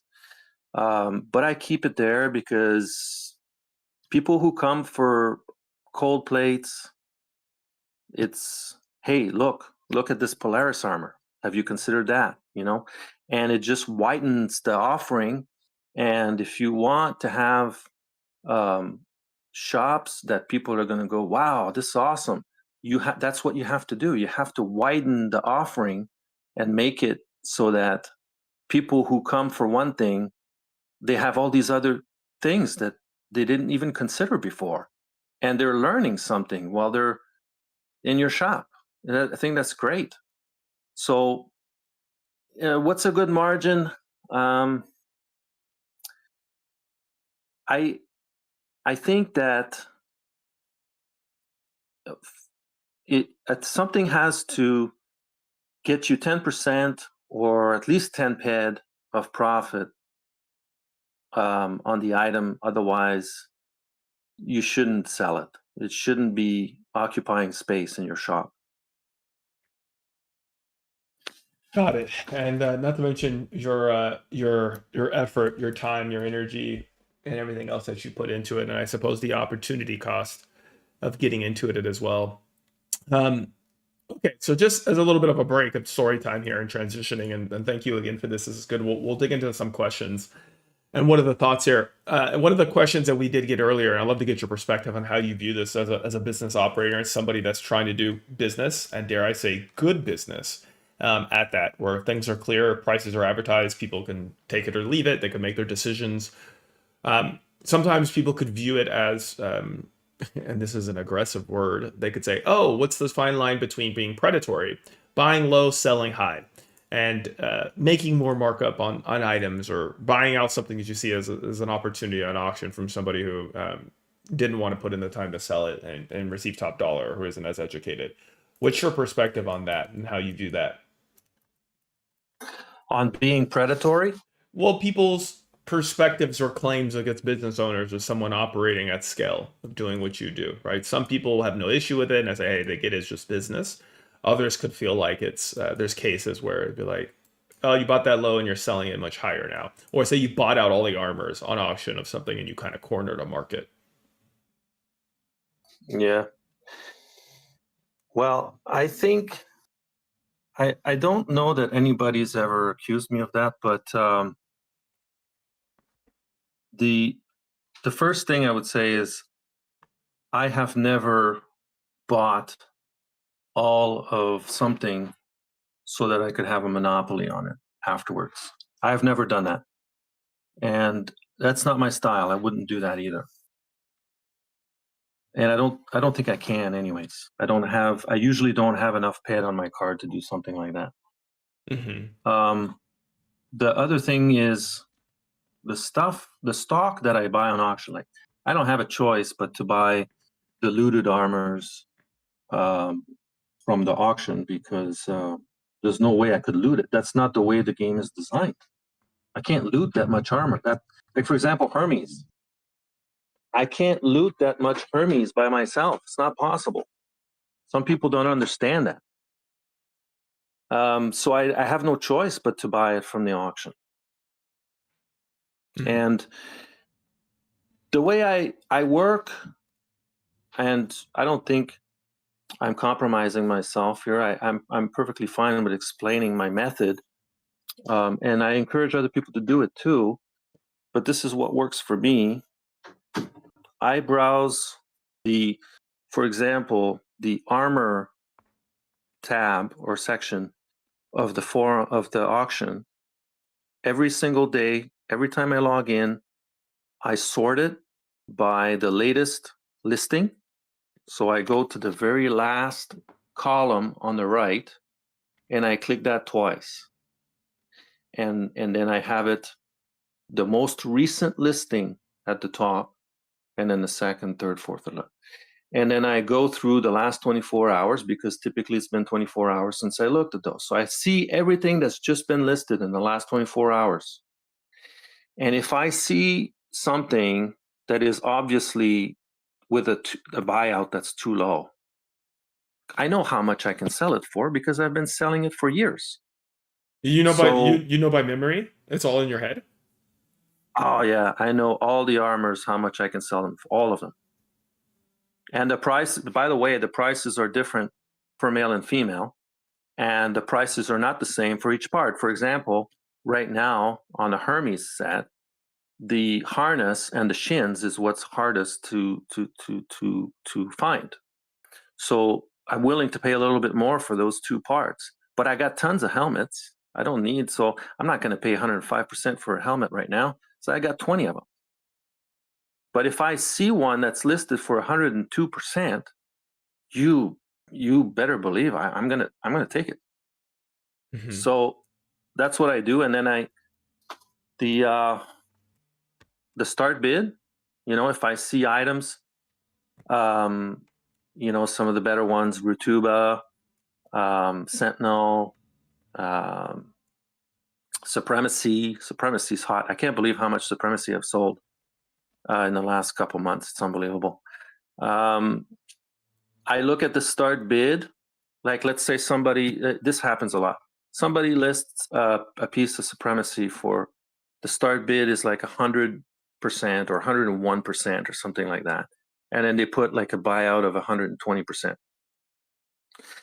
I look at the history graph, and this doesn't take as long anymore, but you know, this is what I used to agonize over at the beginning. But now it's very fast because a lot of these things I don't even need to look at the history graph anymore. I just know. But that piece of Supremacy that has a start bid of 101%, I'm not going to just do a start bid. I'm going to do what I'm willing to pay, which is going to be low, but it's not going to be 101%. So let's say, for example, on a male harness, that's the part you want. That's the part, it's easy to sell. It sells, I sell it for 130% pretty consistently, and I'm not worried about buying it. Well, I'll probably bid 110 or 112 or something like that. Maybe even 115, but it's probably going to be more around 112, 113. And that's my start bid.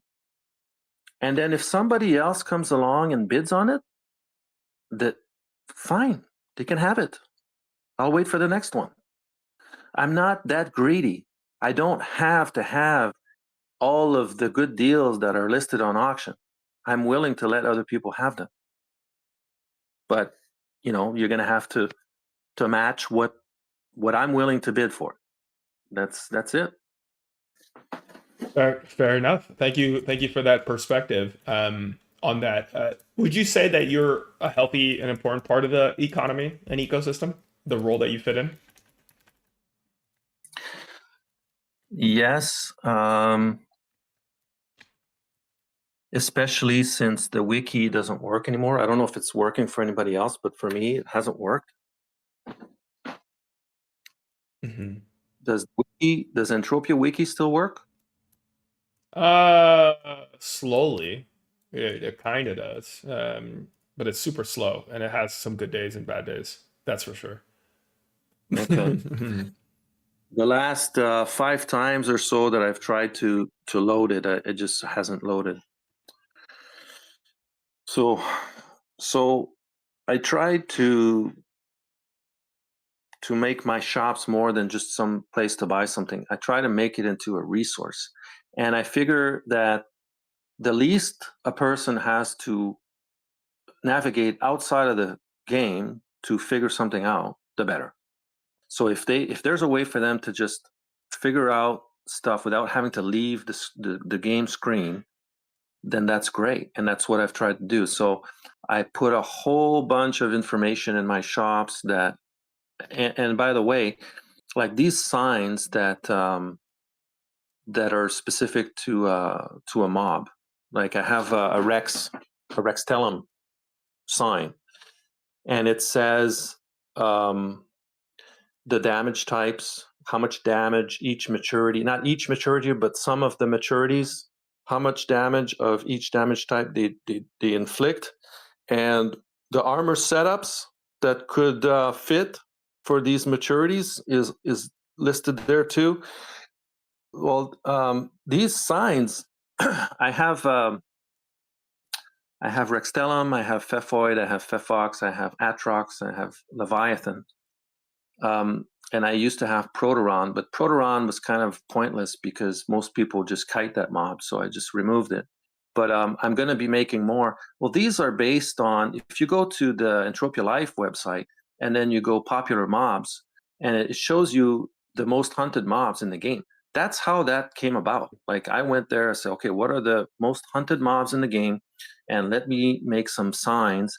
So I didn't just create some signs because I wanted to sell one specific armor or one specific armor plate. No, I just trying to be of service. And okay, people like to hunt this mob. Well, let's give some information about this mob. You know, that's how these signs came about. So you're also providing a bit more of a service around education and educating folks and doing some of that legwork for people too in your shop, which yeah, exactly. And I had as soon as I could gather the information. I have to give credit to Granny, because Granny helped me figure. He gave me the information basically, and then I went out and then I used it, and I saw that it works exactly the way that he said that it works. And so I asked for his permission, and he said, yeah, I have no problem. So I created a sign in the fishing shop.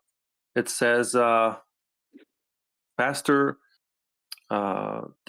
skilling tips, you know, to skill fishing faster. And I put 6 things. And it works. I know, I tested it myself, and it's incredible. It works so well. Well, you know, one of the tips is just use the noob fishing line, the weak SL40X. There's no margin on that. I'm not making money on that. You know, that's I'm just trying to be helpful is what it is. Mm-hmm. I'm not trying to get you to buy the most expensive thing in my shop and make a bunch of money off you. That's not it. Yes. Hey, Legends, I want to say that as a new player, when I first started 6 years ago, when I finally found your shop, I went to your shop many times and used the large display that you had to figure out what armor to use on what mob. And it was very helpful and beneficial until I finally found your guide on PFC. And then that guide really broke it down and explained to me how armor works in the game. It was wonderful. I refer people to it all the time before PFC was offline.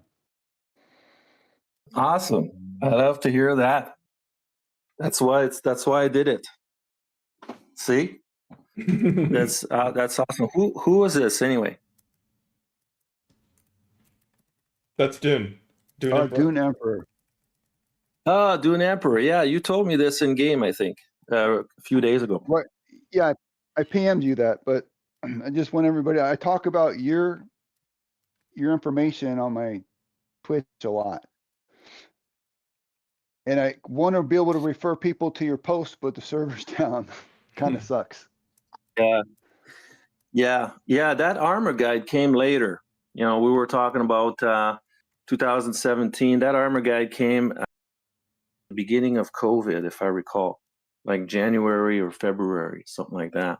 I worked on that for a couple weeks, and I think at the time it was pretty darn complete. But now with all the new armors that have come out, it's due for an update for sure. There's a lot of new armors that just aren't in there. All right. So we got some of your perspective on the business. How do you see it? What do you think about the new search feature functionality for shops? That's been a popular question. That's great. That's great. I hope that I know that there's a couple of people that are trying to say that, oh, Legend Shops, it's expensive, blah, blah, blah. I hope they use that search function because you think you're competitive? Huh? You think you're competitively priced? Yeah. I've used it, and I've used it quite a bit in my fishing shop because I wanted to make sure that my fishing gear was the absolute cheapest fishing gear that you could get in game. So what I did one day, a few days ago, I put a stove down in the middle of the shop, and every item I searched on the auction and I searched in the shops, and mine was the cheapest. And that's something you aspired for, particularly for fishing. That was important to you. Well, I did the same thing for guns, but not as thoroughly, because right now is not the time for guns, and a lot of guns are going to spike when Mayhem comes out. Yes. So I have to. I'm not going to give the stuff away. Like, this is the thing, and one of the things that I've learned is that you can become a victim of your own success when you're running shops in Entropia. Can you elaborate on that? Yeah. There's cycles. The most obvious one is for damage enhancers, but there's cycles. Cycles for guns, cycles for Perseus. So now we're getting into the point where if you look at Solis on the auction, you're going to see that it has spiked recently in the last week or so. That's because the people that make Perseus know that migration is coming, and they better stock up on Solis. So everything runs in cycles. And if you have shops and you're always trying to be the cheapest, cheaper than auction, cheaper than everybody else, you're going to become a victim of your own success. I say it that way, maybe it's not the most accurate way, but what you're going to do is it's going to be a race to the bottom on stuff where you really don't need to get involved in a race to the bottom with. For example, Perseus. So Perseus, everybody was selling it cheaper than me. I refused to play that game. I had it at 122, 23, 25% for the longest time. And I refused to sell it at a loss. It's just not worth it. If it comes to that, I don't want to remove Perseus from my shops because this is a very popular item. So I want people to be able to avail themselves of it. But when migration starts, you watch it. It's going to go up.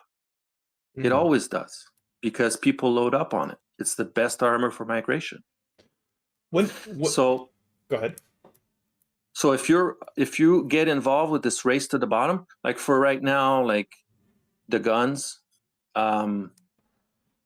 I could have done that. I could have said, okay, my guns have to be the cheapest. But then when Mayhem comes out, then the guns are the people who use these limited guns. They're quickly going to empty the auction, and then the price is going to spike on some of them. Not all of them, but some of them that are in high demand. They're going to spike, like LR45, LR50, 60. Some of those are going to spike. So if I put mine cheaper than everybody else right now, and I work really hard. I had to pay a really high price for these blueprints, and I had to work hard to stock the shop. And then mayhem starts, and I'm not quick enough, and then somebody comes in and wipes me out of all my LR45s, all my LR60s. I'm done. I don't have any more. It's over. You know, so I sold them all cheap because I missed it. I missed the spike by 5 minutes or something like that. You know, I'm exaggerating, but Yeah, that's yeah. the sort of thing that It happens. It could has happened to me. it could be a week or two, or whatever, a day or two. No, a week or two. I mean, it depends. Yeah, I know what you mean. It's not, but the situation that we're in right now, Mindark has seriously nerfed the number of blueprints that drop from gizmos. So Oh, really? yeah, because I think nobody has officially said that, but I think that Mindark is trying to boost the demand for Eris stuff. Yeah. I think we've seen that with even the plates I was trying to get from you. I think it's why they moved away from like I think like per protection, like burn or electric or something, so to make the Eris armor more valuable. I think was another example of that potentially. Yeah. I put after Eris came out. Since Eris came out, I've probably cycled 100,000 pet or so in gizmos, and I barely got any blueprints. Like really, like it's shocking, like how little blueprints I got from the amount of ped that I cycled into it. One of my favorite. So, go ahead, buddy. well, no, it's so. What I'm getting at is that I got to be careful because whatever availability there is right now for AR Matrix is going to evaporate very fast once Mayhem comes out. I just know it because I know that there's not a lot of inventory out there. There's not enough to fill the demand. And people are going to have to switch to the PR and the GR. They're not going to have a choice. Yes. Unless Mindark restores the drop rate for these AR Matrix rifles. You know, some people say it's because they're sitting in inventories, the blueprints, and therefore it's less and less to be available. Yeah, this is there's no. I can tell you, I understand what they're saying. Like what they're trying to say is they say, well, because the way that the system is designed is, for example, there can only ever be a maximum of 5,000 clicks of LR50s ever in existence, and so people can keep clicking gizmos till the cows come home. There's not another single click that's going to drop until people start using those clicks. That's their argument or whatever, their speculation or whatever, but that's not what's happening here, because it's very, very clear for somebody who's been clicking gizmos since the beginning, since like 2017 or whatever, that something has happened here. Something drastic has happened here, because it's not just one gun or 20% of the guns or 20% of the plates. It's like across the board. And yeah, it's just not dropping. I tried so much to get AP plate blueprints, and I couldn't get any. And I'm not the only one who's out. You go to Octumas, he doesn't have AP66 electric. Forget it. He ran out a long time ago, and he's running out of all the other ones too. I don't think he's got AP60, AP66 impact either. If somebody should have them, it's him. You know, he's deep into that stuff, and he's got Ubers selling to him and stuff like that. So no, he's out. I'm out. We don't have that stuff anymore. It's not dropping. Have you seen a period like this happen any other time at the EU where you've seen this pool of blueprints? This happen? Yeah, they keep breaking loot. Rocktropia had some interesting plates, like Joplin plate, Lemmy plate. Lemmy is a cut stab electric plate. Lemmy Dragons. Mm-hmm. and Joplin is I think it's impact, penetration, and acid. And I tried really hard to have those available at my Monria shop because it was a good plate to use there. And I searched the auction. I did all kinds of stuff. I talked to people, and I was able to scrounge up some. But in the end, and I even went hunting, which is kind of rare for me now. But I went hunting at the time for some dragons. I think Elvis dragons or something like that, trying to get some plates, some materials, so that I can click and make some of those plates. And I wasn't able to get anything hardly, you know. And so I think this is a cycle. Like Mindarc will release something. They released those plates on Rocktropia initially when Rocktropia was launched. At some point, they changed their mind. They decided to discontinue that because they're going to go a different way. And they went the AP plate route, and they went Serpent Scales, Incision, Lunar Plate, Imperium Officer Plate, and so they decided to go a different way. So they have to make some adjustments, and then they shut off certain drops so that it works, right? And there's a market for an item. And you feel that pretty. How quickly do you realize that? Is that something you see fast because of how you play in the market and the businesses you run? For gizmos, I didn't see it fast enough. It took me a while to realize this. You know, I just couldn't make sense of it. But I kept cycling. Is it that you're like, wait a second, something's wrong here? You're like, hold on. Is it that Well, how does it go down? well, there's always there's quite often you go, did Mindarc change my loot? Did they do something? Are they targeting me? Did I say something? Yeah. Are they mad at me? There's a lot of people that go that way. Yeah, you feel like targeted. You're like, wait a second, dude. Yeah, did I say something on the forum that they didn't like? Yes. Now let's talk forum. Explain to me. I swear you have a passion for the forum, Legend. I swear, dude. Yes. Even in Dingos, when I was a Dingo, I was like, you barely spoke in sock chat. I let your spending trade. It's like all seems to be all PCF for you, and not just like, hey guys, I want to sell, but like you are thoughtful, you're well written, you lean into the threads. I like read the forum every night, and I like read legacy threads. I remember even reading one, dude, that you had when Eve was pumping on RDI, and you were like referencing his videos and his like streams, and you were like figuring out RDI. And I was like, what the hell? I was like, dude, you were like, you were digging all in. Explain. Yeah. I need to understand. Yeah, that thread, this is one of the most complete ones that I've ever written on the RDI Secret Lab.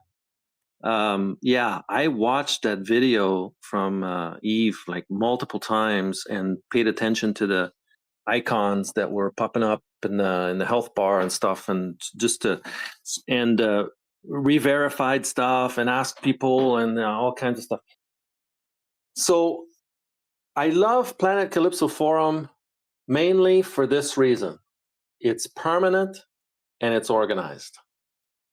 Other means of communicating with other players like Discord, it's very ephemeral. Like you if you want to know what the chat's been about, you have to scroll back and it has to load, and then you can only scroll back so much, and then you have to go through all of these pointless comments and stuff to get an idea of what was that person talking about, and it at the end of it, it's all kind of, most of it is pointless, and it's not something that you would have spent any time digging into because there was nothing of interest for you.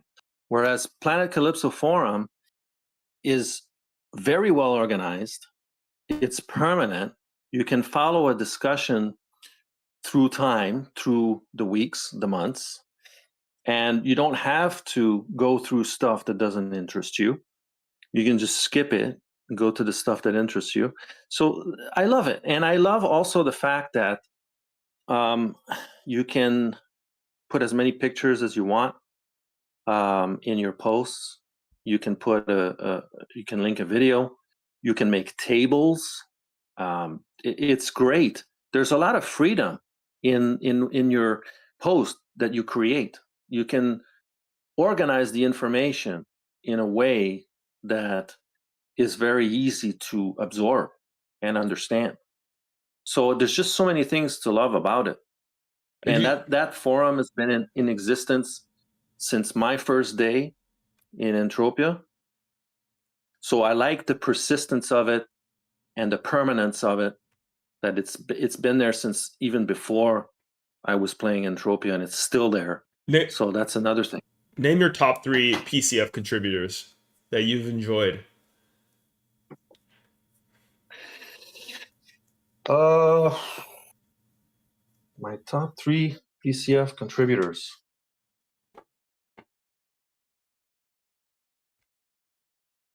I liked.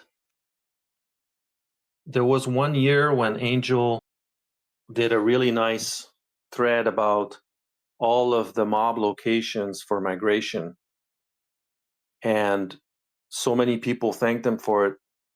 And he said, "Thank you. This is so awesome. Thank you for this." And so I just quietly was, in awe. I was like, "Oh man, this is awesome, because this is something that's so needed." Because Mind Arc doesn't provide waypoints and maturities and stuff like that. They want the players to figure it out, but a lot of players don't want to have to figure this out. They just want to know where to go and just start shooting. Yep. So that was great. And well, let's see. I know there are some. Captain Jack did before he left the game. He did a guide on, was it Mind Force or healing or the healing profession or something? I can't remember. I think it might have been Mind Force. I thought it was pretty good. Okay. He got a lot of people checking it out for sure. This one came out around the same time as my armor guide, and I remember noticing, not that I paid that much attention to that, but I remember noticing that his had way more views than mine, and I was like, "Oh, wow, okay." Didn't realize that was such a hot topic or a subject of discussion. But I think it was about Mind Force, if I recall. I'm gonna have to look it up now, but it was pretty good. It wasn't as elaborate as mine, but it was had good information. Man, I don't know. Just drawing a blank here, but that's okay. That's okay. I just wanted to ask about the PCF, why you loved it, and thanks for that insight on it. Have you historically been a forum participator in other passions of your life, or like Reddit? Are you a Reddit guy? No, not even. I'm not. So PCF is unique. I'm not on Reddit. I'm not on any other forum. This is totally unique. That's the only forum, that discussion forum, that I've participated in. I've searched some forums here and there looking for information, like Reddit. That's a popular one, but I've never really been a part of it, and I never posted anything in it. Got it. All right. So the Planet Calypso forum is really the only one.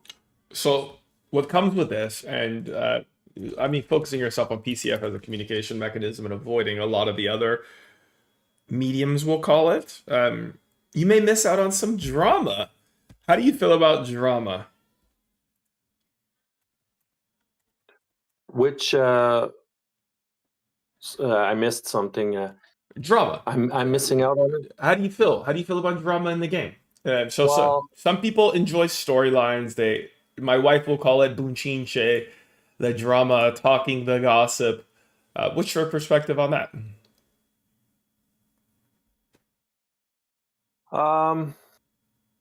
I was part of some drama the other day. You were okay.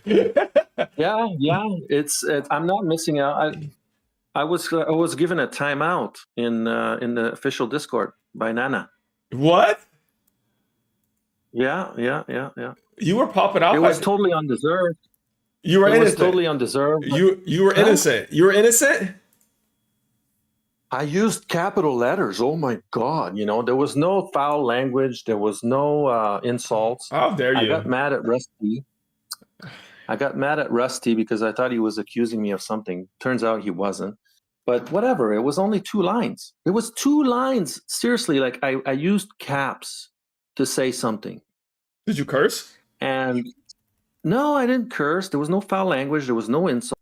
I said, where did I do this? Show me. You know, what law did I break? That's what I said.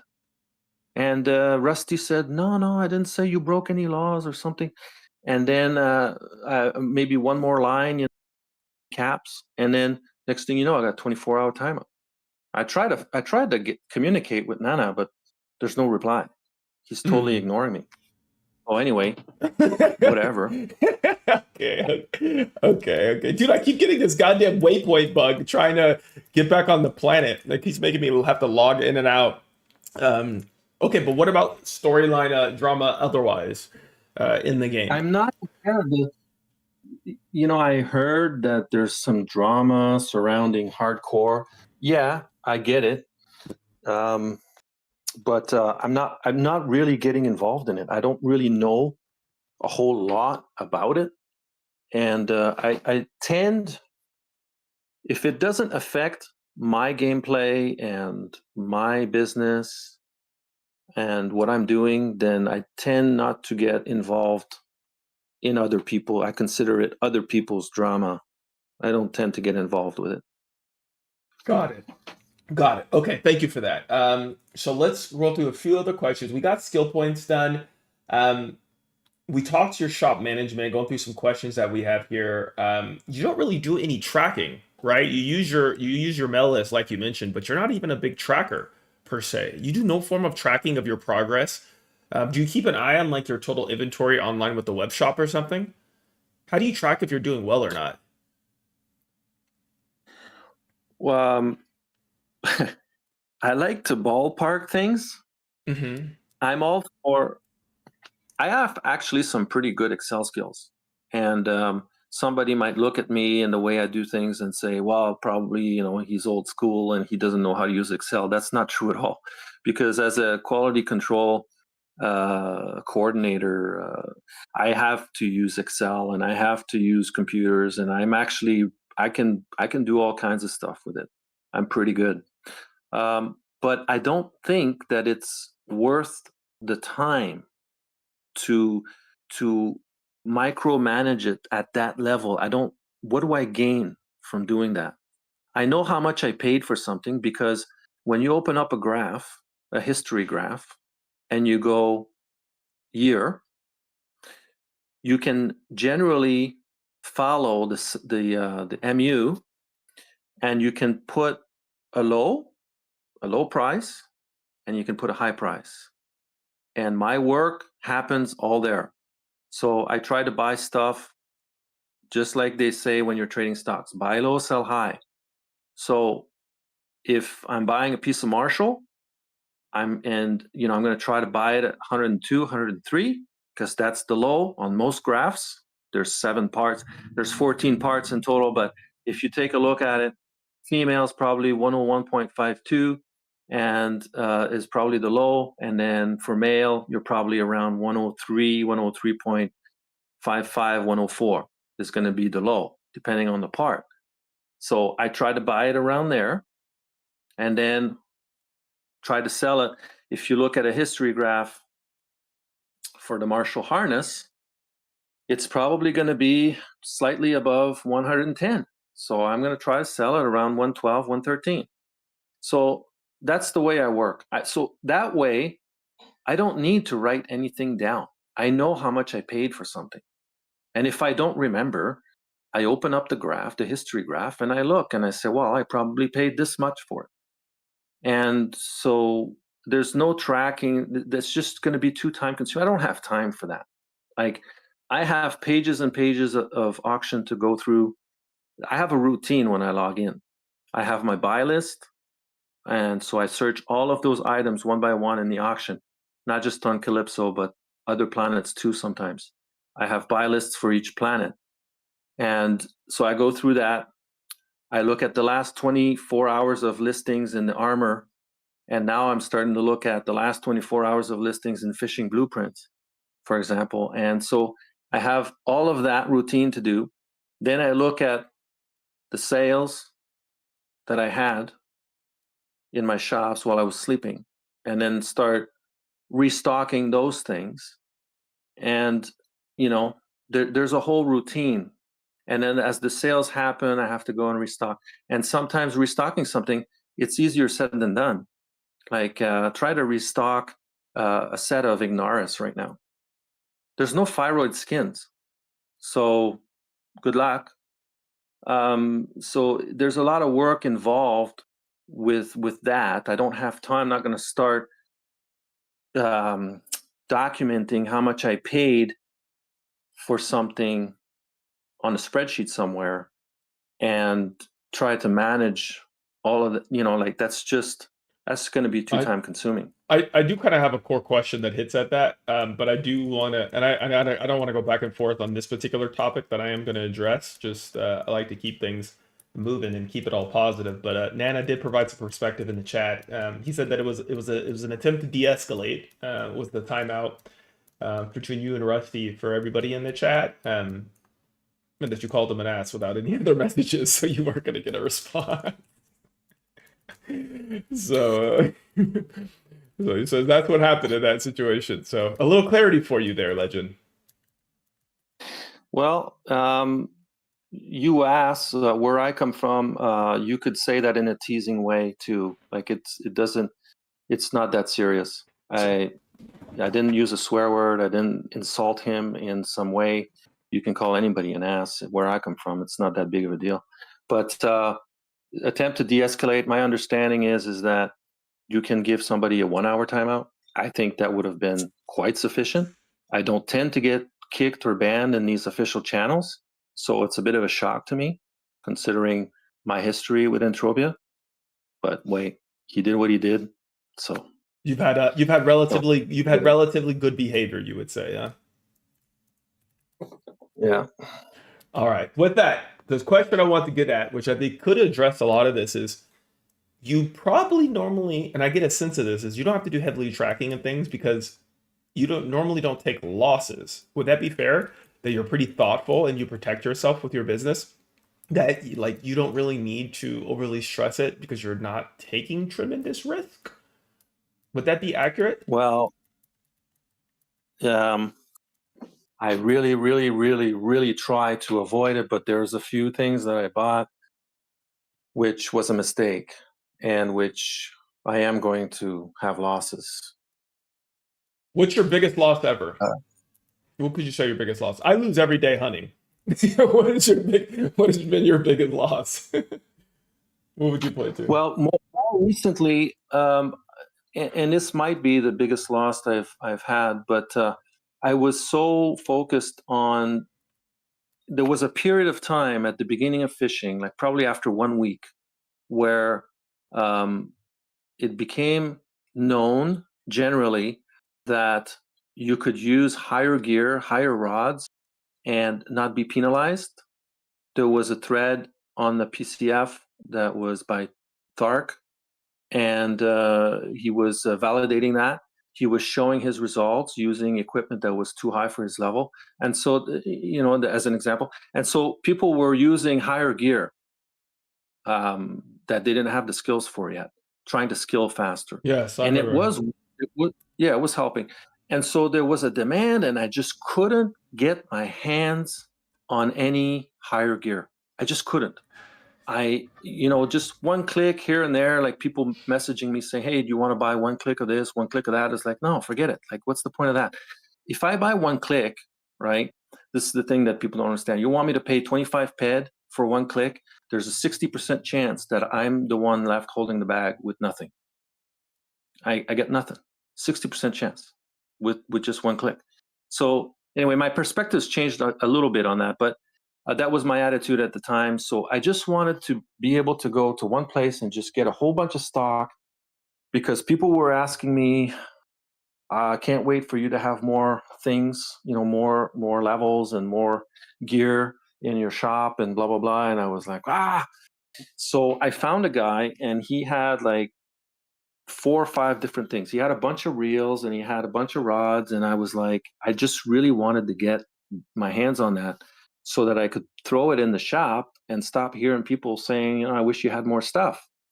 So I gave him I think it was like 5,000 PED for a bunch of rods, A105s, a bunch of reels. And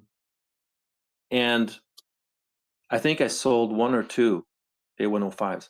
I paid, it's ridiculous. I paid like 120 PED each. I can barely get 30 PED for them. So there's, this more recently, this was a big mistake that I made, and I really regretted doing that. I thought that was unnecessary. I should have been buying the clicks that were available, and it would have cost me less in the end. But I was just so focused on, I got to have more options. I have to widen the offering in the shop. Otherwise, people are going to come, when somebody comes, they scan what's there. They don't find what they're looking for. They go to the auction. The second time they come, if they see that it hasn't changed and it's all the same stuff again, then they don't come a third time. It's going to be hard. You're going to have to work to get them to come a third time. They don't want to waste their time. They think you're not up to your game. They think you're not really, this is the way it's going to be, and it's not going to change. Yeah. So, which kind of holds you accountable to always make sure you're maintaining your shops, and you're checking in and you're keeping an eye on things. Is it the first thing you wake up when you wake up? Is it one of the first things you do is log in? When I log in, I go to the Pet Flow Center and I look at how much I got in sales while I was sleeping. So the Pet Flow Center records, that's where the money accumulates from all the shop sales. It goes into what's called the Pet Flow Center. And then you have to, so it accumulates. So when I open that page, I see, while I was sleeping, I got 4,000 PED in sales or whatever.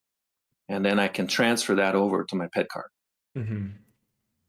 So that's usually the first thing I do when I log in. I want to see, and then the Pet Flow Center shows the date, time, the shop, and the amount. It doesn't show what it was that was sold. But I'm getting at the point now where just by looking at the amount, I can often guess, it was in that shop. That's a stack of 50 damage enhancers. Or, it was in that shop. That's got to be a Pulsar 3-plate. It was in that shop. I wonder what that was. And then sometimes I have to go over to the notifications to find out what it was. But a lot of times I can just guess what it was. Yeah, and then that drives you to go restock, and you'll know, like, mental note, I need to go to that shop, and I need to go replace these things. Yeah, I'll use the message center for that. I'll use the notifications for that, because that stays in the message center until you click OK on it. Yes. Yeah. Got it. All right. So thank you for those answers to those questions. Just a pause from the questions. We got a ton stocked up for you. Your story time. So we haven't got to Twin Peaks Mall and what I think is your final form, the form we see you in today. You had the shops and the shopkeepers there. What was the journey from there when you expanded? You came back to Cali. You got the shopkeepers on that one spot. What is that area called? I keep forgetting. I don't know the name of it. You've said it a few times. Where the furniture shop began. That plot. The Livas 10. Livas plot. 10. Livas 10. Levi. I'll call it Levi. I'll try to remember Levi. So what was the journey shifting from Levi? What happened there? Yeah, that's a fascinating story. But can I, before I do that, I have a question for the audience. I don't know. I'm not watching as this is happening, so I don't know how many people are there. But would be really, really, really great if I could just ask one question. Yeah, And then absolutely, you can absolutely, absolutely. And if you want to grab some you can water or tell, something. okay, and you can tell me later what the answers was. So now at this point, right, I got 2 armor shops, I got 2 armor plate shops, I've got an enhancer shop, I've got a gun shop where I just recently added the PR and the GR from Eris, and I've got this fishing shop. So what I would like to ask is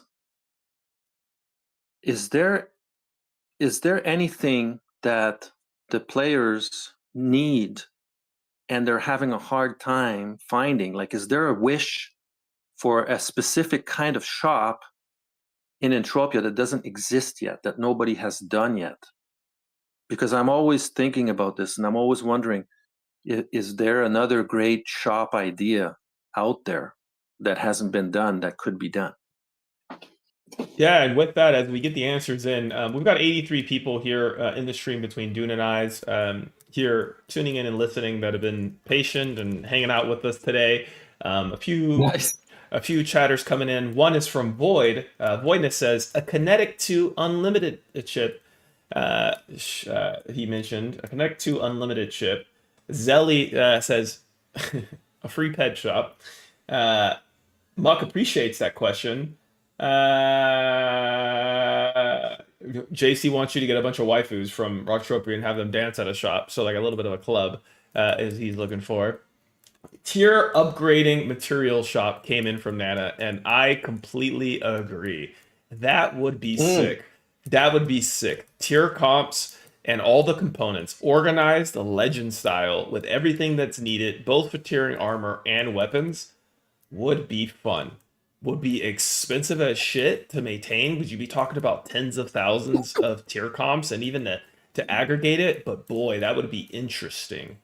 That would be an interesting one to see. God, well, other than tier comps, that was a great suggestion, Anna. Yeah. How come That's definitely a good one. how come you haven't entered? Yeah, why haven't you done that? That's right there adjacent for both armor and weapons. You're in damage enhancers, you're in armor enhancers, and you got a ton of the other enhancers. How come you didn't enter into the tier comp business? There's a couple. Well, so there's a couple of reasons. Or even gyms. I don't even think you're in gyms or Blizzards and stuff. I don't think you're in any of that. No. So there's a couple of reasons. One, because of the way I started. I started my very first shop on the Twin Peaks Mall second floor was the robot armor shop that I bought from somebody that was in England, and that's what I decided to put. Had to be. I knew it was going to be from the get. I knew it was going to be a armor shop, but I decided to go with robot armor shop because I was like, that's a good idea, because if somebody likes to hunt robots or is looking for an armor for robots, because you tend to get into the game at the beginning with, Pixie, adjusted Pixie or whatever, Gremlin or whatever, and it's not very well suited for robots. So eventually a person might, go, well, where can I find an armor to hunt robots? So I figured this will be good. This will be a good shot. And it turned out that it's probably been the most successful shop I've ever done. And because of that, then I just had to keep going with that, So I wanted to attract hunters, obviously. So then the next shop was for other armors, and then the next shop was for armor plates, and then the next shop was for guns or whatever. It had to be for hunters, right? It had to be a resource for hunters.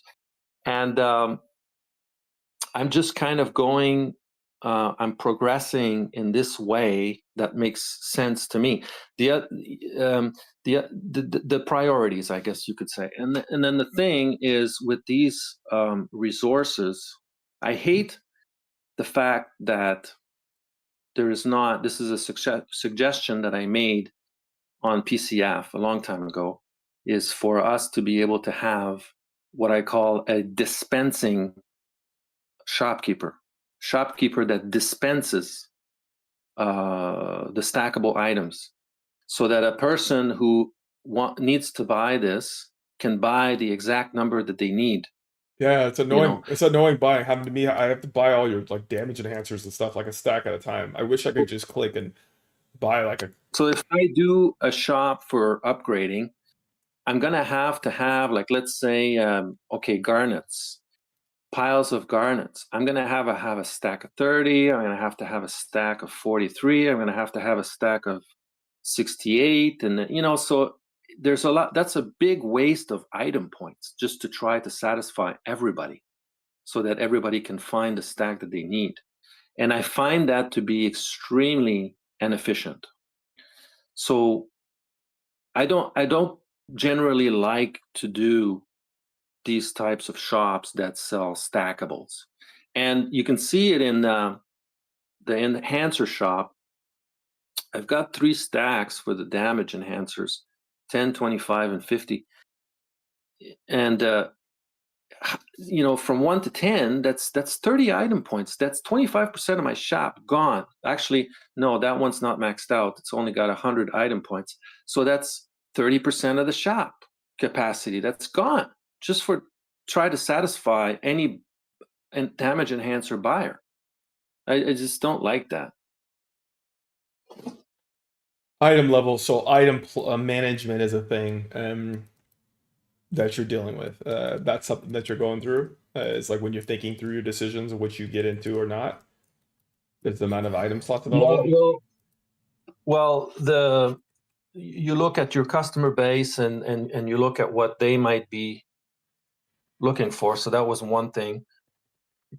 And yes, I could have a shop, upgrading shop, because I'm catering to hunters there again, because typically you're upgrading guns or weapons and armors, and so that would fit. I don't disagree with that at all, but the problem there with this particular idea for me is that I feel like it's an inefficient use of the item points that are available to me, because I have to have all these stacks What if you? for items that, like, for example, I used the garnet example, right? Yeah. Well, garnets is like 103%.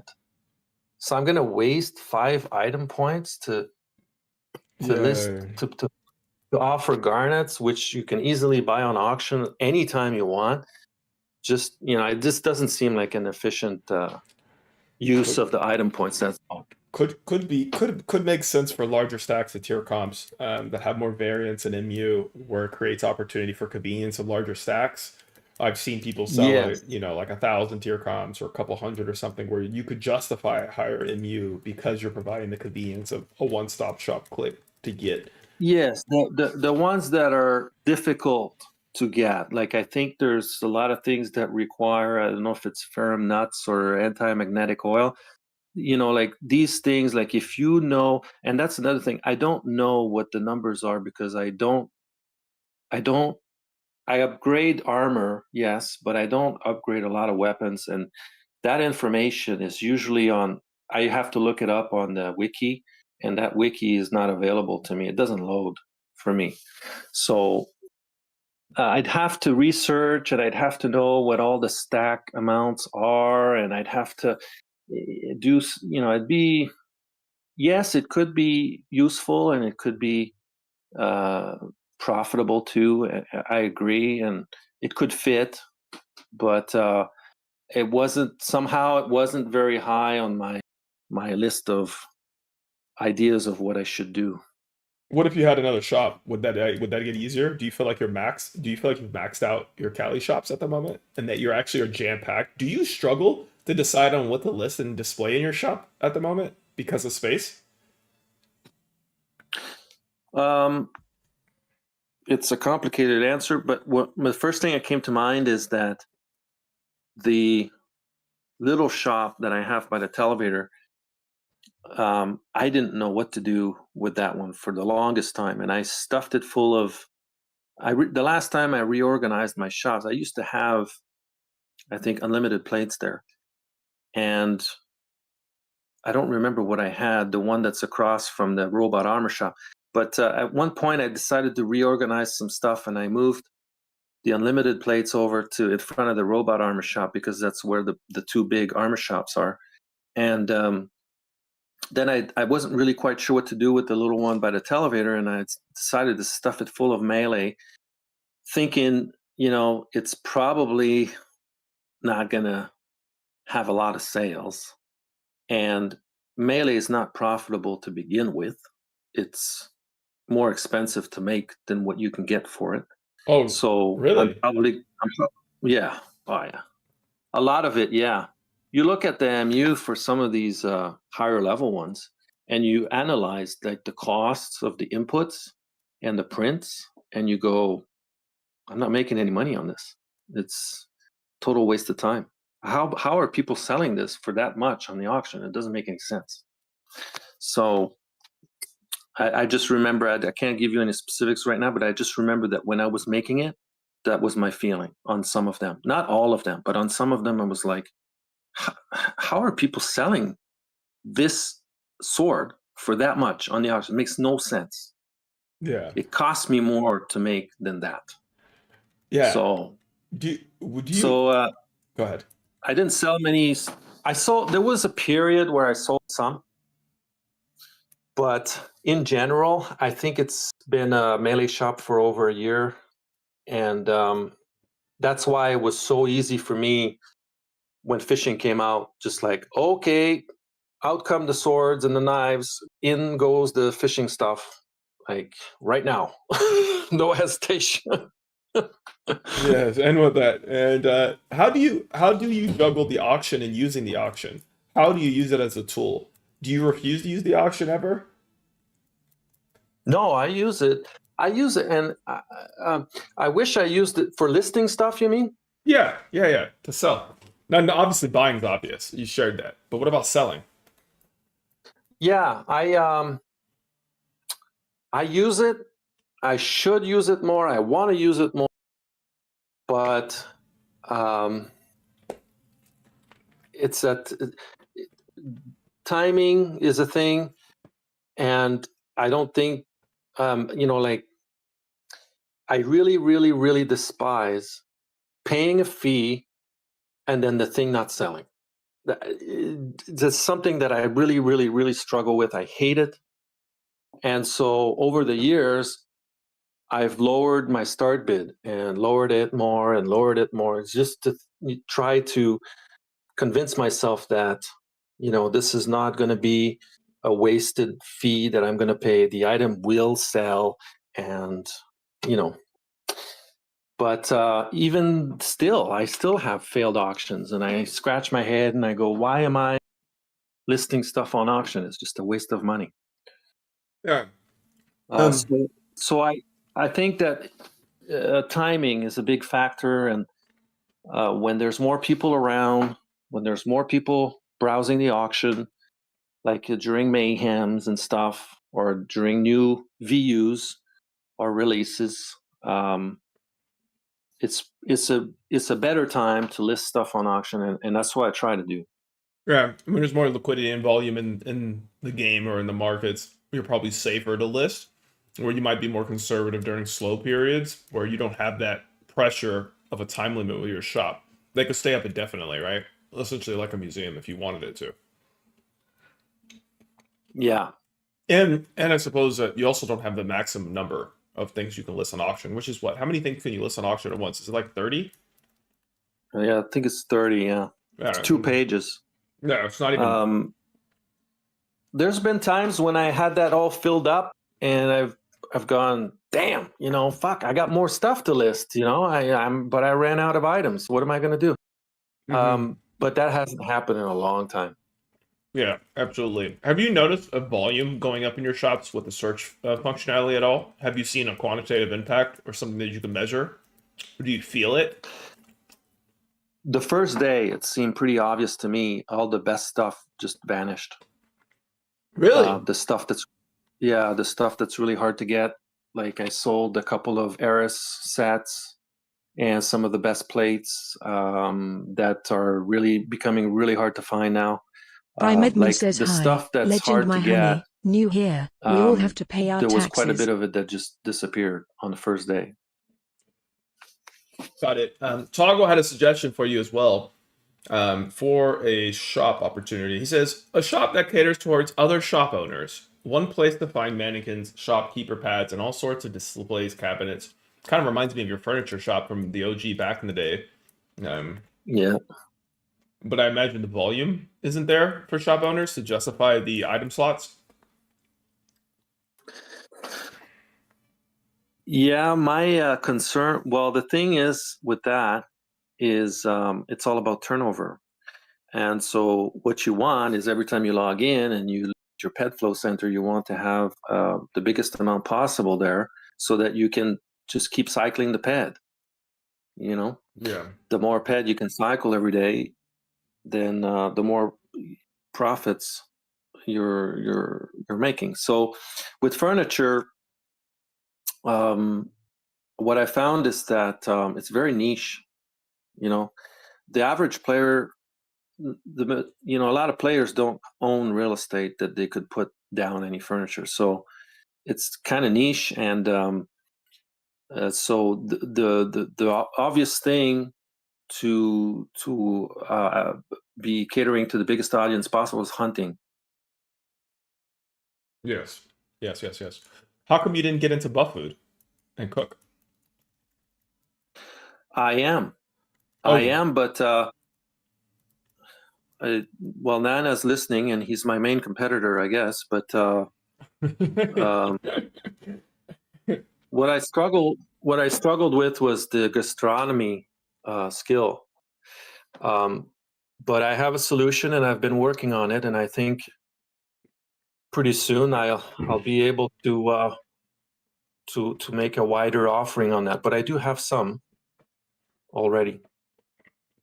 Seems like an opportunity to serve hunters with a pivot from pills. It's going to be a huge opportunity. I wish Nana could speak right now, because he could tell you. I've watched his listings on the auction, and I know what's going on. And I can tell you it's going to be a huge opportunity when Mayhem comes. It's going to be a massive opportunity. Yeah. And so the best thing that I can do is try to position myself right now to be able to be a part of it.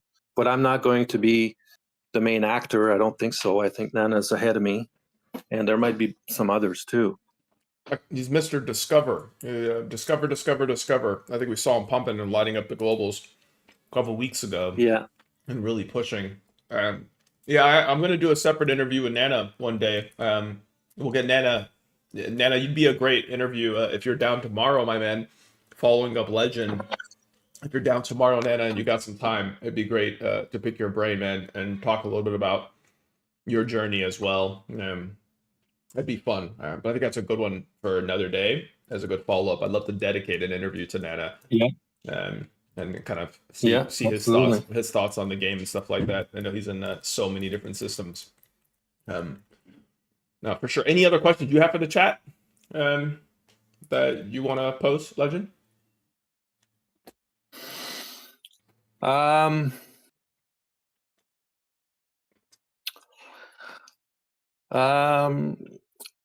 My thoughts lately have been on.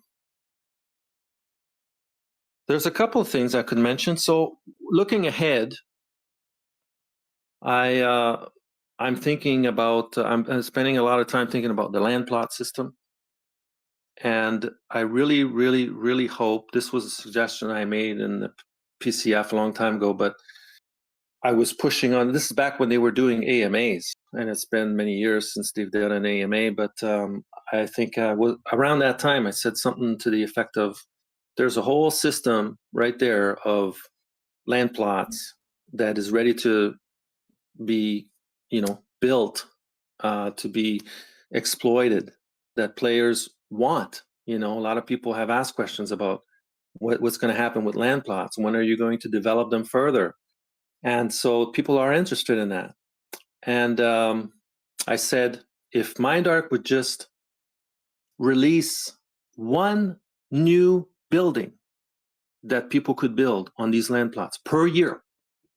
It would be something that would help the economy in the game. It would, it would keep the PEDs moving around because people are interested in this system and they want to build buildings.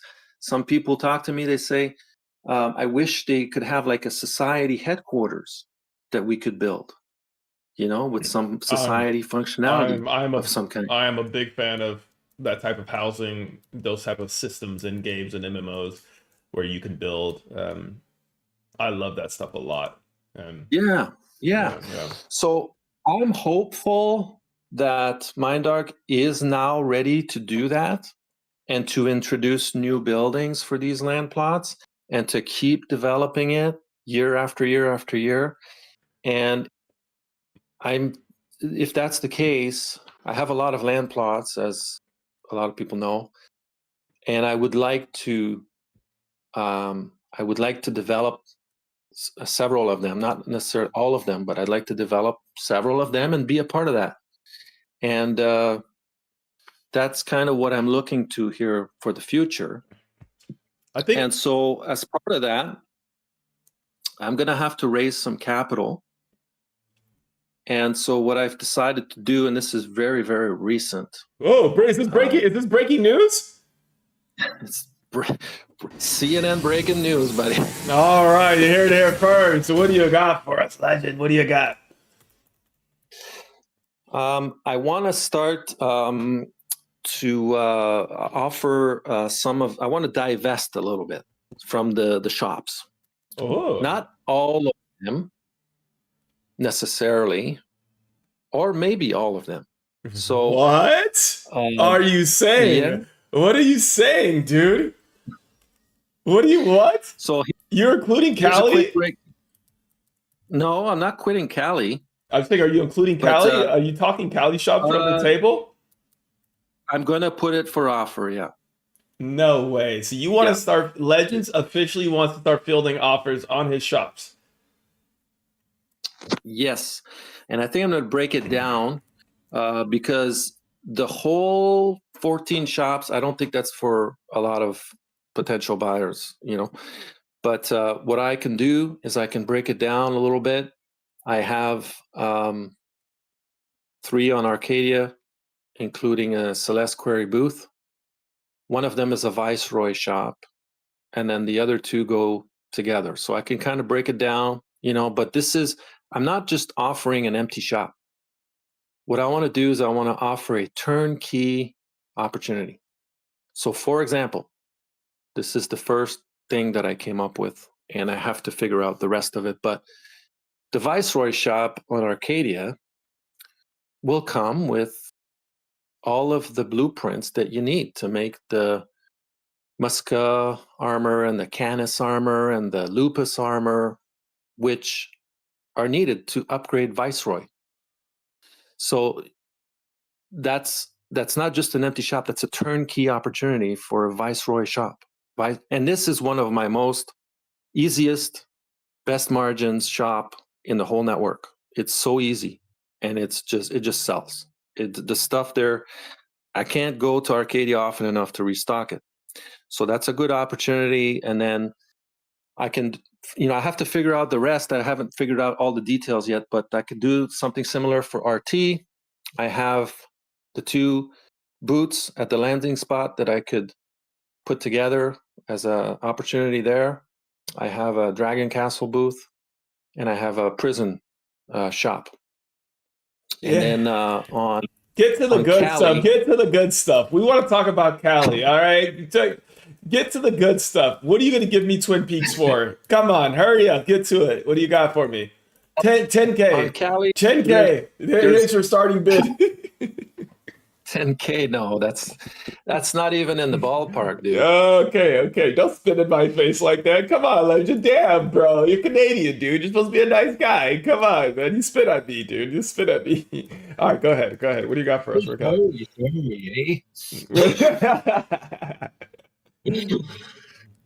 So Cali, Twin Peaks Mall, second floor.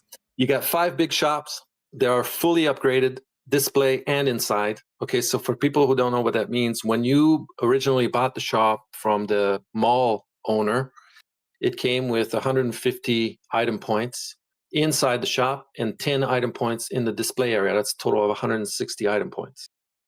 Something like that. I might be off by 10 points inside the shop, but I can't remember. So you have to pay to bring it to 150 or 60 item points all the way to 250 inside.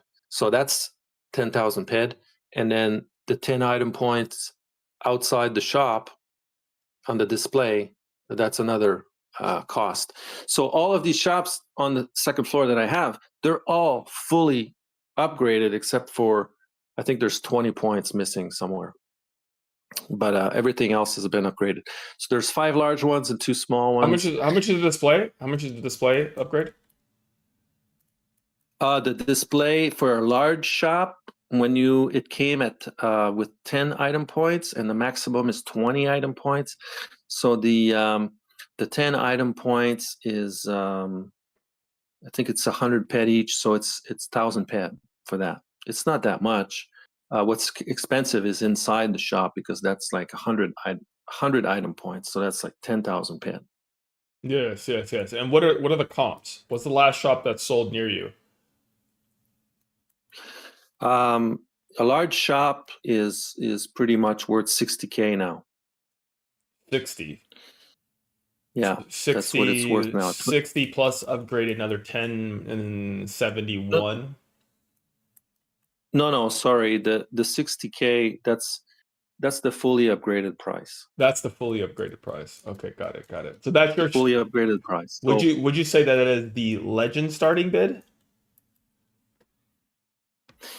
Yeah, but it doesn't make sense to sell them individually.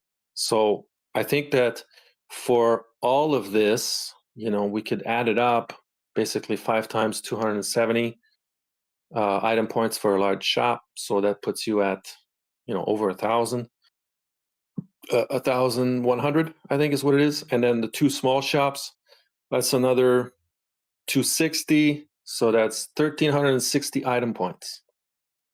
So that whole thing altogether, the opportunity to buy that's what's rare. I don't think that's ever going to happen again on Calypso, to be honest with you. And so there should be a premium for that. Yeah, that's what I'm looking at now. I can't say that I have a number in mind that I've decided. I'm still kind of analyzing and doing math and trying to figure it out what it should be. But I'll tell you, the last couple of shops, I paid a lot of money for them because I had to have them. I'm the second floor guy, so I had to have them. But my valuation is anybody that is serious about buying a large shop at Twin Peaks Mall, the fully upgraded price, the fully upgraded fair price, I would say, is 60K, and I'm not kidding about that. That's what it's worth. Because you haven't done extensive tracking and we're talking valuations, do you think you have good insight into your income to give a potential investor perspective into what you've earned and what's possible based on how you've operated? I can extrapolate in a couple different ways. One of the ways is just looking at today's account value and how much money I've withdrawn from the game, and just add that all up and then divide by the number of years that I've been doing this, because that's all I've been doing. The money didn't come from some massive HOF somewhere because I just don't have those. Yes. And so the money all came from the shop business. So I could do that. I could extrapolate. I think I have to add it, but I think I've withdrawn over the last 3 or 4 years, probably $20,000 US. And then I estimate that my account without skill, I don't have a lot of skills anyway, but without even looking at what the skills are worth, because I don't think those are easy to sell. So I don't even rely on that. But looking at just all of the stuff that I have in my account now, all the land plots, all the inventory, all the shops, everything, I think it's definitely, I went on the website not too long ago, and I think it said something like TT value of items, 457K. I think that's what it said. 450. So that, plus all the real estate value, I think I'm at over 100,000 US dollars. Yeah, so you crossed over the million net value PED marker. Yeah. Generating on average of 5K USD a year, essentially 50,000 PED a year earned and generated from withdrawals. So just over 4,000 a month in PED income. Well, I figured that I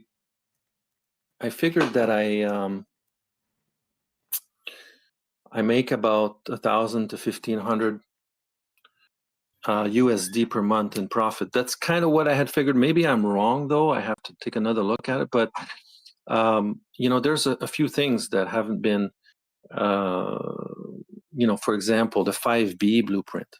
The 5B blueprint, there's only 3 in the game, and the other guys aren't selling. So that's worth quite a bit. And there's stuff like that. Like the Perseus blueprints are worth more than what I paid for it initially. There's a lot of blueprints. There's a lot of stuff that you just can't get. Phantom armor blueprints, 6A blueprint. So it's probably more than 125,000. All this money, I didn't deposit to buy the 5B blueprint. All this money came from the shop profit. Like if somebody came to me and said, "Hey, you want to buy a 5B blueprint?" And I knew that this was my only chance to get it. So I said, yes, I wanted. We negotiated a price. I said, give me a week to accumulate the money on my PED card, and then I'll buy it. And that's what I did. And all that money came from the shops. I didn't deposit to buy it. Yes. The same thing for the land plots. I have, 17 land plots? I didn't deposit to buy those. I bought them with all the shop revenue. So, and in the last 3 or 4 years, I've basically withdrawn what I deposited, pretty much. Yeah. So everything that's left is all profit. Yeah. You're printing PED. You're one of the few who figured it out. How to earn consistently. And what's interesting is you probably have minimized your exposure, but what's probably fair is it would be hard pressed to find an operator that could do it as well as you. That's probably the challenge. It's like, it would have to be almost like an existing operator who wants to scale, who's figured it out, who's comfortable with it, who wants to get into the business. There's somebody like a Nana, somebody like maybe an Akuma, maybe the Rat Cat family who's doing it as well. Like I think that's a family business who operates shops, right? Like they run it as a family too, right? Maybe like Drakil, Rat Cat, Octuma, yeah. Yeah, you're probably talking like but they don't want to. I don't know about everybody, but I don't think Octuma believes in high value real estate.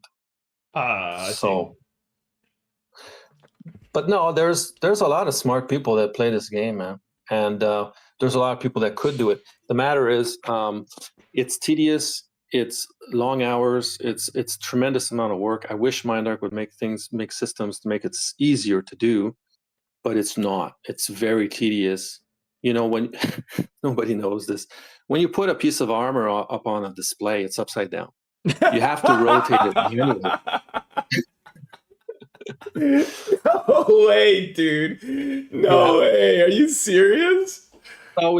It's always been that way. Always. How obnoxious is that, dude? Rotate it manually, and it doesn't lock when it doesn't snap. When you're exactly at 180 degrees. So it's all manual. You have to eyeball everything. And I really hate that. I'm not as picky as I used to be, but I used to be such a perfectionist. It all had to look like perfectly straight, right? But I put the harness up top, then the thighs, then the shins, and they have to line up. Sometimes it looks crooked and it doesn't look good, but Yeah, probably I'm the only one who notices that.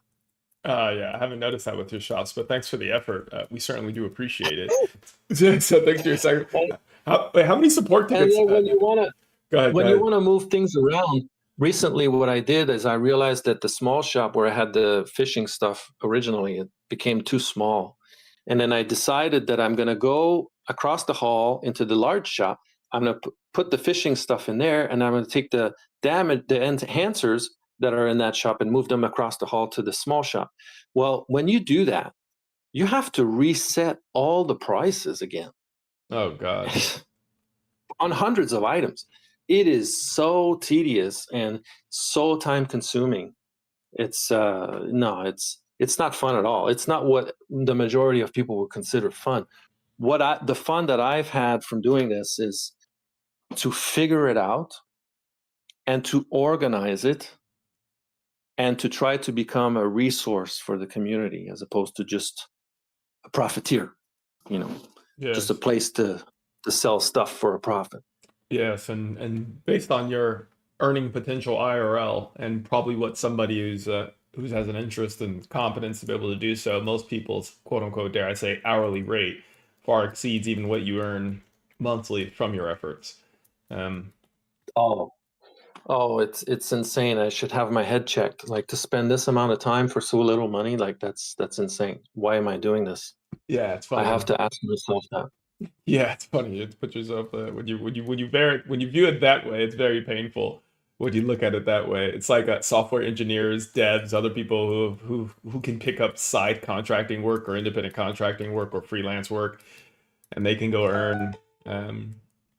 It's but it is a game, so ideally we enjoy these things. And ironically enough, maybe I think Nana is sick enough, so maybe it'll be a fun come together moment. I think he's the type of sicko. So Nana, maybe it could be interesting for you, man, to get into this opportunity.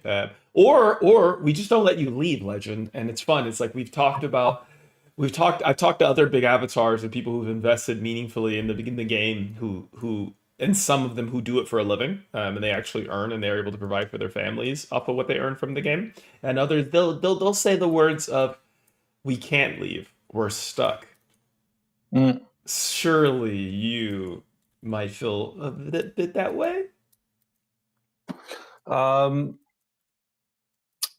Yes, a little bit. Yeah, not 100% all the way there. I feel like there's always a way. It may not be the easy way, but there's always a way. And if that way was, like to liquidate and just, to the highest bidder type of thing, then that's the way. But I think it doesn't have to be like that. I think it's one thing really amazed me. This is years ago, a long time ago, but I saw a screenshot of some guy who had, I don't remember how many thousands of CLDs he had, but he had millions of dollars of CLDs.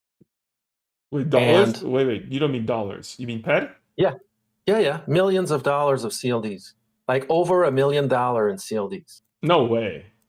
Yeah. I saw a screenshot, and the guy had so many CLDs that if you added up the market value, it was over $1 million in CLDs. And this was a long time ago. This is probably 2018, 19, something like that. And that's when I started to realize, wow, there's a lot of money sloshing around in Entropia that's been converted to PED. There's a lot of freaking PED around. So it's unbelievable. Hold on. That sounds absurd. Millions of dollars, Legend? Millions? Are you sure? Do you know this avatar? You say it's credible and not photoshopped? No, it's credible. It was over $1 million. Wow. Maybe it was 1 million, but I remember that was the thing that was shocking to me. When I added it all up, it was over $1 million, US dollars. I mean, the exposure to Minarch, I mean, you better be buying shares on the Swedish exchange and get a board seat.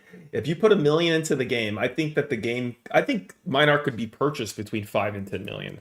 If you're going to put $1 million into the game, you might as well go throw 1 million and hedge your bet and buy shares from in Sweden, get a board seat to protect yourself if you're going to put that type of capital into this game.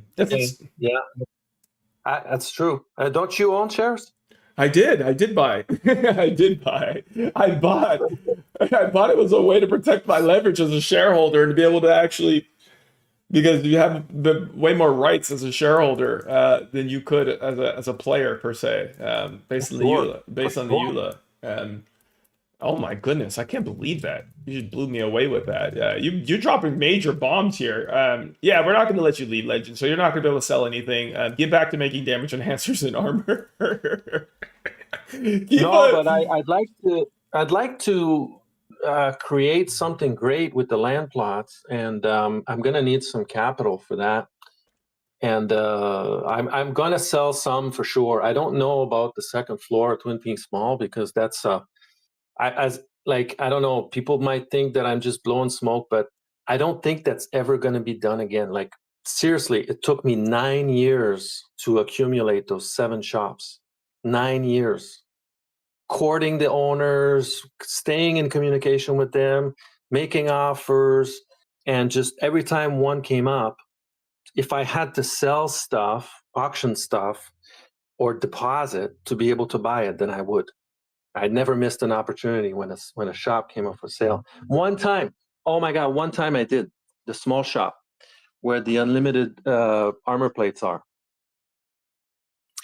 I just finished putting together 20,000 PED for it. I had to TT stuff, auction stuff, whatever. And I was walking over to the shopkeeper where it was for sale. Slow as and hell. somebody was walking out of the shop, and I didn't know this, but he had just bought it. I missed it literally by 1 minute. Oh, and you were slow, and you were encumbered, weren't you? Oh yeah, for sure. Your speed so overweight cost you, dude. It finally cost you, man. If you were a little bit faster. Oh, I thought, that's the first thing I thought about when I thought about you when I was buying the plots. Remember, I messaged you and I was asking, and I was like, when I was running around to buy plots, the ones that just launched, and then I saw you there and you were hanging it out by the 40 by 40 that I wanted, and you were sitting there, and I was like, this is going to be interesting. But then it looks like you end up buying a 20 by 20 right behind me, behind the plot. I think it's plot 10 is what I own. You know what I'm talking about, on Altinian or whatever it's called? Yeah. So I do want to know why you were sitting there, and if it was just a fake out or what you're doing. But then I ran around. That's a good question. So it's kind of vague, because the way MindArt communicate, I reread that announcement several times to try to understand how are we going to buy these land plots? Is it going to be a terminal, and where's that terminal going to be? I went to Port Atlantis, main TP, and there's an avatar, an NPC in yellow by the stairs. And I went up, I think it's like Sarah something. I went up and I said, hey, where is the terminal to buy the land plots at Atlantean Isle? And she gave me a waypoint. Well, where I was standing at that medium land plot, that's the waypoint that she had given me was right in front of me. And I was the only one standing there. So I was laughing. I was like, wow, nobody else thought of doing this, Because otherwise, if they did, there would be other people standing next to me, but nobody else thought of this. And that's where you were standing. That's where I was standing. But then, it turned out that it was different. And so I knew that it might not be what I thought, and that the system might end up being different. So that disappointed me. But did that cost you time? Because they did it in waves, and if you were standing at that 40 by 40, you would see that the 20 by 20s came online in waves, and people grabbed them, like the one right in front of the waypoint. I would have liked. Yeah. If I was in the one, but you got the one to the neck, like to the right of that one. Did it cost you time? once I realized that things were different, that it wasn't going to be a terminal that was going to spawn in front of me, then I turned around and started walking in that direction, and then I saw the estate terminal go to the middle, and Right. then there was another avatar that was standing there, and I just walked up to the estate terminal that was in the middle, and I just clicked on it, and I was like, okay, cool, that's the system. So I recognized the window from the first time I had claimed the plot, and I just clicked okay, and then I was quicker than anybody else in claiming that one. Were your hands shaking? I was a little bit nervous, yeah, because there was a lot of people standing around. And then I was so lucky because I just went to my plan from the beginning was to buy 3 small ones and to buy them in each one of the locations. So this was already all planned out. So I was going to buy one one at Minopolis. Yeah, and then the instance version of Overlook, I think it's called, right? Yeah, at the Insta TP up at the Overlook. Yeah. So I just went straight away to Minot because I figured, okay, I'm done here at Atlantean Isle. I got my plot. And so I went there, and then I started walking around to try to find, okay, so where are they? They had just announced that they're going to start selling. So I was walking around trying to find, okay, well, where are they going to start? Like, where are the ones that are for sale? I figured they're going to do them one by one, right? Because that's what they had said. And then by the time I walked around and couldn't find any. No, crawled. Crawl. Say crawl. Don't say walk. You don't. You crawled. And I hit that point because this is what I thought about. I was nervous when I was clicking them. I was literally nervous. It's the first time my hands actually shook in Entropia when I was buying it. And when I saw that you bought multiple, dude, and I was like, what? I was like, you crawled from point to point in the middle of all of these coming online in the buying craze. And you were just like straight lining, crawling to the waypoint and then trying to figure out which one you were going to be able to buy. Yeah, well, I was just lucky, but I have a theory. But after I walked around and couldn't find any of the estate terminals in the middle, I just walked to the one that would be the ideal one to buy, which was the one on the edge. And I just stood there and I figured, well, there's no point in me walking around because I just walk so slow. So I might as well just stand here and wait until this one comes up for sale. And then I just have to be quicker than anybody else at grabbing it. And then I'll succeed. And sure enough, I kid you not, I waited there. I think it was 10 or 15 seconds. And then I saw it move to the middle. And there was another guy standing next to me. So I just clicked really fast. And I think that one I was shaking because I was sure that guy was watching and waiting for the exact same thing as me. And you got it. You yoinked it, huh? Yeah, and then I did the exact same. Then I walked over to the Insta TP, and then I went up to the Overlook, and then I picked one. I said, okay, well, I'm going to take this one right next to the TP. I walked over there, and then I just stood there and waited until it was for sale, and the estate terminal moved to the middle. And that one, there wasn't anybody standing around me, so that was really easy. Yeah. Did you say anything to that guy who was standing there at the second one? No. You just walked off. Did you look at him when you walked away? Was he still there, or did he go to another one? I think he ended up once he saw it, because that one I claimed, so my name appeared on the estate terminal. So I think once he saw that, he ran away. I don't remember what his name was, but what's funny is that Atlantean Isle one, that was just my first land plot, so I didn't have time, and I was in a rush, and I'm like, I got to get to Minot. So I didn't claim that one. So by the time I bought all 3 and I came back to Atlantean Isle, there was 3 people standing around. And I said to them, sorry, boys, I already claimed this one. Oh. Oh no, dude. Oh. They must have been waiting for it to come up for sale. Oh yeah, They couldn't have known because it shows that it's held and controlled by the guy, whatever his name is. What's his name? Marcus Calendar. Yes, until you claim it. Okay, good. So that's the story and the journey. How come you didn't tell me your plan? How come you didn't tell us? I deserve to know. Well, as you know, I walk very slow. And I just it's very competitive in this game, and people, I shared a lot of information in this interview, and sometimes I think maybe I shouldn't have shared so much, because it can be used against you, so I knew that there was going to be a lot of people there to claim them, so I figured, well, maybe I just not reveal too much. You couldn't have. That one's obvious with the model and the system. For one second, I was wondering if it was going to be an auction bid, like an auction bid model where you would actually be auctioning. And I clarified, like, no, it's actually flat rate. And I was like, oh yeah, it's going to be. And with the lack of clarity, and to be honest with you, Socrates wasn't even sure. And he solo did it. Like, he was pumping on it. And it's a legacy old system that he's working in, which kind of concerns me about plots moving forward. But he wasn't even 100% sure, of like how it was going to go down, so Yeah. I think he was also trying to like figure it out too. And you had people that were using like the creature pills that were over there that were like trying to mess with people a little bit. Imagine dying to one of those pills. Imagine, you couldn't run. You couldn't have run. They could have No. got, and you only got, and you're, yeah, you only got 100,000. They could have got their hands on you, bro. That could have been you. Yeah. Yeah. Nah, I yeah, never saw anybody using creature pills. It's funny. So they killed a bunch of players, so they no. couldn't claim any. I killed him. No, I killed him. I killed all the creature guys. I was shooting him, and then Socrates posted that he'll ban you if you're griefing. So that was like I was streaming when that went live. So I saw him and I was like, wait a second, no, I'm gonna kill these things. But it was definitely a little bit of a debate in the chat of some people saying like it's a part of the system that should be allowed, and yeah, and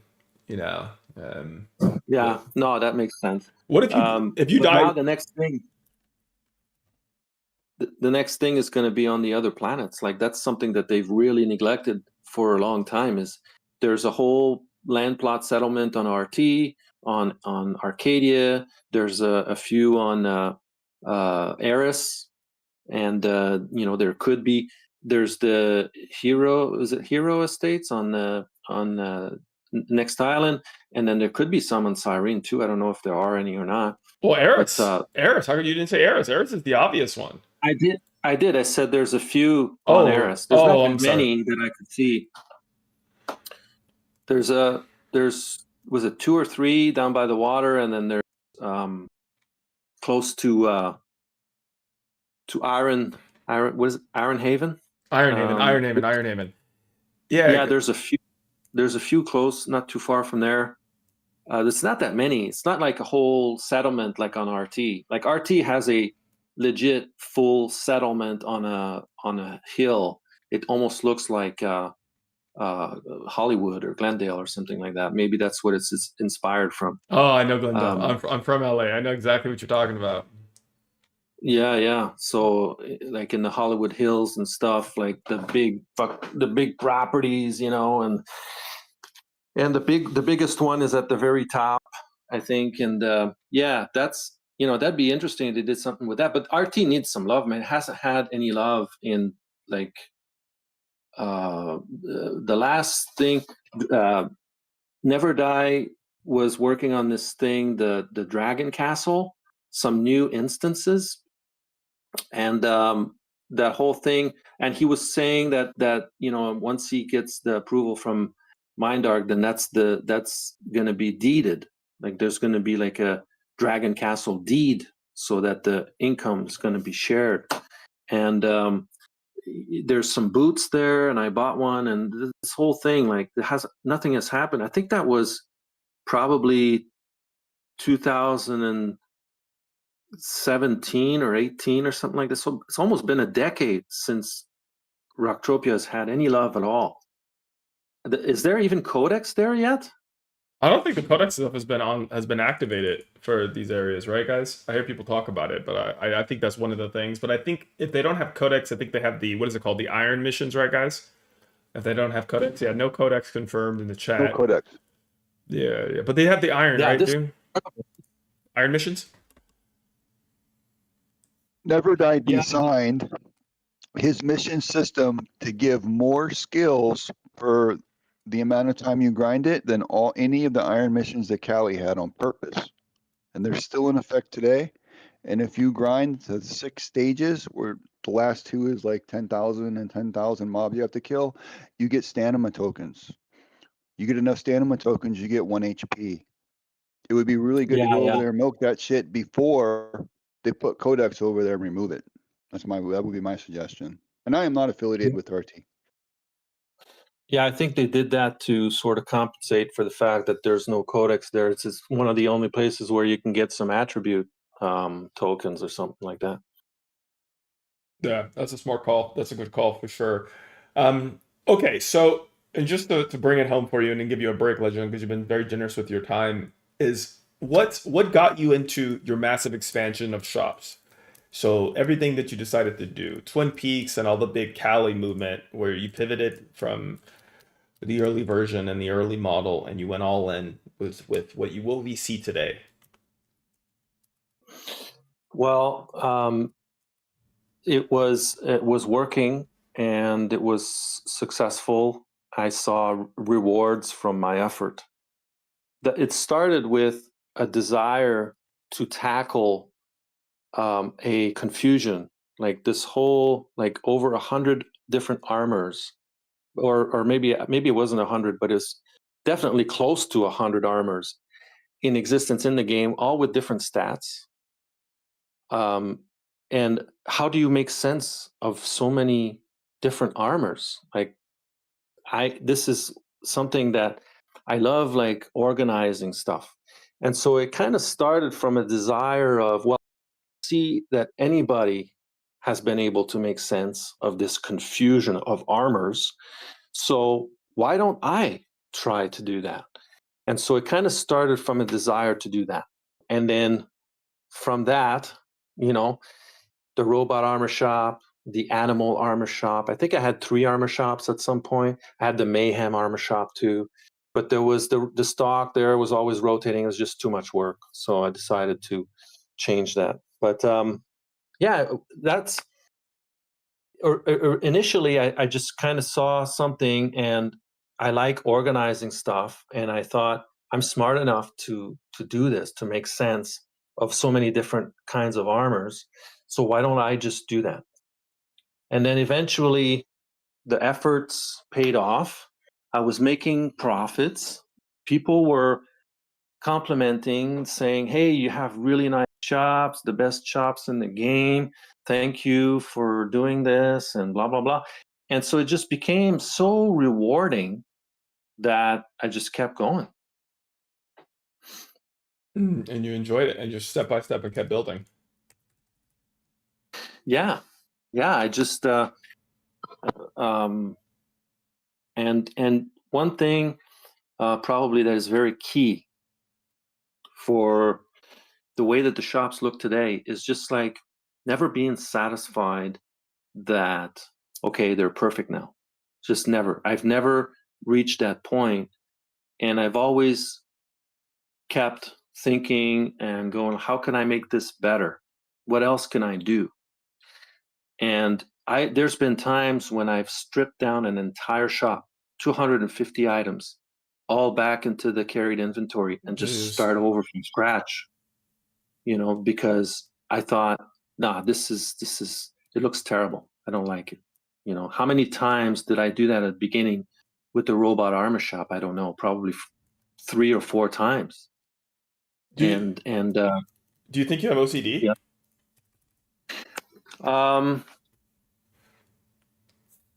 No, I don't think so. I think that no, because the shops, the way they are now, haven't changed for a long time.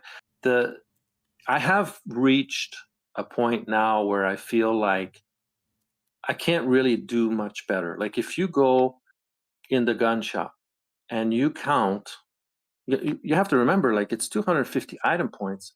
Even the things that are in there that are not for sale, like the furniture and the signs, they count too. So if you want to optimize the shop, you have to have as few of those as possible so that you can have as many items for sale as possible. And if you go, I think the gun shop, I probably redid it a couple times. just for that, just trying to optimize how can I bring down the amount of furniture and signs and stuff so that I can sell more guns in here. And Oh, which signs were part of your value prop though early on? You enjoyed having those yeah, though. so the really long one, like I don't know if it's called the X Lite. I can't remember what it's called, but it's a long one.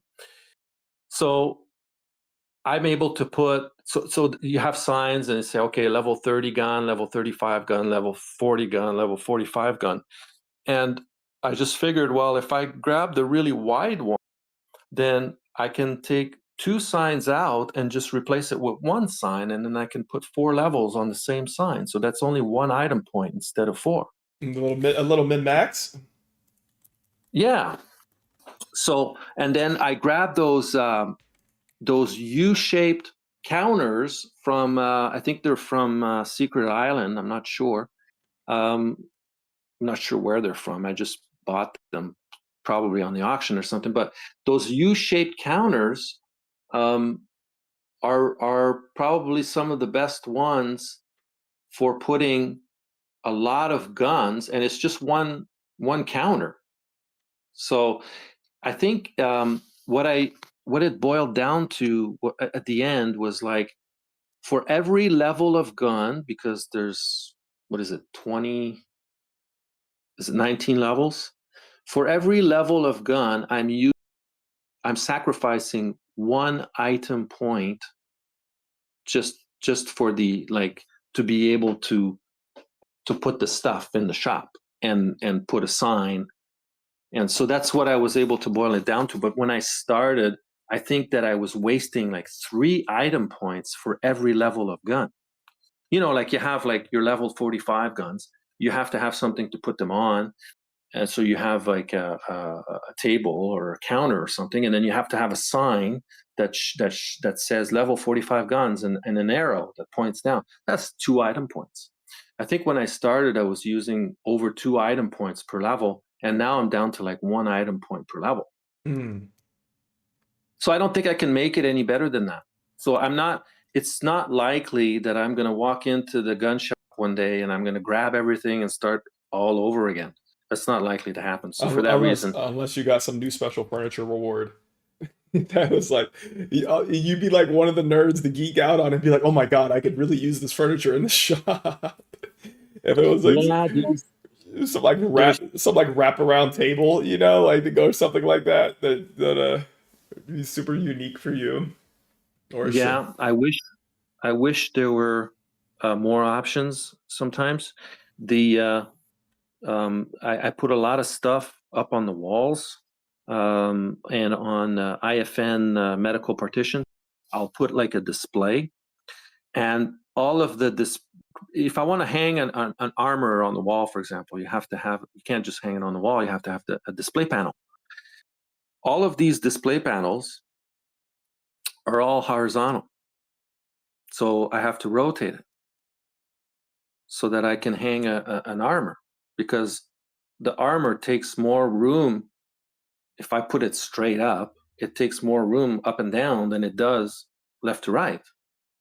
So the horizontal display doesn't work for me for hanging an armor. I have to rotate it 90 degrees. Mm-hmm. So, but that's the only option that I have, unless I use a Tron display, which I use sometimes.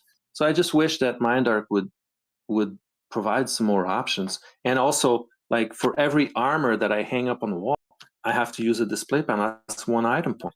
Why don't you give me some display panels that I can hang like 4 or 5 armors on? You know, that'd be a lot more efficient. They don't have that. How many support tickets have you opened over the years trying to make adjustments to these things? Do you think? Are you a regular support ticket submitter? Less and less, because it all seems just so pointless. But I've probably put in probably 30 support cases over time. Have they ever get a resolution? Yeah. There was a support case one time where I put something down in a shop, and it just disappeared, and it just wasn't there. And so I couldn't pick it up again. I think it was a piece of Vane armor, and I don't know if anybody knows, but Vane armor is bugged. Like this is one of the things that MindArc had subbed to. I think it was given to a subcontractor to do for them, and then it was integrated into the CryEngine. But it's buggy. Like it causes crashes.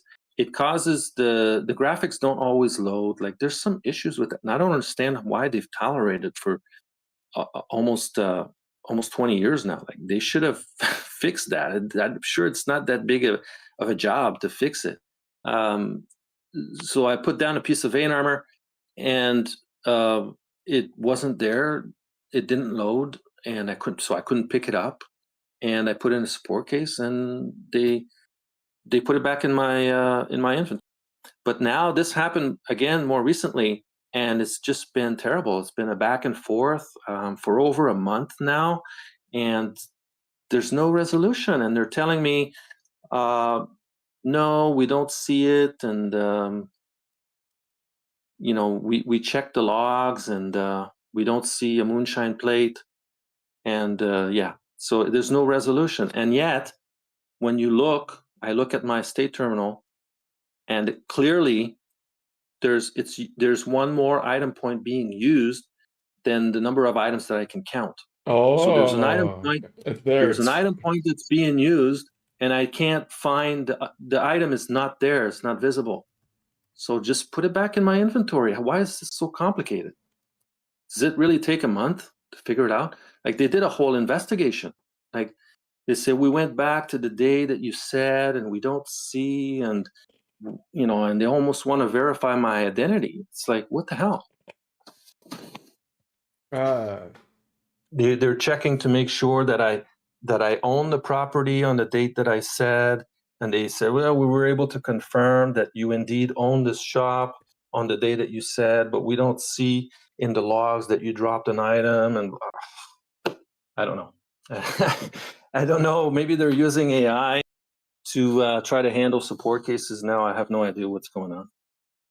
Yeah, not too sure, man.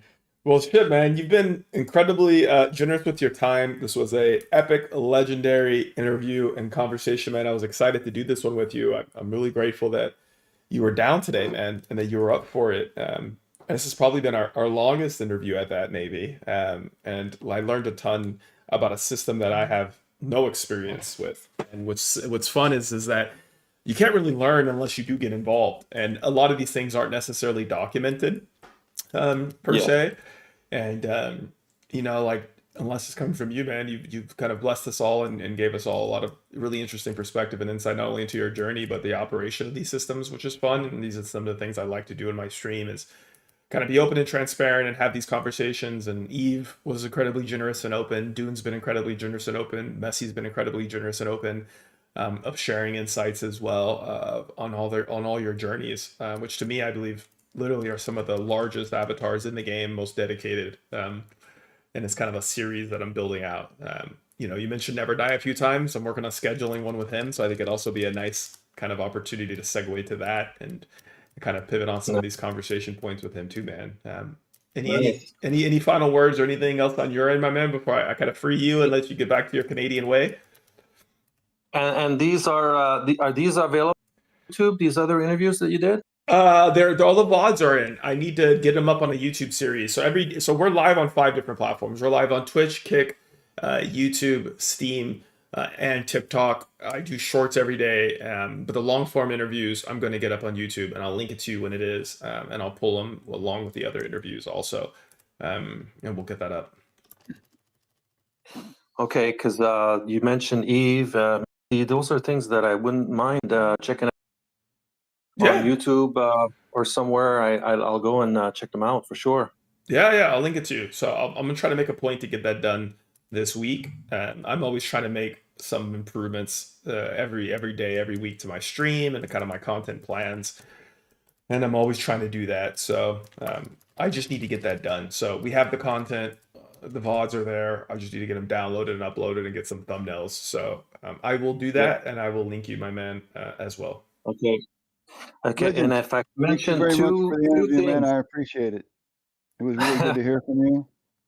I've always it was appreciated all fun. the work that you've done throughout the days in your shop. Well, thank you very much, and I really enjoyed doing it. And it's fun for me. It's fun to tell my story. And I'm sorry if I only talked about myself.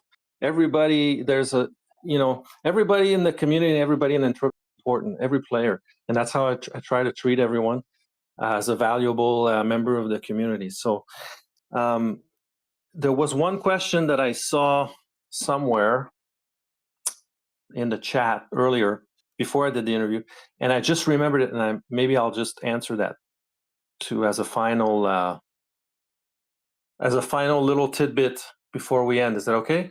Absolutely. I'm glad to take as much time as you'd like to, by the way. So you're not getting pushed out the door here. So as much as you'd like to talk and Okay. share is more than welcome. Okay. The most profitable deal that I ever made in Entropia. You guys want to hear that? Oh, yeah. What you Yes. got? I don't think that whale is around anymore. Anyway, I won't mention. But somebody contacted me. It was kind of out of the blue, and asked me, "Hey, do you know where I could get some rock bucks?" And for people who don't know, rock bucks are on Rocktropia. They're used for opening up cars. No, sorry, you get them from cars. You use the Bonzo Slim Jim to open up the cars. You get rock bucks. But they're used. That was the way. Like if you wanted to buy a land plot, I believe originally it was only rock bucks you could use. Eventually, Never Die allowed. I think he allowed people to use bananas to buy land plots on Rocktropia as well. But for a long time, it was only rock bucks. So this guy contacted me. Said, "Hey, do you know where I could get some rock bucks, or do you have some rock bucks?" And I had a little bit, not a lot. And I asked him, "Well, how much do you need?" And he said, "As much as you can get." And I said, "Okay, well, let me see. I think I can get you some." And I knew some people that had some pretty good piles of it. So I contacted them. I negotiated a price with them, and I negotiated a price with the buyer. And in the end, the whole thing, I flew from Calypso to Rocktropia, bought from one person, sold to the other. I think, the whole thing was over pretty quick. I don't know if it was half an hour or an hour, but it was done pretty quick. And I made 8,000 PED profit. No, hell yeah. Hell yeah. And everybody was happy, huh? Everybody was happy on all ends and said, "Thank you so much, Legends." Yeah, everybody was happy. They're like, okay, good. Let me know if you got more.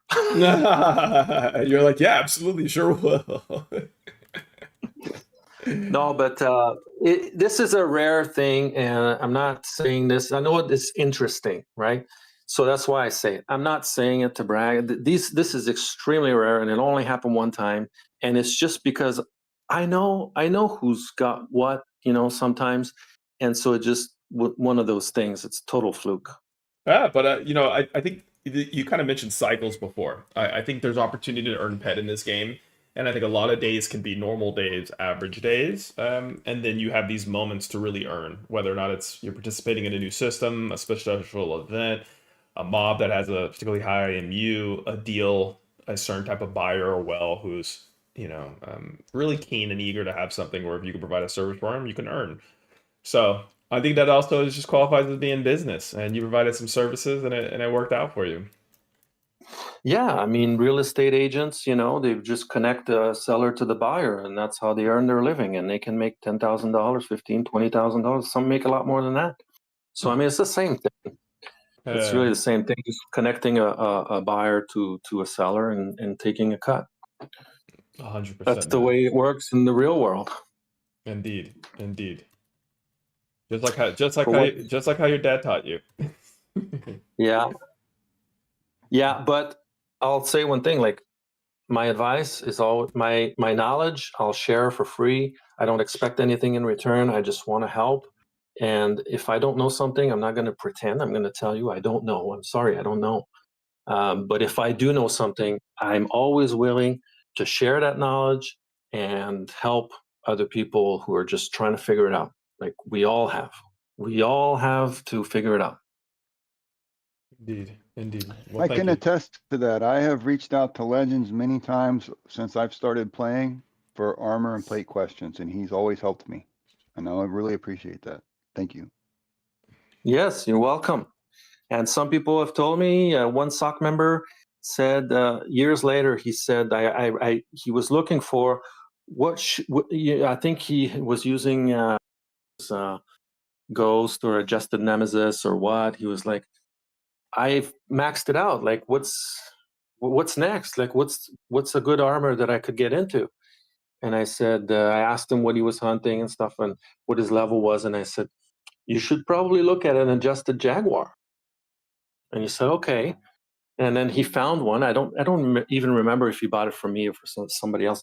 I don't tell people what to buy so that they'll buy it from me. I just share my knowledge. That's all I'm doing. And years later, he said, man, that was the best advice. That worked out so well for me. I use that armor all the time, and it's great. That's awesome. I'm sure there's more stories like that you don't even know about, the people that you've helped over the years. I'm sure there's way more. It's just Could be. The feedback may not have just gotten back to you. Yeah. Could be. Indeed, man. Well, let me link you this forum right now so you can go make your account, and if you'd be so kind and get that up, we'd be excited to share that and boost that out as our first major one here on this Discord forum, this forum community. I'll push it out to the Discord community, and would love to have that because I think a lot of us are very keen to get that post out. That'd be a great one. I just linked it to you, Legends.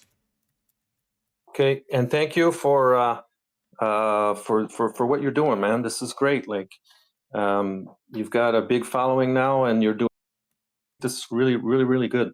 Oh, we're having a good time, man. I'm glad everybody can hang out and hear from you directly. I'm sure this is the first time that a lot of people got to actually hear your voice. And what's fun is that people get to actually know the humans behind the avatars, which I think is exciting. And one of the things I love about video games too is like we're playing from people all around the world. You've got people from all around the world in the stream right now, all kind of enjoying our game. Yeah. Hey, this is not a video game. This is a slot machine in a digital format, by the way. The virtual universe. Better than Second Life. Oh. Wait, did you play Second Life? No, I've never played Second Life, but back in 2003 when Entropia came out, there was a wave, right? It was kind of like the golden age of MMOs. You had Entropia and EVE Online in the same year, and then I think after that you had WoW and Second Life. Yes. So better than WoW and EVE Online because you actually own the stuff and you actually can transfer money out, and that's okay, and you're not going to get banned if you do. And it's just better than Second Life all around. I don't think Second Life is... I've never tried, I don't know, but I don't think it's amounting to anything now. Indeed. Well, thanks, man. All right. I'll hang up now. All right, buddy. Thanks for everything. Thank you, Legends. I'll get this stuff linked to you, the YouTube videos and the series too when that's live. Okay. Thanks, my man. Bye. And there it is, boys. That wraps up one of the additional interviews here for the stream. We got to pump in here from the legend himself. We got some exciting news and feedback at the same time, and some unique perspectives from this interview that I haven't heard before. So it's exciting, it's fun, it's juiced. I'm grateful that you feel comfortable to share here on the stream, and I'm glad we all got to hear a little and learn a little bit about that today. We can't let him leave, so no buying the shops, dude. No buying those juice shops, bro. Can't let him leave. But no, maybe that deal does get to worked out for him and allows to pass the torch, per se. Pass the torch to the next operator, the next legend to take over, kind of operating in this way. That has been interesting and exciting. So it is good times. Maybe for you, Dune. Would you like to be a shop owner? And would you like to operate a shop, Dune? You're retired. No, not at all. There's too much involved in that. Too much spreadsheet, too much slog. I can't slog. Dude, come on, dude. You do some crafting. I've seen you. Dude, I overnight craft while I sleep. I make EPCs for industrialists. Come on, dude. Yeah, it's just too much spreadsheeting and too much inventory and work and figuring out. No thanks. I just want to kill stuff. I know what you mean. I do consider myself a hunter exclusively as well. I like getting involved in some new systems and things, but fully running the shop and maintaining it, that's a different level of gameplay that I don't know, that I don't think I want to do, unless there was like a really easy way to do it. I'm down to own some shops. I'm down to partner, if there's such thing, with shop owners and operators. That could be fun because I'm down to invest. But being a principal operator, not so much my thing. That wraps the quest up for me. Did you want to blast through the rest of B on Contract to Kill? Well, let's see if we get a boss after this is done. If Okay. no boss, then we'll just die and leave. All right, sounds good. You got an offer. Kalimpo said, "Dune, you get the shop, and Kalimpo will run it." What you doing? Well, send me a PM and we'll consider it. There it is. You guys can get into some business together and get pumping and make it rock and roll. Yeah, the shades. I don't think we had any juiced shade ATHs or major globals from those waves earlier today. I think shade wasn't very nice to us. Is that true? With the Gorgons? Was that your? Those were all disappointing. And Yeah. losses. Yeah. We lost on all of that. Yep. You can't win on them all. Yes. Ped, Yep. Ped for the ped god, for Ludius. Take it from us. But so be it.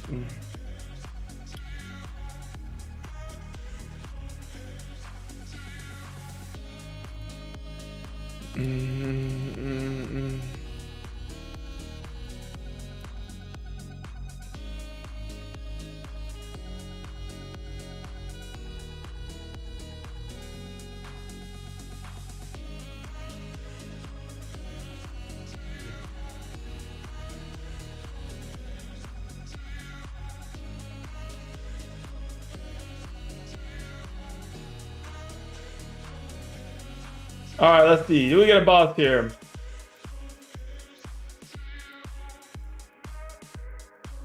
Oh, good. We did. We got the Strangler steroids. Okay, perfect.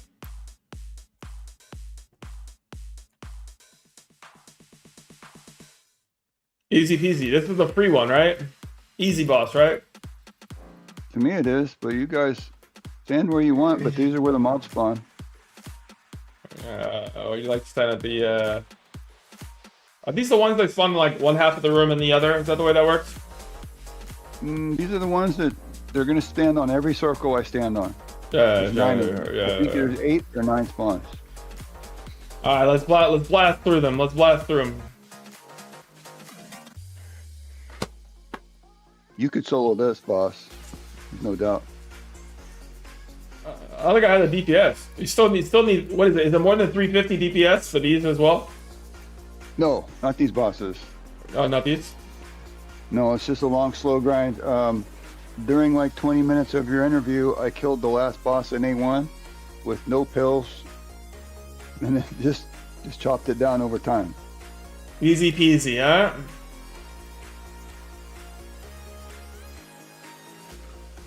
And you memorized the circle order in which they spawn as well, dude. So you already know exactly where they spawn, which circles.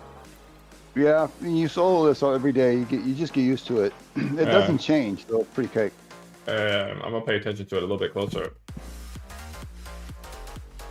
I mean, it's because I have a sword, right? I could stand in the middle if I had like a BC 120 or something. And you could just do it all right there. No, that's true. That's probably another reason why I haven't noticed it as much. because I normally don't care to kite around. Oh, you got a sword. Just wait. You'll understand when you go to. I'm a range guy, Mainly's dude. gonna be a sword. I'm a range guy. Or I'm gonna get No, a. you're not. You were swinging a sword on that Tesla earlier. Yeah, Watched you. it's because DPS didn't really matter, and I was just waiting for Jack, and I was like, let me just switch, swing the skin. But now when DPS matters, until or I get a mod nano just to deal with you in land grabs a bit easier. Well, that would definitely be fun. Yeah, that's a nice little tier 10 mod nano. Little bink. I'm surprised you didn't buy that yet. I'm surprised you didn't buy that fire sale yet. Dude, it's cause I want to get in the stable. I don't want to get distracted. I don't even have the skills. I'm like 50 off from swords. I don't even want to I want to be in the stable, dude. I don't even want to. I hear you. Yeah, it's like, do I really want to go lock up that kind of ped? In that, it's like I'm skilling in swords for the health, but then I want to go to skilling Mind Force in June. Like if I buy that, it's like everything's out the window, and I gotta aggressively skill my nano. Yeah. Flesh Rippers and Vortexes for about, what's your level? 100?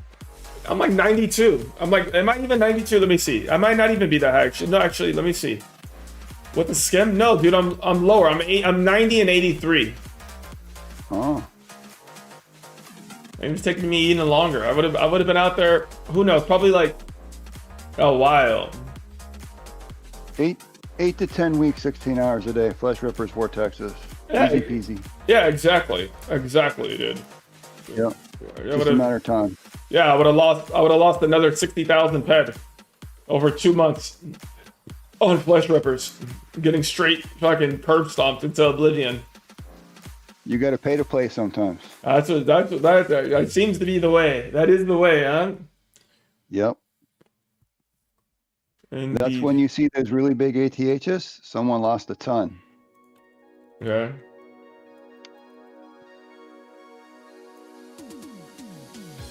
So maybe we're destined to get one on this boss from all the Shade Gorgons.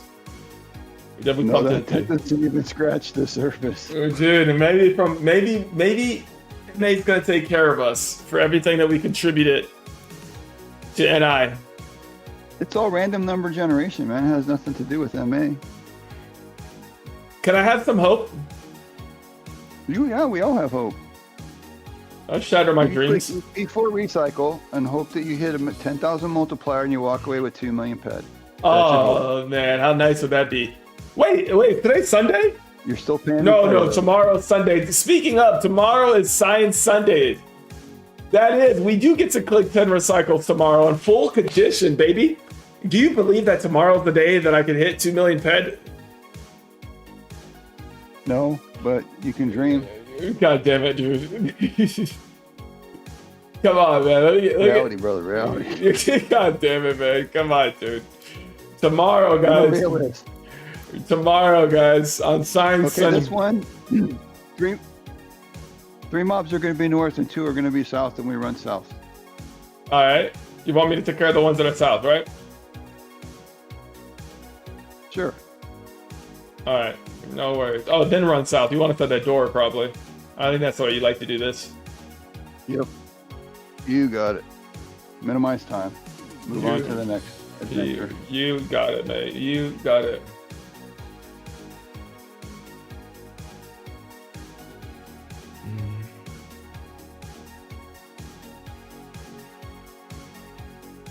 Yeah, we're on Cali, man. We're back on Cali. This is doing RDI. We're doing RDI B. It's the second stage difficulty for the RDI contracts, the executed contracts, to get that lovely backpack that you see Dune wearing. Dune's got he runs extra fast and makes it work with that one. He's about ready to run faster. Yeah. You can zoom.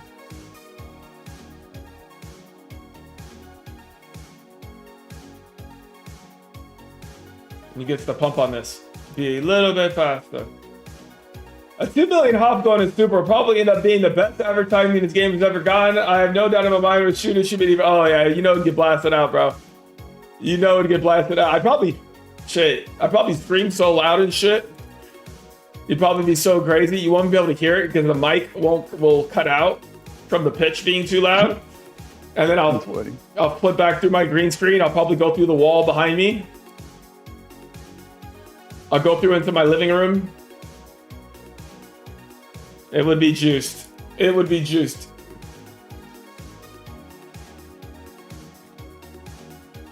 Lab key. Can I get another lab key? Are you gonna open the safes today? I don't have the safe keys. I don't have the safe keys for it. Jack wants us to wait. Oh, yeah. I only brought one. That's right. Yeah. Jack's doing the mission. Okay. I don't think he wants to know where the Henrietta data is. It's one of these things in here, I think. Try. I don't know, man. Like I said, I always look at PFC for that when I help people. I've done that mission like 3-4 years ago. Yeah, it's been so damn long for you. Got to say in the mission log though. It's been so long that you've been pumping away.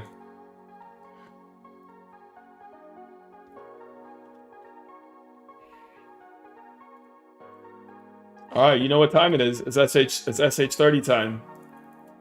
I don't have a volatile. Why don't you sell me one? I'll do them.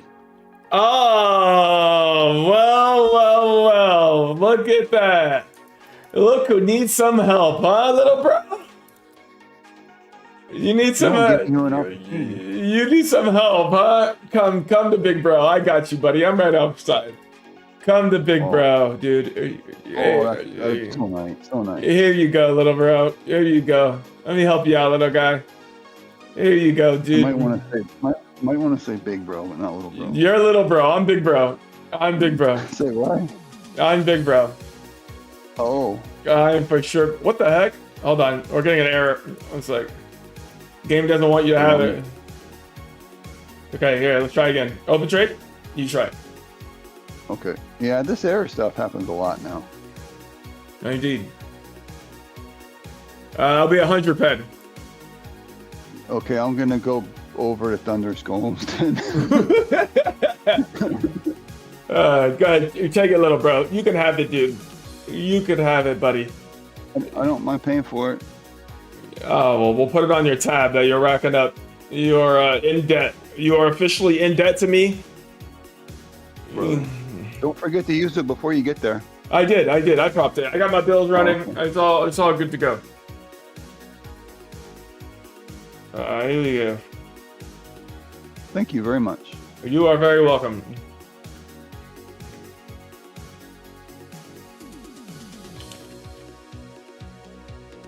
Oh, really? If you can't see the model of the avatar on your screen, then the trade will not work?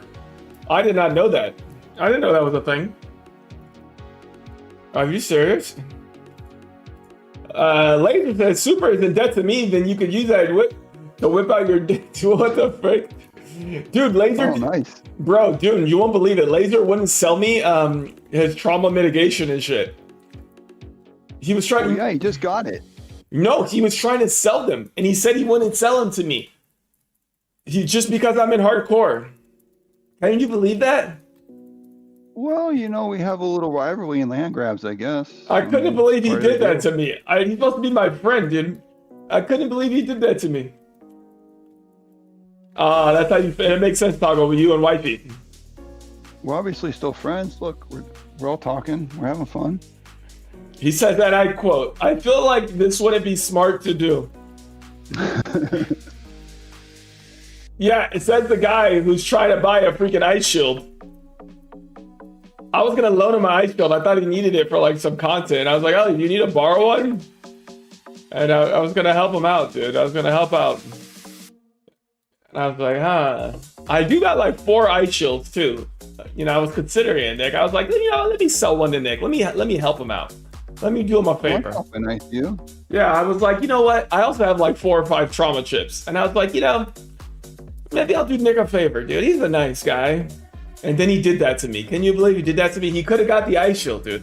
He could have got what he needed, bro. It was right in his grasp, bro. He had one. He had the answer to his problems, dude. All right, let's see. This one, why was this one all the way over here? He said next says we have them all hoarded. We all have them all hoarded, dude. We all have a ton of ice shields. Mhm. No, like I buy them whenever I see them. If I see them laser, I buy an ice shield. I just stock them up in the in my storage. This thing's getting in my way.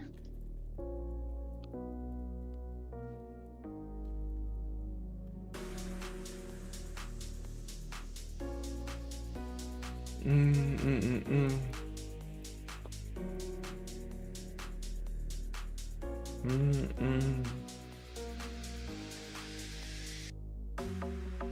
Oh,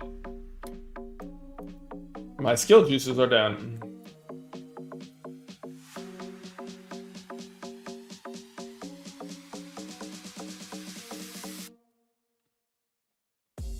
Are you running skill juices still, dude? Surely you are, right? Well, I buy the starter pack thing to Yeah. get the the 2-day loop pill, and it has 50% skill gain on it. Oh, so you just use that? Yes, so Yeah, 50%. Yeah. Makes sense. Since they got rid of the loop pill out of the vendor. Yeah. I've been buying a lot of those. I hope we never lose that one. Look at Laser back to spamming trade for a nice shield. Laser, let me know if you see anybody selling one. Please let me know, Laser. Okay? Come to me So I first. bid you. Laser, as soon as somebody messages you, let me know, dude. Let me know who it is.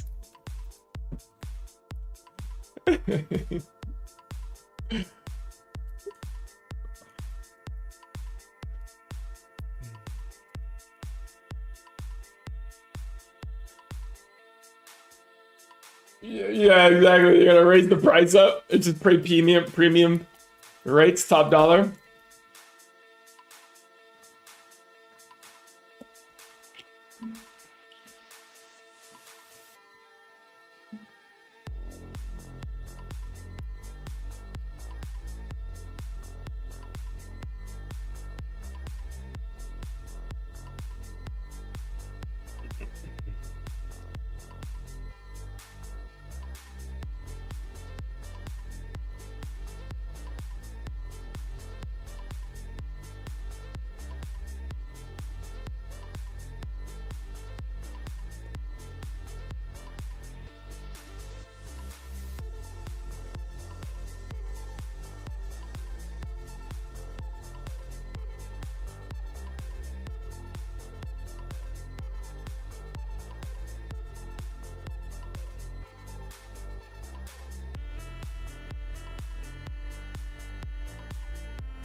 Dude, tomorrow's the last day of the month, man.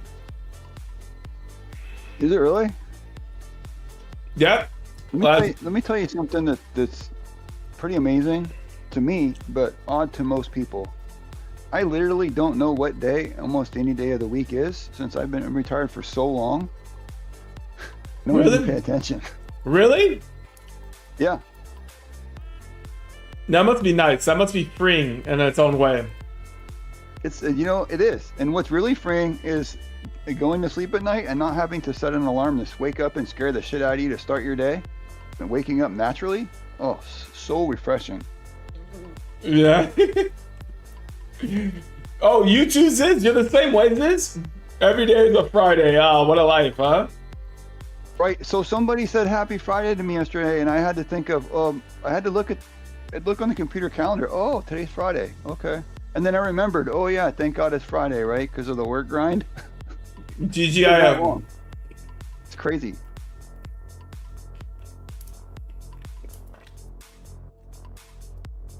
I'm very blessed to not ever have to work again. I love it. Oh, it's amazing, man. You earned it, though. You earned it. It's epic. It just takes proper planning and execution. Hell yeah.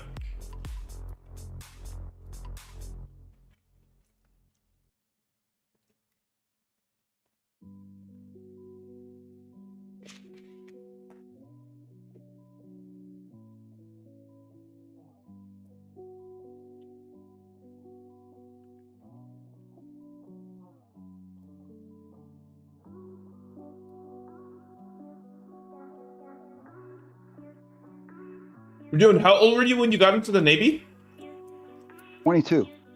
Oh my God, you were a young man. Oh man, if I could go back, I'd have went in at 17. Can you imagine retiring at 37 and never having to work again? Oh my God. Right? I have a lot of friends, 37, 38, 39. I do know people like that. Some people who pick up a second career, but really young Right. people that are like shockingly, surprisingly young, where it's almost hard to believe that they're retired. You know, you're like, really? Right. Yeah. And it's not that you don't ever have to, you don't work again. It's that you have the opportunity to do whatever you want to do in the future. Yeah, you're free. You have true freedom. It's the only time you're really actually free. Financial freedom is amazing. It gives you the most amazing peace in your life because you don't stress over where's the money coming from? Am I going to pay a bill and all that stuff? Oh yeah, 100%. And all it takes is education and proper planning and execution, and everyone can get there. Doesn't matter if you put in $50 a month at 15 or 17 or 20, and you just add a little bit more. Mm-hmm. Did you just shoot my mob when you ran by? That was funny. If I would have shot your mob, it would have died. But no, I'm on the other side of the thing. Oh, That must be somebody else. Oh, Jack's out here. That would be Jack. oh.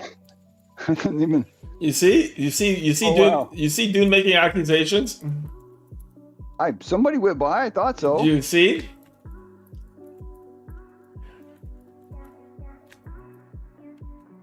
That was earlier too. I was like, "Hey, dude, help me out with this thing." Dude's like, "I'm not your mentor. Why are you asking me these questions?" I was like, "Oh my God, dude. Hey, bro. I was just seeing, man. I was just saying, what's up, dude? Remember when you screamed at me earlier, dude?" I answered your question. I asked you a question. He was scared. Fear. What? No, you got that all wrong.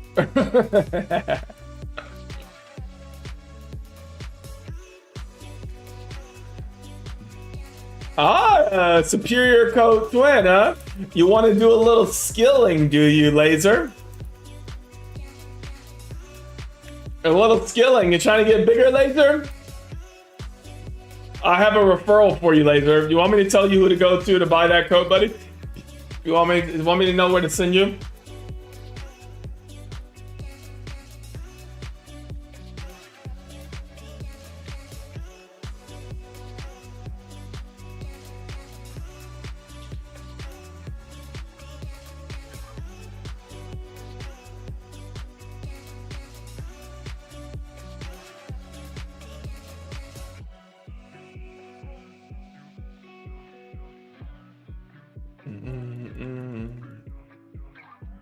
How much further you got to go on the mission? I'm right behind you. All right, you're not that far ahead of me. I know you're trying to get at. No, I'm just wondering. Like, that's good, man. Are you finished? Are you done? Yeah, I figured you'd be done in the next couple minutes. I got another 5 minutes over here. Not bad. A BC-80 Tier 10 is a beast, man. That was like one of the best weapons back in the day. It's still a really good weapon and viable now. That's not good enough. I'm ready for the stable, dude. Jeez. I'm ready, buddy. I hope you got a little bit of time to put in on that one, brother. I know. I can attest to that one in a heartbeat. No, I'm still dude. putting the time in. I'm gonna go put the time in right now. I'm trying to buy one. What the hell is Jack doing? What the fuck is this clown doing running around, dude? What are you doing, Jack, you bozo? Look at you. You're about to die, bozo. Look at this clown right here. Look at this idiot. Look at him. No, that's I thought you died. Look at him. Look at this idiot. Look at you, Jack, you coward. Look at you, dumbass. Look at Jack down. Noob down. This idiot. Look at him. Hey, thanks for the mob, idiot. I'll take that, Jack. I'll take it from here. Look at him. Don't you ever run by my mob like that again, Jack. Don't you ever try to shoot one of my mobs again. You do realize we're all on the same team, right? He's helping you. Oh, shit. They're scared. No, it's not even that. It's because we're in the same team. and It's he's because, talking to you like it's because we're in the same team. That's right, Yeah. dude. yeah. That's right, dude. Poor Jack, dude. Why didn't you help him? Where were you? Oh man, I'm not used to doing these in a team. I've never done these in a team before. Usually I'm used to soloing them. Yeah, I usually don't either, but it's all good. Usually I'm out here pumping. Oh, poor Jack, dude. That's fucked up. You let him die like that, dude. What are you talking about? I left. I'm done. Oh, you left too? Well, I'm done. Could have been a good teammate. Helped us all finish our quest. What? You You could didn't help me? Shit. Oh, well, you didn't ask for help. I would have helped you, bro. I didn't. I mean, I know you solo these, so I didn't even think about that. I'm big bro. I'm good. All right, if you need my help, I'll come help you. No, I'm good. I'm good. I'm good. I'm good. Dune Master will come help you if you need it. No, I'm good. I'm good. Okay. Oh, I did. Did I global off the one that killed him? Hell yes. Hell yes, Nev. We took Jack the loot. Jack pumped the pet in here. Perfect. That's a little poetic justice for all those ridiculous auctions that Jack be listing. A little justice. What are you gonna? Oh, you're flying back to Cyrene, aren't you? You're gonna go Thunderous now. I will be warping the tool on actually. What are you going to too long for? You gotta go get On your. my screen, I warp the tool on every single time I warp. Oh, I see what you're saying. I see. Yeah. I see. I'm I glad see. you get it. Yeah, I get it. I get it. I get it. Hey, we deserved that loot, guys.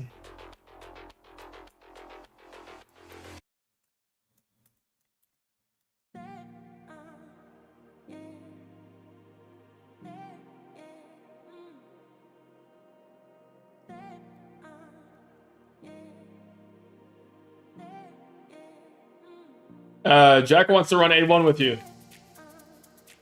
I told Jack I'm not running A1 again today. I just ran it RDI back-to-back 2 times. There's no chance I'm doing it again, Jack. I'm sorry, dude. I can't do it again. I don't got it in me, Jack. He used channel points for an A1, but more importantly, he got a B1 done and he finished his mission, so that's even better. Yeah, there you go. Happy to help out. Oh, that's true. Right. That's true. Yeah, because he needed that to be able to do. Yeah, now he can get contract to kill from now on. Oh, nice. Okay, good. Oh, and that's why he wants to do it again, because now he has it. Hell yeah! Congrats, Nev. I'll buy your 100% skill juices.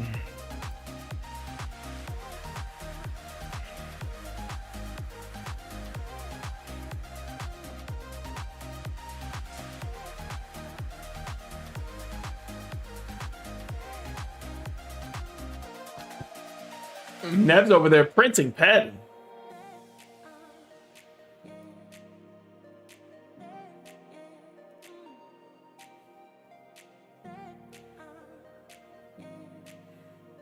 Yeah, that sounds good, man. That sounds good.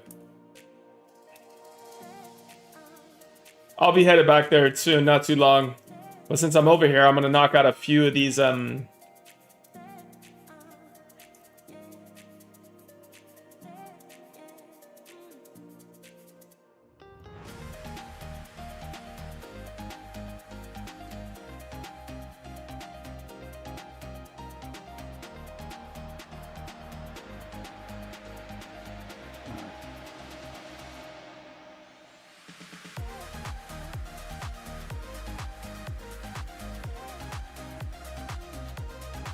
making a tab.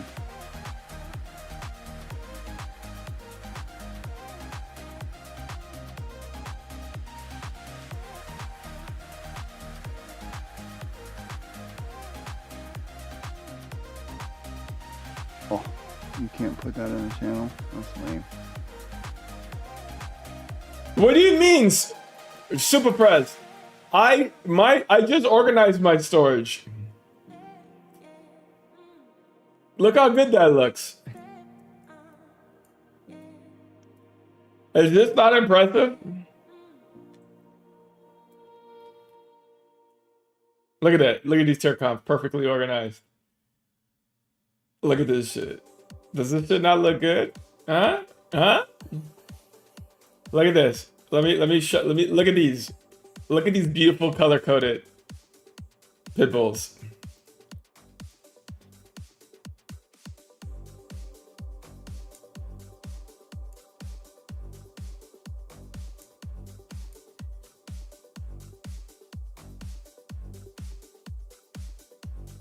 It is very organized. What's up, President? Shannon, that's a good one. Yeah, exactly. I need that damn search bar for sure. This shit is scuffed in here. This shit is a proper mess, guys.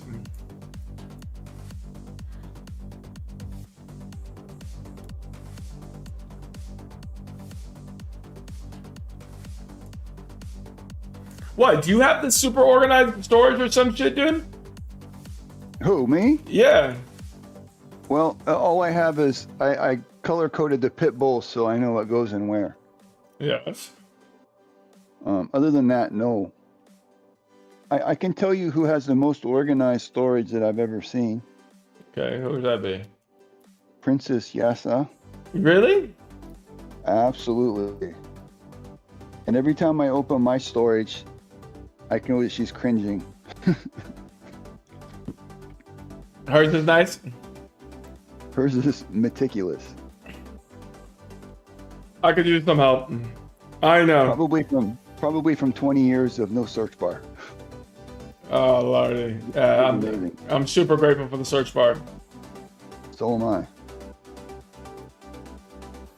Oh, one thing I'd like to point out.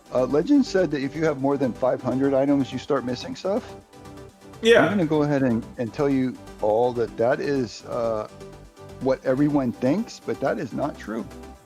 What do you mean? It's just somewhere between like 440 and 460. Because I had 499 items, and then I still couldn't find something, and I was like, what the hell? So I did what I like to do is a smart thing. I always go to the expert. So I sent Nana a Discord message, and I said, hey man, I have 499 items, and I know that this is in my storage. Like, I can't find it, and I'm confused because I'm not over 500, and I knew that. And he said, well, because it's an old game and an old system, the best thing you could do is fill a pit bull down so that you have about 450 items.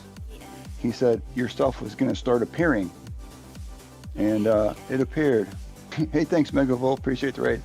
And lo and behold, it works. So I tell everybody that asks me about it, it's not 499. And I agree, JC Monkey. I mean, whenever they upgrade to something new, being UE5, we're going to have a lot of issues in the beginning. I mean, look what happened when they put the new, I don't know what the new GUI, the new update that we had a year or two ago I don't remember what it was called, but the new presentation of the system that we have now in the last couple of years, we had a lot of issues in the first week or two. Like, flying was jacked for a while. Like piloting, moving around, getting used to the new buttons and the way the layout was. It's just going to be something that we have to do. But hopefully, UE5 will be so much better if and when it ever comes out. I'll hope for the best, and I'll plan for the worst. I'll keep shooting.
right, everybody on my side, it's been in several hours, even though a lot of it was Legends giving us a really nice interview. I'm going to go take a break for 5 or 10 minutes before I start.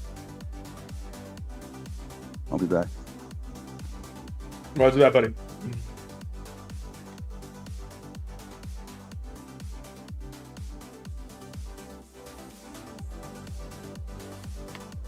At least this storage is a little bit more organized.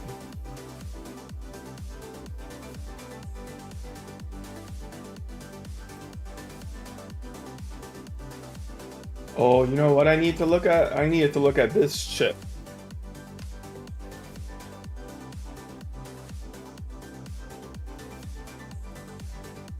I'm still on the stream team with it. I'm one of the owners of Method, man. So it's a big part of my life.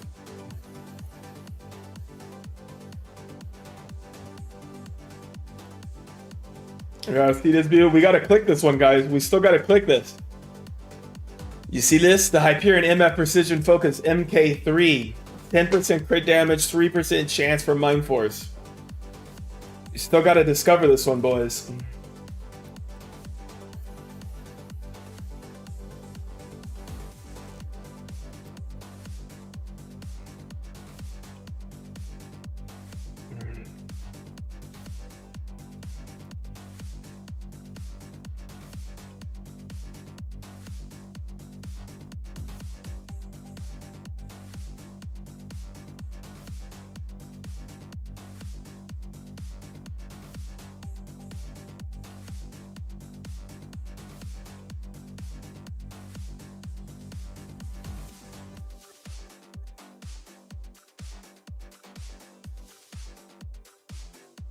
Yeah, it used to be a job. So, yeah, I was a chief revenue officer at Method.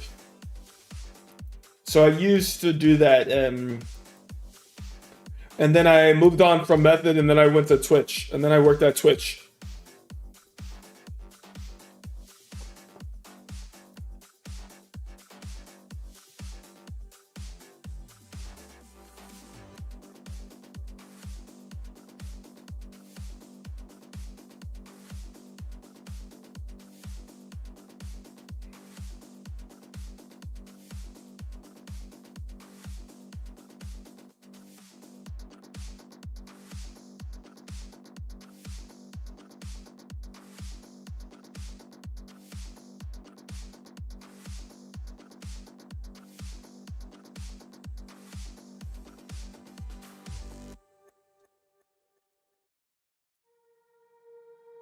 Living life, man. Living life, being dad, vibing, doing some investing, enjoying Entropia, man. Playing EU every day.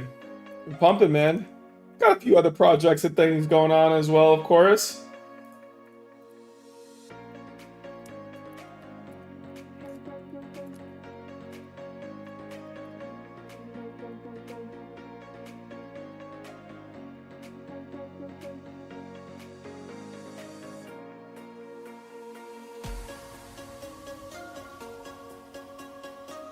What about you, Super? What are you up to?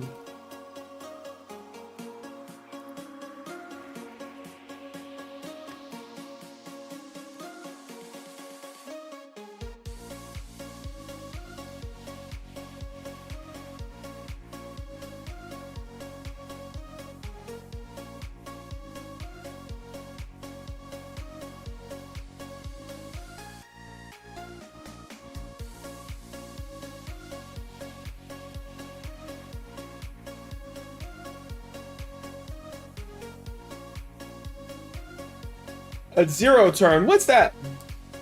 I don't think I know what a zero turn is.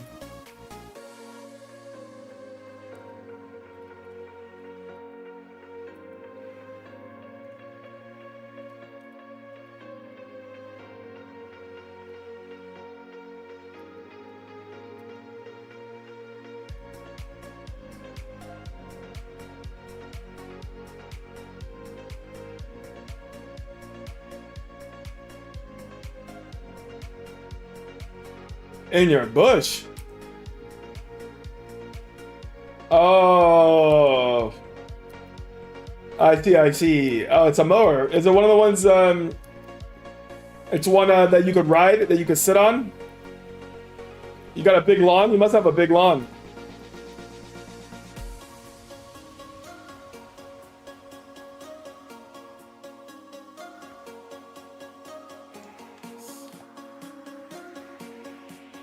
Got 3 Hyperion from that.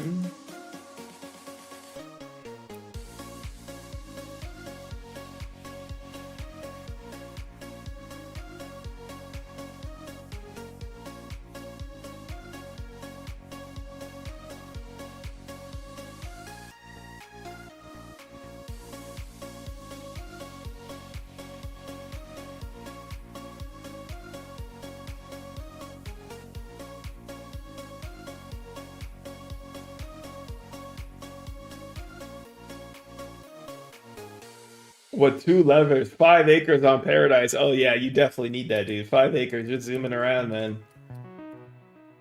You love your lawn. It's all meticulously manicured. You got good grass where you're at? Is it pretty good grass? Where do you live? Where are you from? In Vegas. In Vegas, we don't got that, man. I got all rocks in my lawn.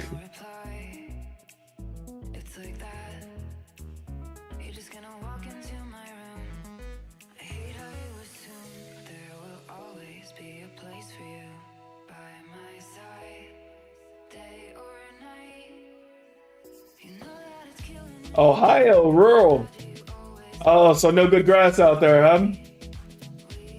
I was talking to a guy the other day who plays this game, and he's out in Ireland, and he's got gorgeous grass, and he's got a lawnmower he rides too. Oh, you had a country lawn. There you go. Okay, okay. So you got a good one then. So you do have a good lawn.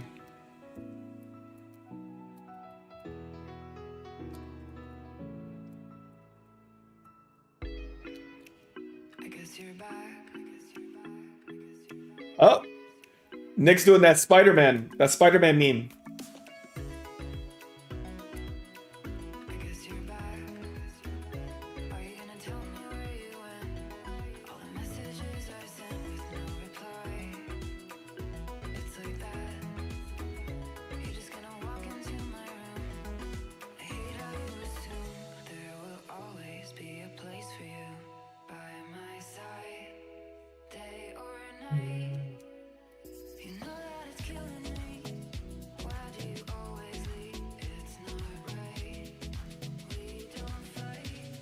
Exactly, Ziz. I'll get caught up on that, Ziz, and I'll check after I wrap the stream today, buddy. And I'll try to get caught up on some of that stuff.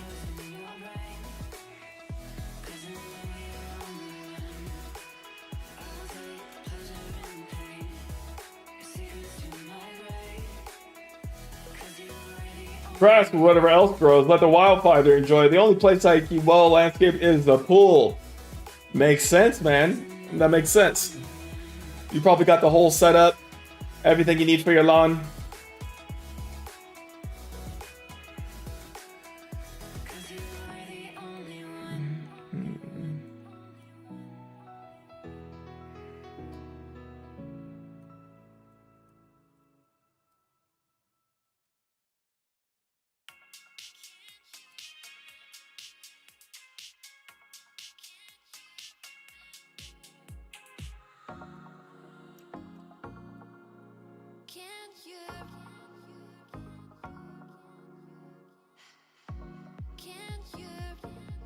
Oh, yeah. Life of being a homeowner, man.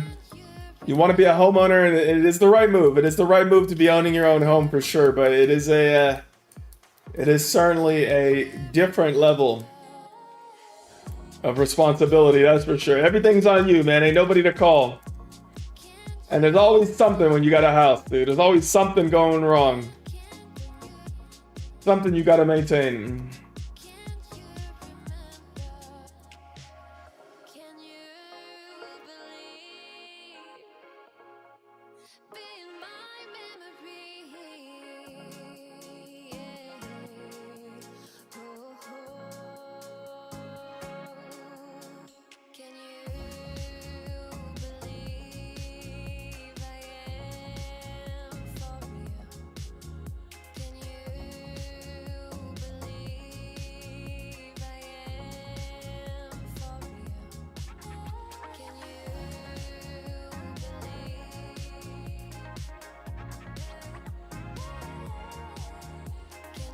If you guys haven't had a chance yet, check out that link in the chat. Grab your usernames and your being a founding member at the very beginning days of the forum badge. Grab your username, guys, and go ahead and make your accounts, guys.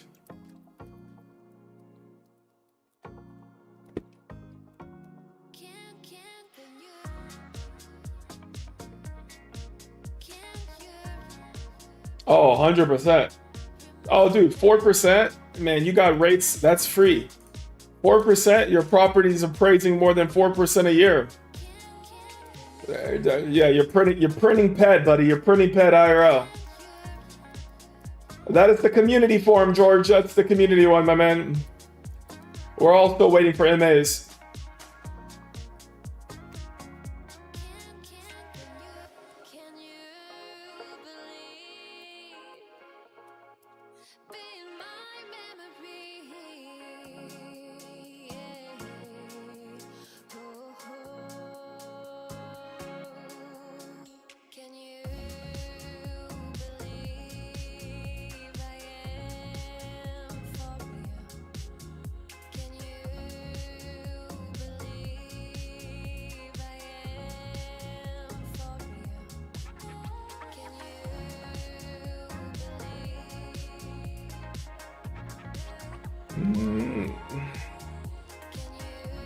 Once the last of our debt are paid off, we plan to pull the equity to buy a rental. There you go. Hell yeah, buddy. This is the way, dude. Get that online. Get something else. Hopefully, if you could find a rental in Ohio, man, that cash flows, that'd be awesome. Yeah, hell yeah. Just keep stacking up, dude. That is. I love that plan for you. That's an epic plan, buddy. Congratulations, man, on that. That will be sick for you guys to make that happen for your family. The fuck is Droka Vanguard? I've never seen those Vanguards before. Vanguard. Derelict Droka Iron Vanguard. I don't know if I've ever killed one of these before. What's up with the Droka Iron Vanguard, guys?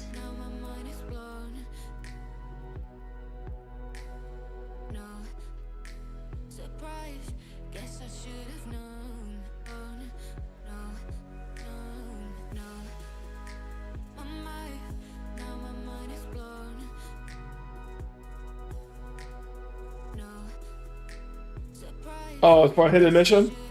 You have to have the quest, or can I kill it? If I kill it, does it activate the quest? Or do you have to get the quest first? Oh, kill 10 rare bosses? Okay, got it. Oh, I should go kill it? Alright, we'll go kill it, guys. Let's go fuck them up. Thank you, guys.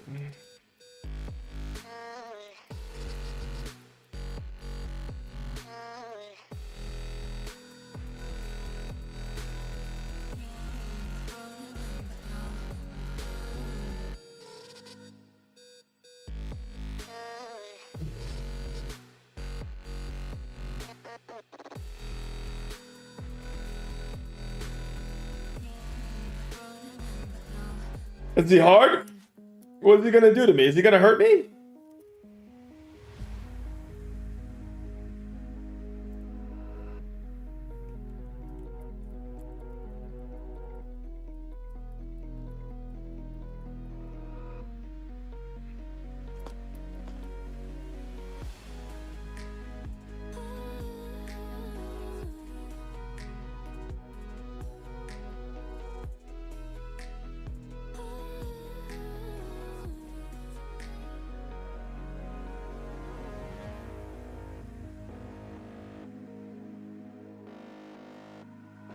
Alright, thank you, Shaman.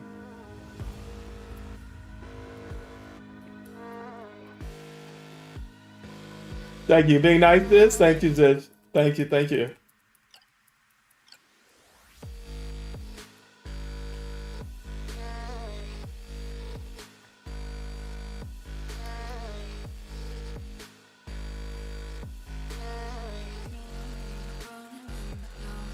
Hell yeah. Look at Ziz hook us up, guys. Hell yeah. Aren't I capped on, let's do this.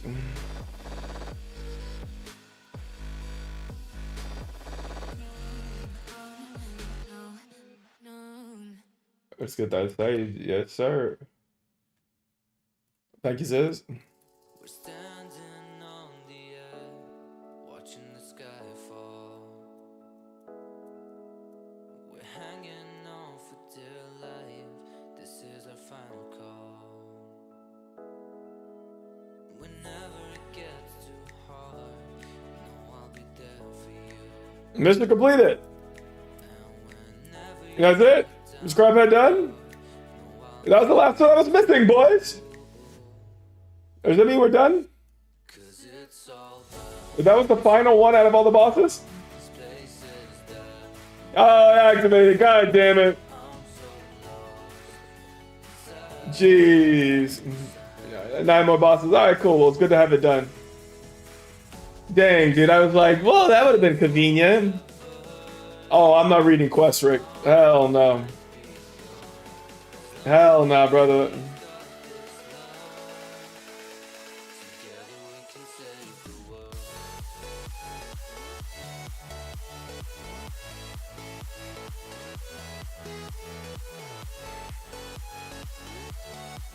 Oh, yeah? Alright. Oh, it's a good thing to have. It's a good thing to have. I still haven't even found all the scientists. Did you guys run around and find all the scientists on Eris already? I still gotta do that. And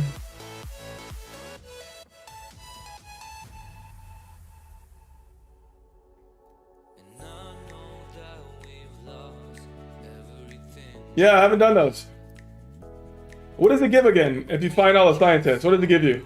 The sun will rise again. Oh, I can get them. They're all on Rip Craze. They're all on Rip Craze, the scientists. Get your vouchers? Dude, I still got like 750 vouchers sitting in my storage.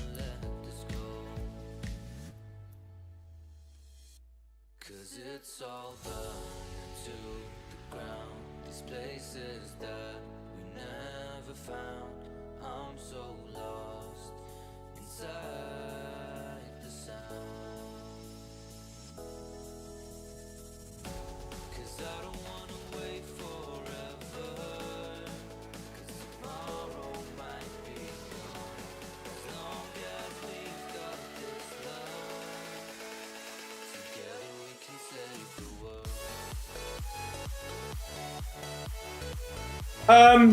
I mean, I could pull. I mean, one of my friends asked me for my armor pulls. I wear Protector of the Empire, so I'm gonna stick with this. I didn't have plans to get the Hyperion set. So I guess I would just be doing a deal for my pulls.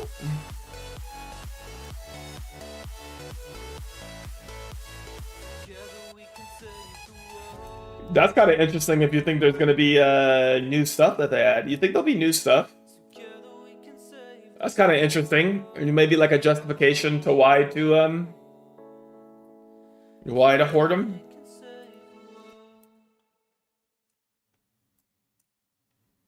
All these thoughts of you make us feel so close, and your eyes see the lies, knowing what's the truth.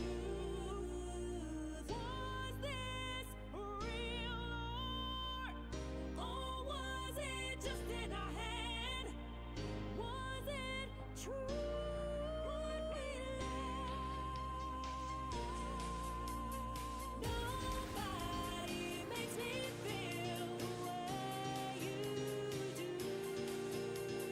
Nobody's ever felt the way I do.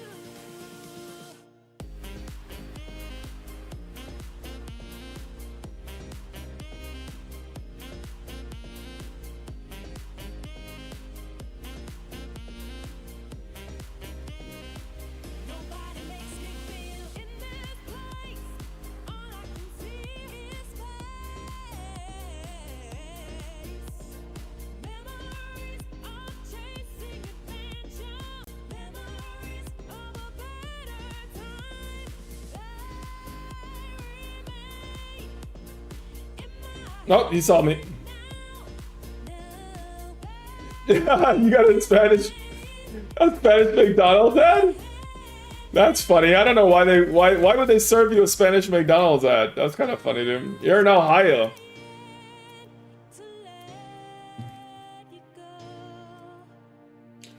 Talk said there's always a possibility Christian decides to offer armor pulls catalyst as rewards on stream. I raised the idea a while ago and liked it, but I'm not sure how much she thought about it though. So the problem with that is it's probably gonna take more coordination from me to do some pulls.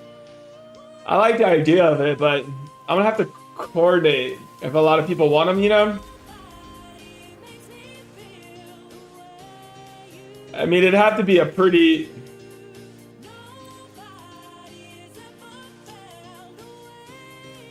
A lot of the wars right now, I could partner with a team to make sure I could do them, you know? I want to be careful overextending too many rewards that revolve around me, that it's like I have to do more and more, you know? And then it can grow and it can bloat. And then you gotta do more in game. Have people waiting around for me and stuff like that. It's not that big of a deal, but I am mindful of that one. And that's not necessarily a great excuse, but it's in the back of my mind, but I'm not against it. I'm still open to it, Toggle. I'm still open to it. Yeah, exactly. That's kind of my point. Is that you start to kind of get more and more that you have kind of going on that shouldn't have happened to do. It's kind of like, you guys ever see when some streamers and stuff will do giveaways, and like Artanis, he'll give away a lot of items and have like 8 things. And then you got to link up with everybody, you know, and you kind of got to get it coordinated. And sometimes people will be like, hey, dude, I didn't get my thing. And I don't want anybody to feel like, or if I forget somebody or something like that. You could pre-pull full sets of armor this past. Oh, yeah? So just do that. How does it work with the armor pulls? So how does it work? How many vouchers does an armor pull? Because then that could be interesting, because then I could trade them to my team. I could give them to the team members, and then they could give them out. Maybe that's an angle. So how many pulls does it take? Do you have to put anything else? You gotta use catalyst too, or catalyst strictly for upgrading. How does it work? Yeah, you want your thing. Exactly, like. But if I can give them to my team. Yeah. Oh, the armor? Talk about the armor pulls, Rick, the armor pull. Not the Yeah, we're talking about the armor, Rick, not the pulls. So it was suggested that I do armor pulls in advance and then have those armor sets ready. I could do that. Yeah, that's true. I would be pulling random pieces to have them ready.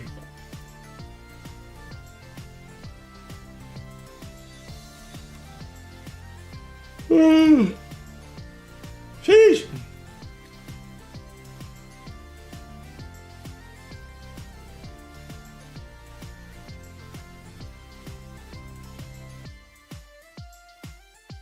And then how many Twitch viewer points do you think should be able to redeem it?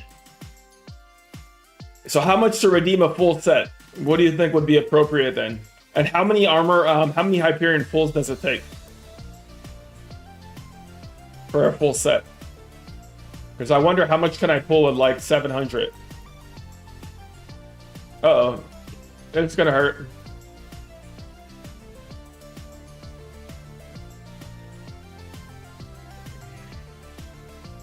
Yeah, that's what they say, Super. That's what they say. But this is a little bit different. Yeah, I viewed it a little bit differently with a video game, an in-game reward versus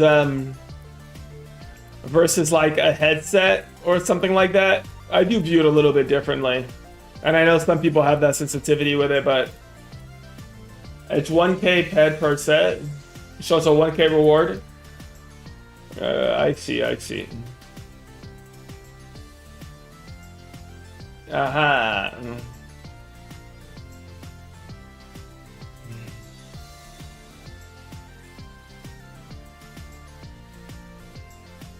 That could. You could try to make an argument that way. You could. Hey, Super, I have to take another call, man. I know you're going to get off soon. When you do, I'll talk to you later. Have a good night. Good night, buddy. I'll see you, mate.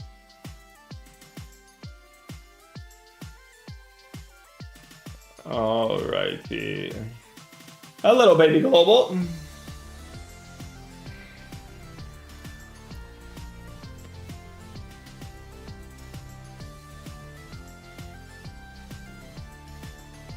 $1,300 pet. Yeah. So how many viewer points? That is a good question.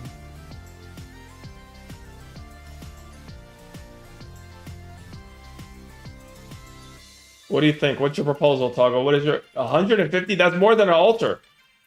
Altar spawns at 100K for an invite to Altar Eris.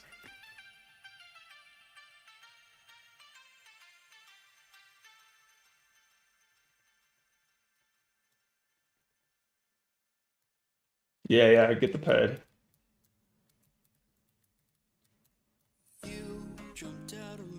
That's true. That is true. You do get a proportionate share of your loot from Altar. Indeed.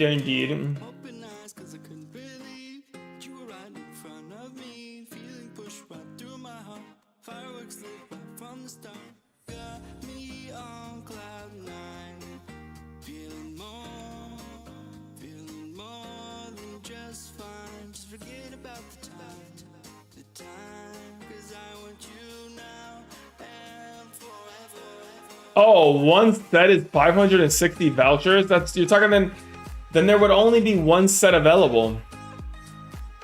Oh, dude, that is a juiced prize. Yeah, I would take all my vouchers, everything that I've essentially grinded for in 6 months.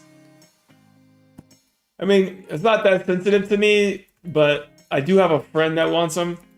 So I gotta ask Suki, because Suki said he wanted the pools. So I gotta check in with Suki.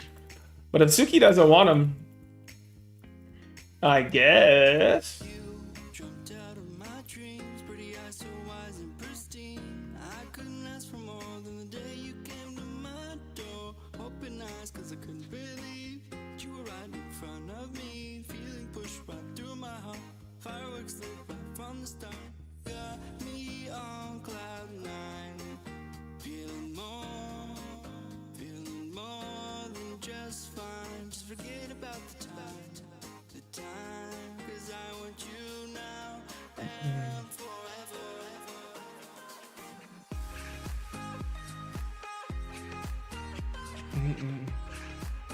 One second. Oh. Don't let me back.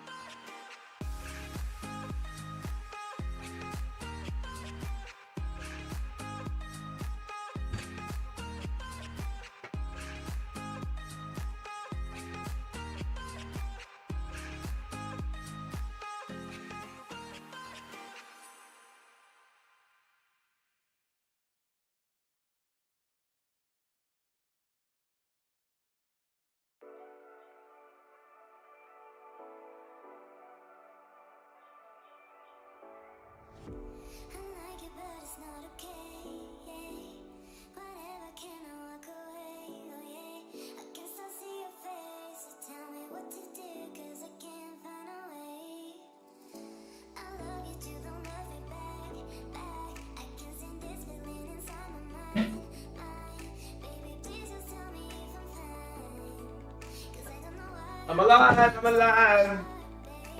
I'm alive. Okie dokie.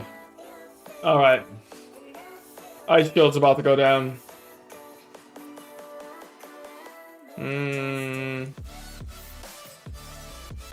Sheesh. Sidestep. Got healed, did not got healed, got interrupted.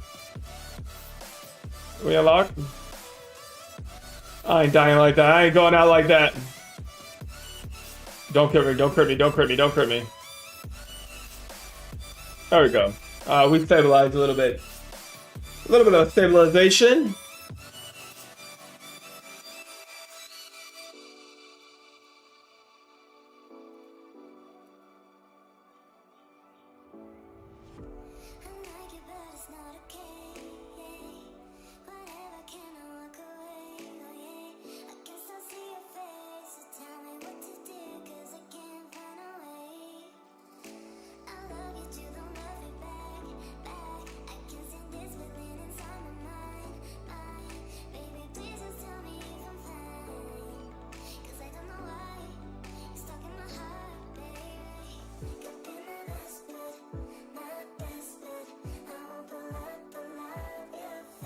Got a little bait fish thing you're working on, Somar?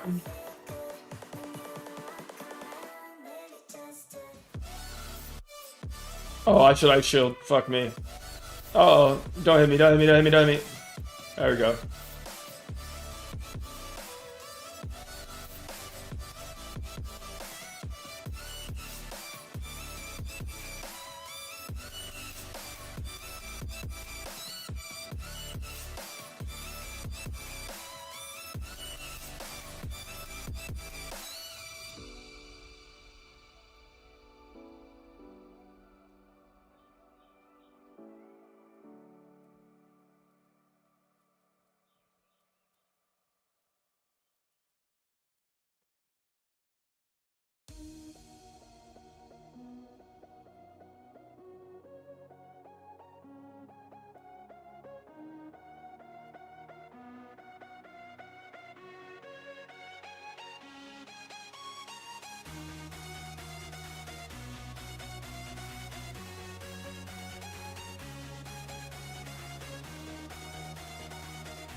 Yeah. That sounds good, man. Feel free to post it in the forum, buddy. Once it's live in the forum, provide a link in our Baitfish program channel in the server, Somar. So go ahead and get a post up in the forum, man, and then link that in the Discord server. Once you have that live, dude.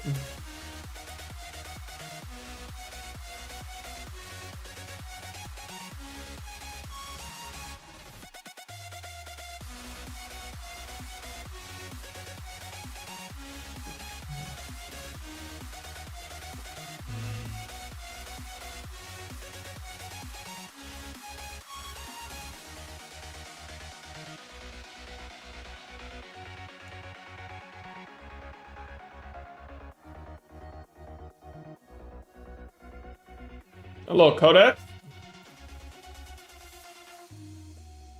We are good, guys. We are good. The goal was hit. We hit over 400,000 skills in this month, 438, and we hit our 300 health goal. And next month, what do you guys think good goals are for the month of June? What do you guys want to push for June? What do you think? 325 health in the month of June? And how many skills? You think we hit 500,000 skills in June? That would be another 62,000 skills and 25 health. Is that a decent goal for June? What do you guys think? Maxed out with Mod 9? Oh, hell no. Hell no, Taco. No way, brother. That'd be crazy. Who the heck is this? BG. Look at BG zooming. Farewell, BG. Look at all those mobs. Somebody just ran that way. Must have.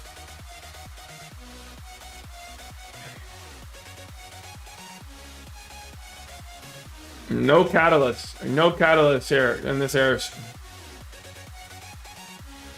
That'll give me the 400 health on its own. That would be there would be a lot of HP to be gained. That's for sure. That is true, Toggle.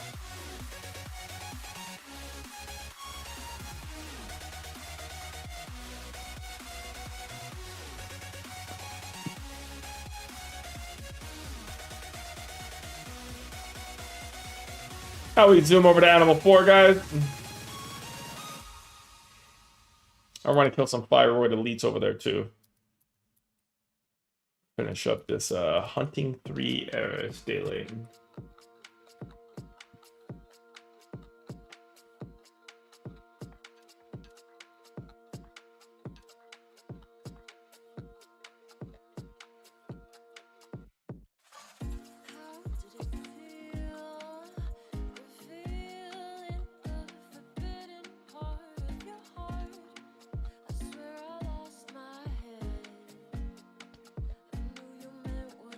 Red glowing rain circling my veins.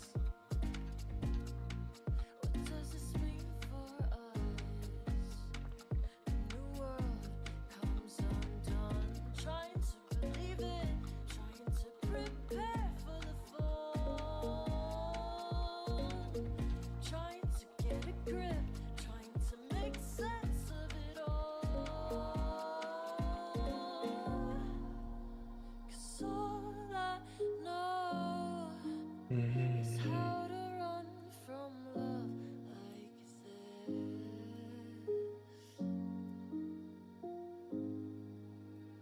Just right. Let me show I'm in the wrong. I want to surrender to this, so you can pull me from the dark. I'm done with the dark parts clouding my heart. You're my midnight star. Now we're embracing who we are. I'm done with the dark. We're melting the dark parts clouding our hearts. I'm your midnight star. I love embracing who we are.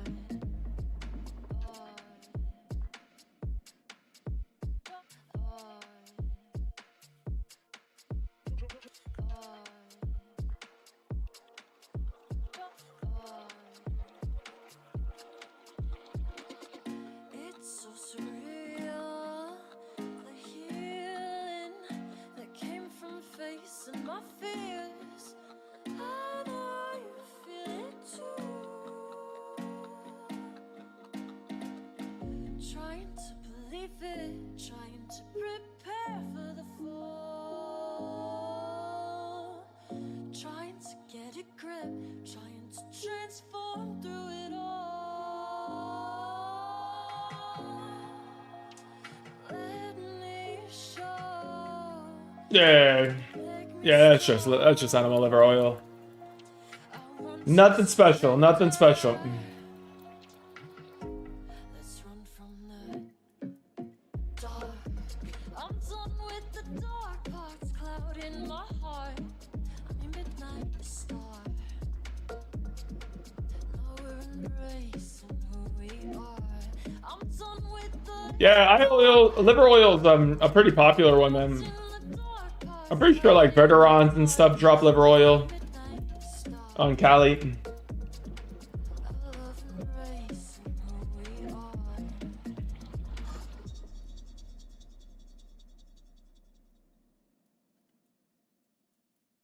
Gotta kill these little Bowser boys.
No, baby global.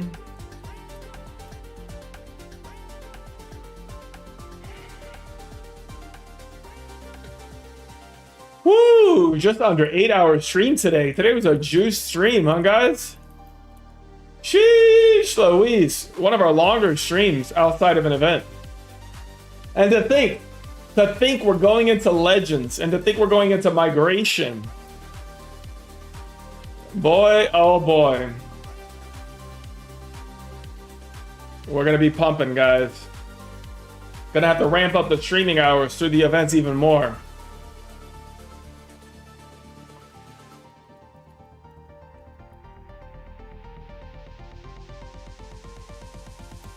Yeah. I'll be participating in Legends.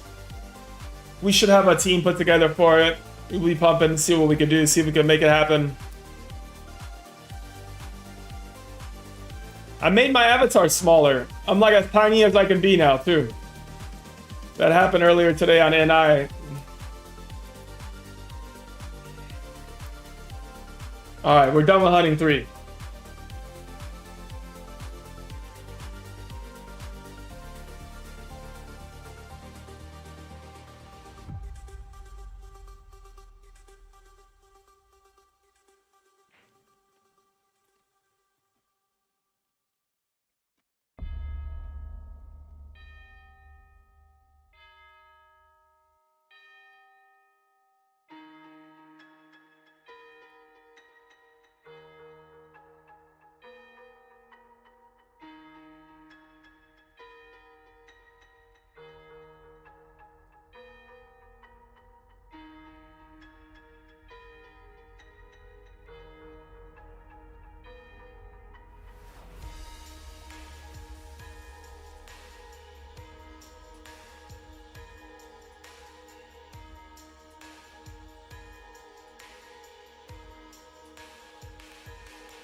These guys got to keep their hands off me.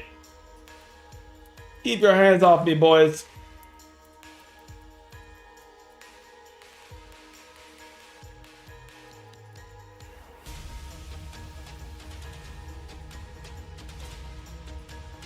There he is.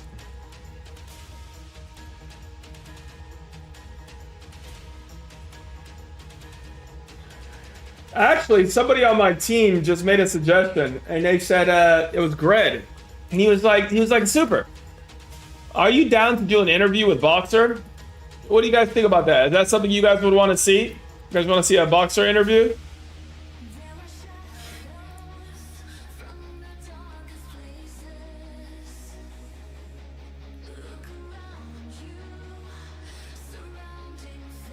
Yeah, Boxer the Pirate. Yep.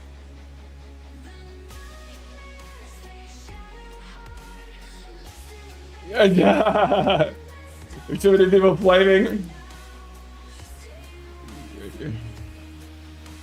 Rick doesn't want to see it. Damn, you guys got a lot of hate for him, huh? Sheesh. Maybe we'll have to allow toxicity if we did it. I will say all toxicity is allowed. Yeah, I'm working on scheduling the Never Die interview. I've been chatting with him a bit, so trying to make that happen. That one is that one's at the top of the list for sure. Yeah, that one I'm working on. It takes 2 to tango, you know. Sometimes things don't happen as fast. The Legends interview, that one's been over a month of trying to make that happen.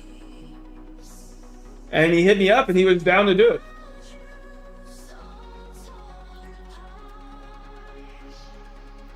Well, we will plan and we will work to see if we can make some of these things happen, guys. And we will push on it and we will go. But that is stream number 52, Rat, with you guys today. I appreciate you all hanging out with me. Today was a fun day. We had some new milestones, had some new content, had some fun together. And now we're going to go head over and support Dune. I'll be back tomorrow for Science Sunday, guys. And we'll dive in and kick it off then, guys. I appreciate you and love you long time, guys. Thank you.